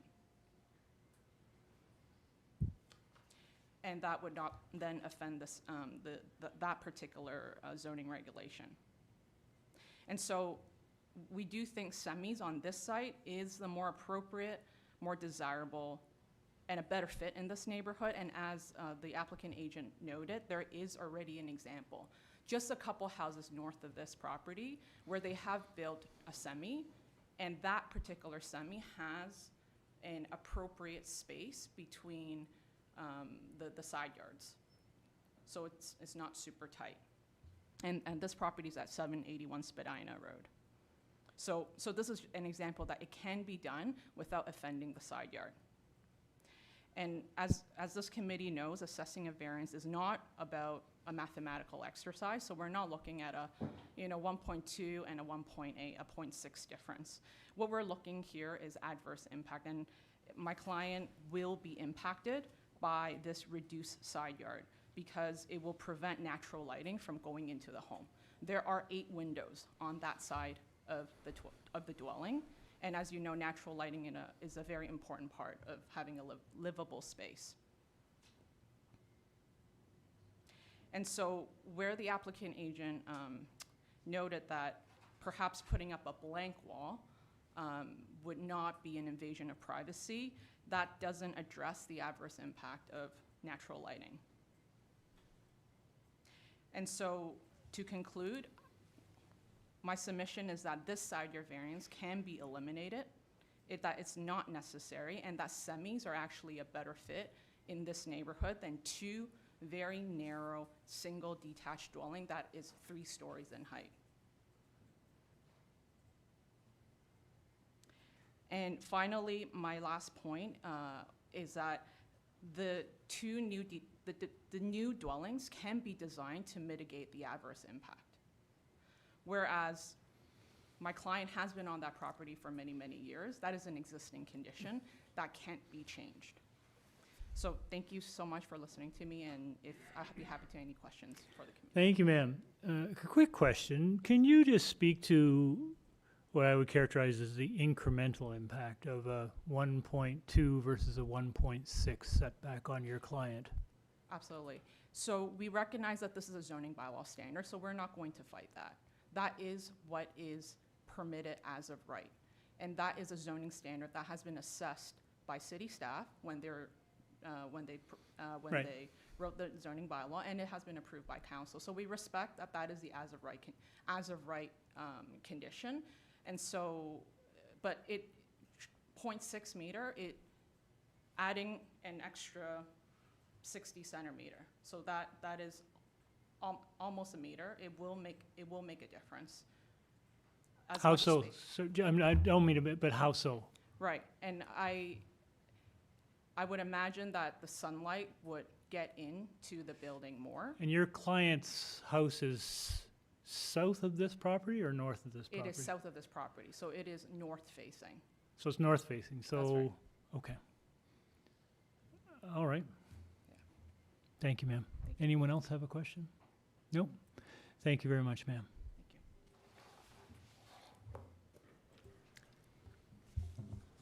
Is there anyone here in person that wishes to speak to this item?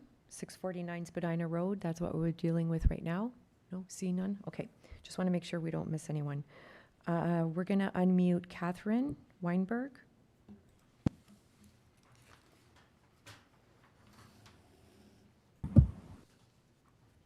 Hi, I'm sorry to have taken your time. I really just Sorry, ma'am, just going to stop you. If you could just, for the record, give us your name and address, Oh, please. Catherine Weinberg, 18 Ormsby Crescent. Our property, the backyard of the subject property,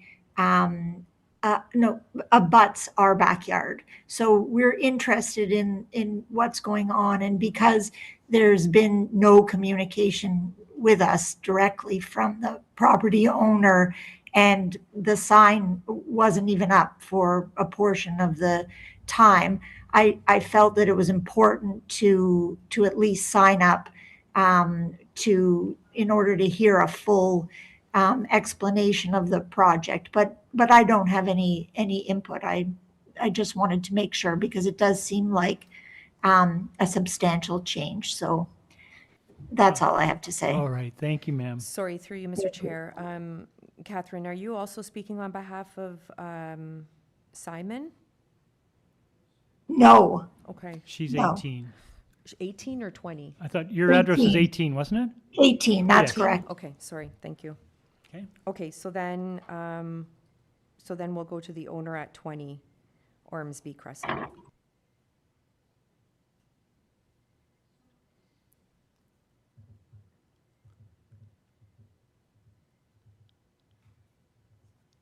I don't know if you can hear me. Yes, we can, sir. Name and address, please, for the record. Thank you. My name is Simon Beer. I'm here with my wife, Marnie Wolf, and we both reside at 20 Ormsby Crescent, the property immediately next to 649 Spadina. We have, I guess, first of all, a couple of points to raise. I apologies, I forgot the lady's name who was representing the owners at 647. But the thought process we had, and had no visibility of obviously the conversations the agent have had with city planning, was that the separated lots didn't seem to be in keeping with the rest of the area. And would certainly view the kind of semi-detached as a more aligned view with everything else in the area, and obviously kind of service the reduced setbacks on the side yards.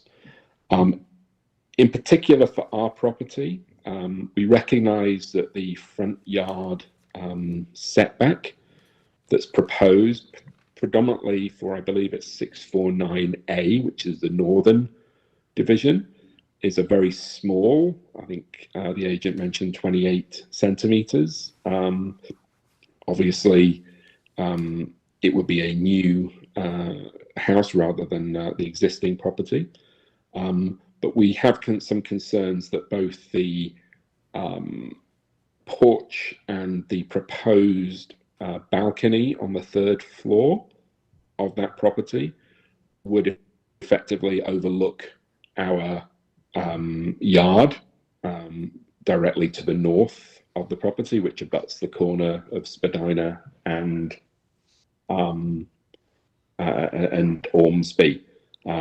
As you may know, we've recently been building on the site and designed that property very much in line with not just the existing property at 649, but also the original sort of submission that the owners of 649 made, which we supported back in 2022, 2023.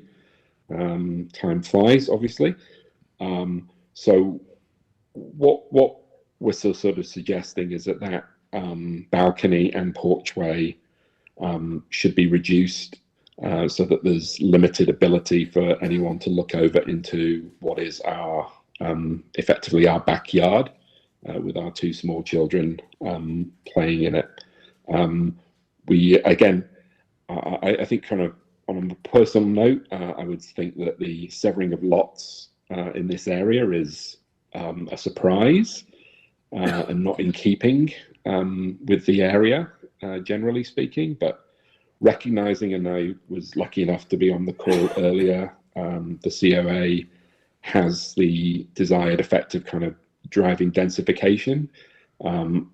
Clearly, on your decision on Forest Hill earlier in the session today, it can be seen that densification can be achieved in single-family dwellings or single-site dwellings.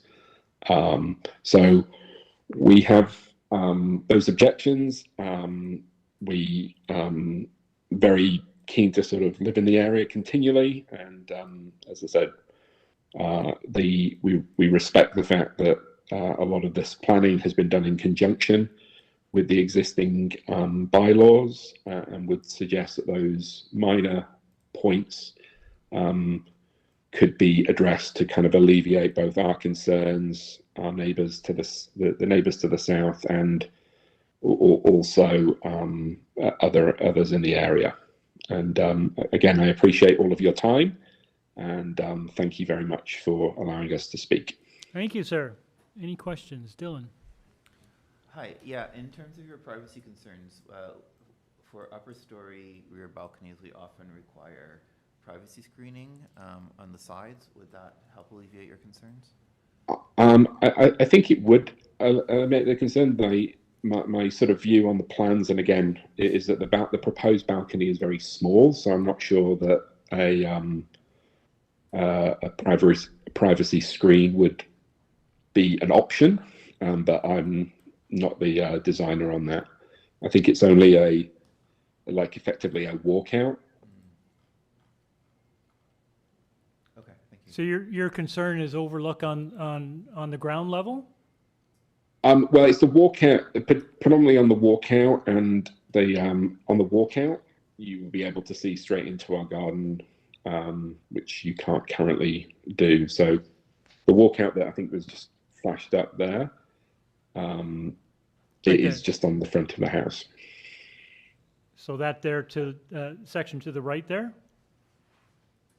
Yeah, the section to the right here. Okay.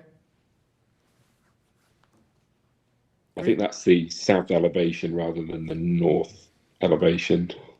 I think if you, whoever's running this, if they scroll up to the first, well, there's the north elevation there.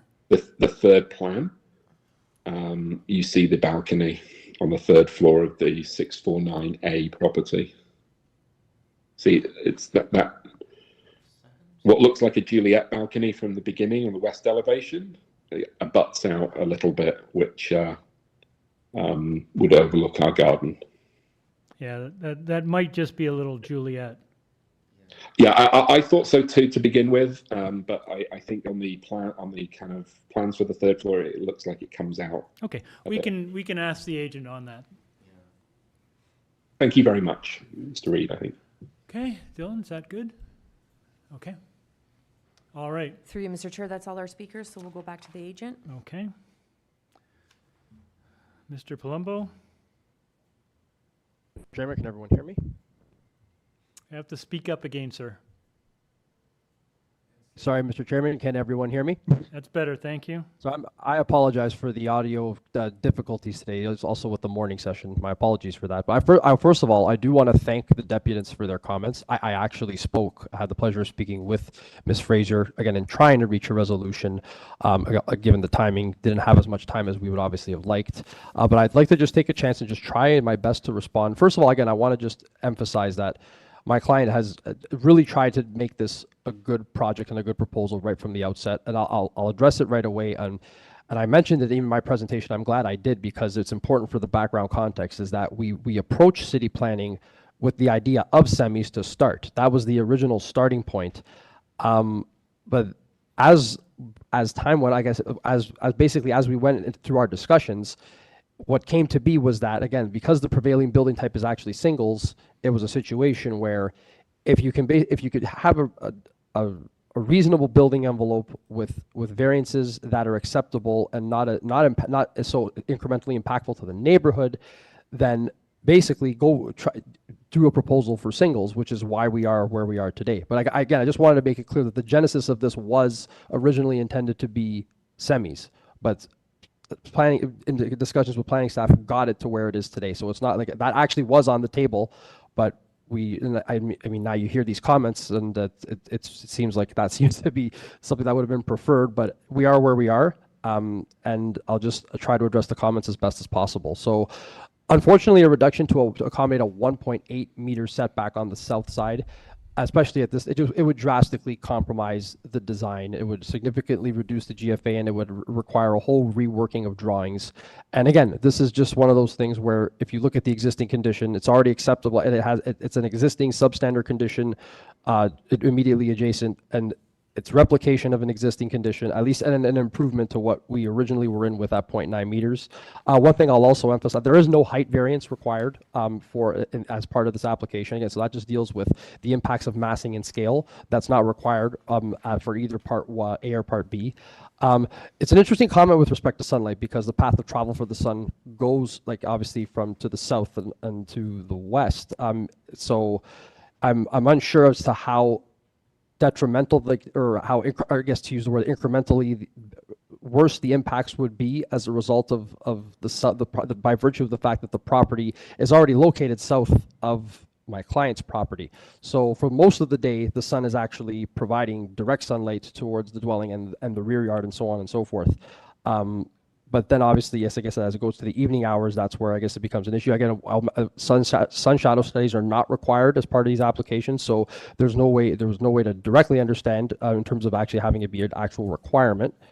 One thing I want to also point out along the lines of the building height, to mitigate, and this was done deliberately in terms of design, to mitigate privacy and overlook, if the south elevation of the proposed Part B, there are no windows on the main or upper stories of that dwelling. So again, that's just in an effort to minimize any overlook or privacy issues between the adjacent neighbors at 649 and 647 Spadina.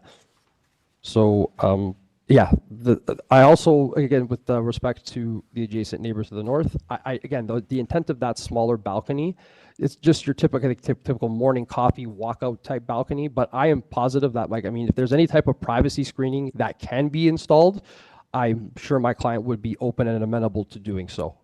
So, I mean, there's definitely worth exploring, because if it would give them comfort to have less overlook, despite that it is, again, just a small little walk. It's not meant for entertaining in large gatherings by any means. But yeah, that's just something that I would like to put out there as well, that would definitely be explored to try and at least address that concern. Great, thank you. Any questions, panel? Okay, Dino first. Thank you. So let's start with the consent application.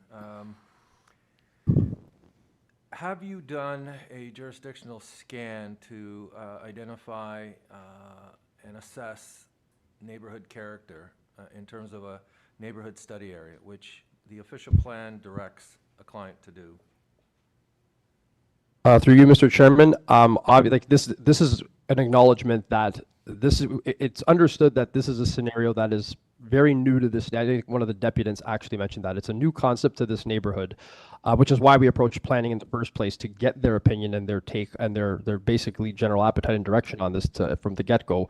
And again, the fact of the matter is that because the thing that separates, I guess, this application from others is that it's along Spadina Road.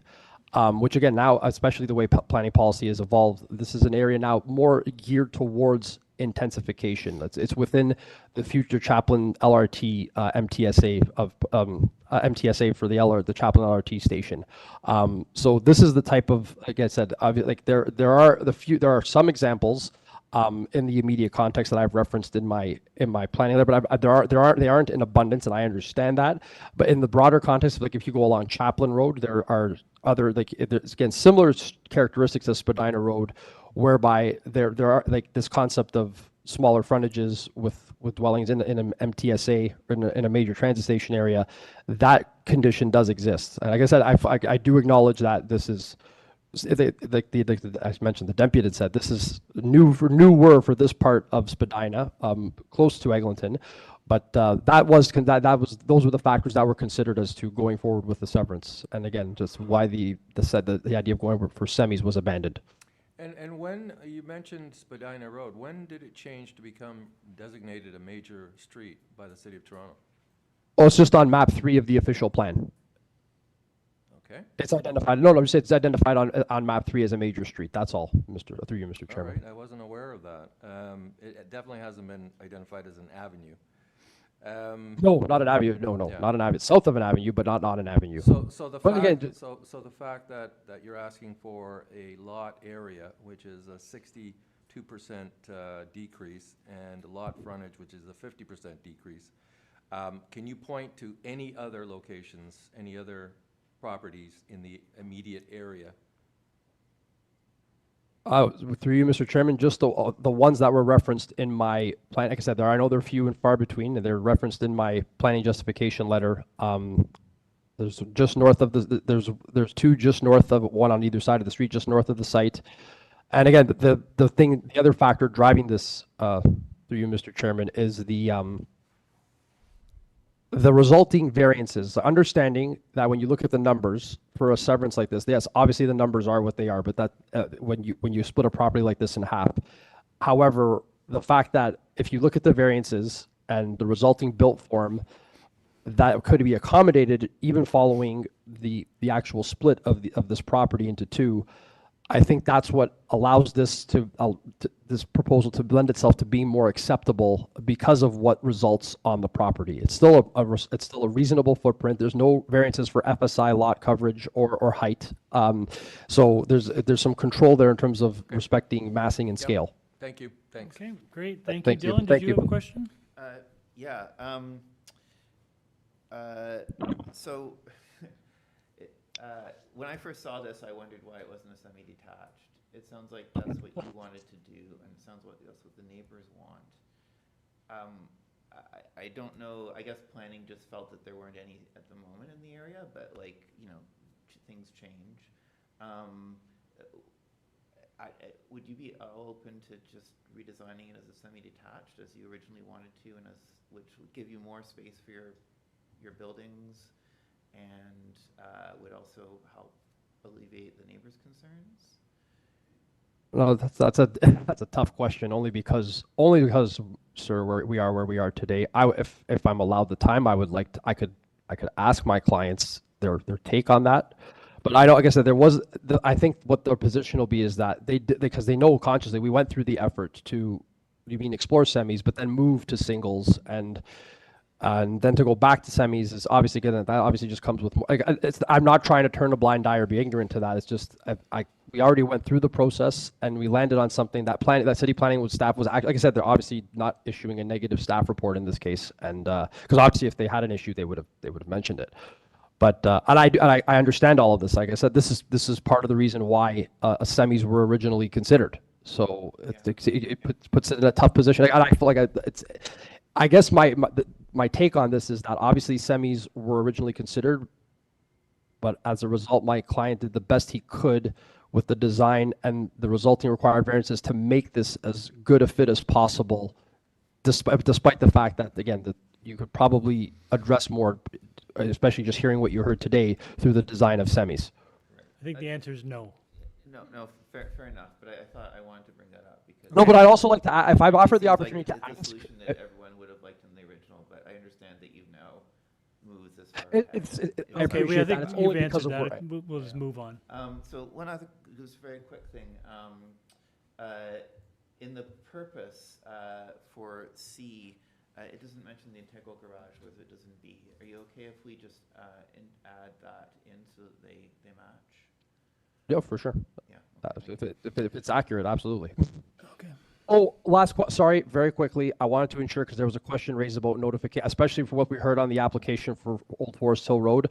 I want to just clarify that I followed all of the sign posting protocols, and my client was actively removing snow from the signs on a daily basis to ensure that they were visible from the street. Okay. All right. Thank you. Any further questions? Oh, Dino? Sorry, one last question. I noticed in the interior layout that the basement has a fully furnished sort of living space, and you're going to have 7 bedrooms in each of the dwellings. Is the owner considering renting those out?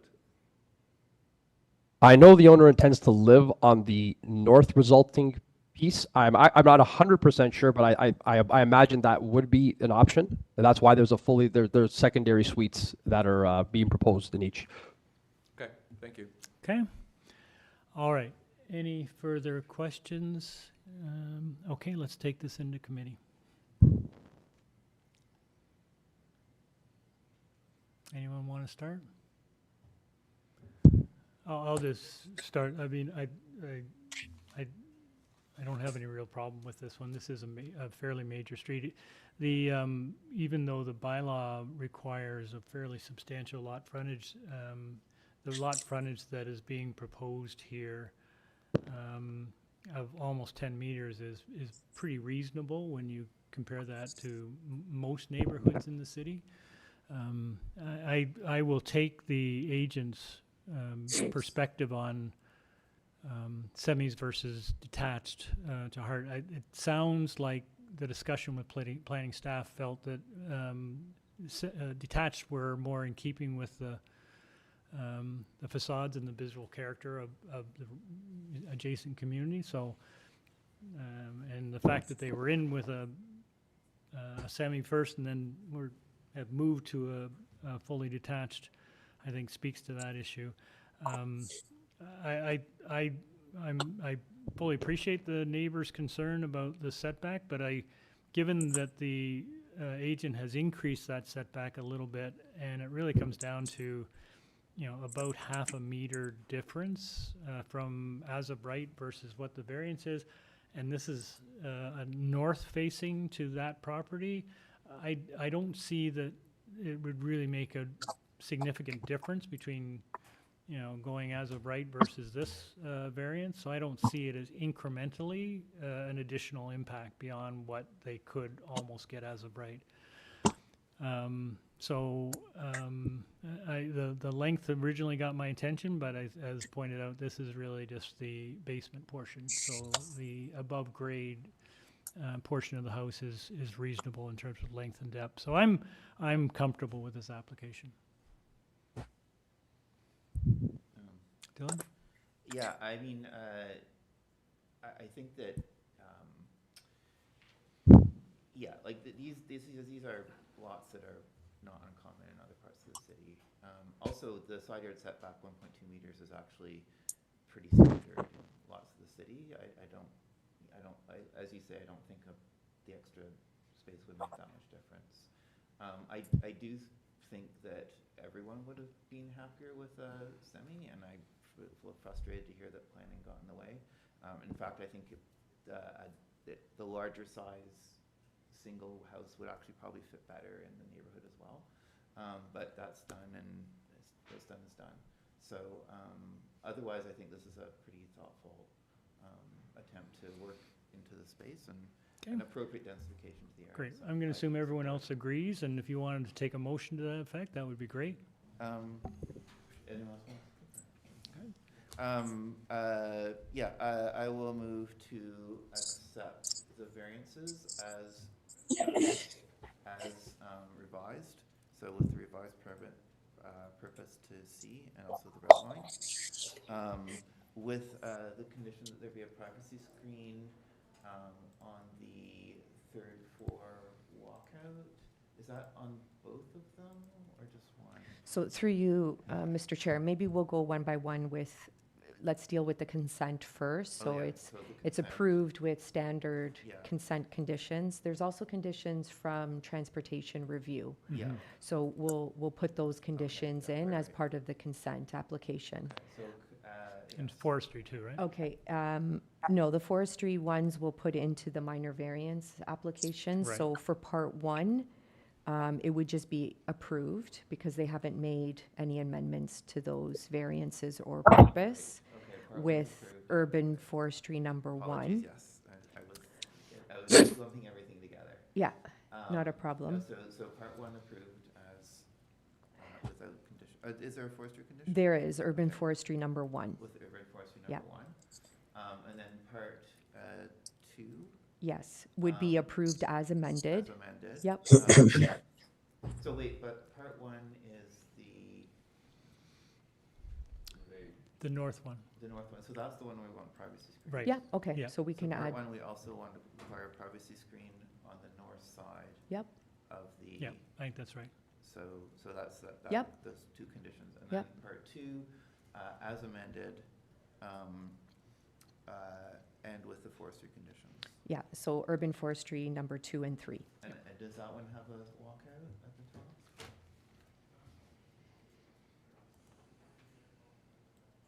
Sorry. They have a walkout as well, yes, So why don't we say a privacy screen on the south side? on the south side of that one, okay. Okay. All right, got all that?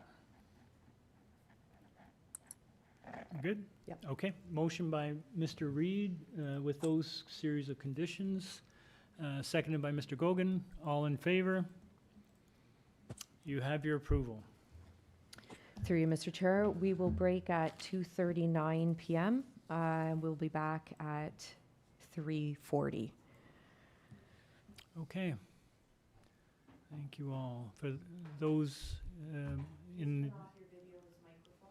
in the audience, did you hear that? If you're here for the second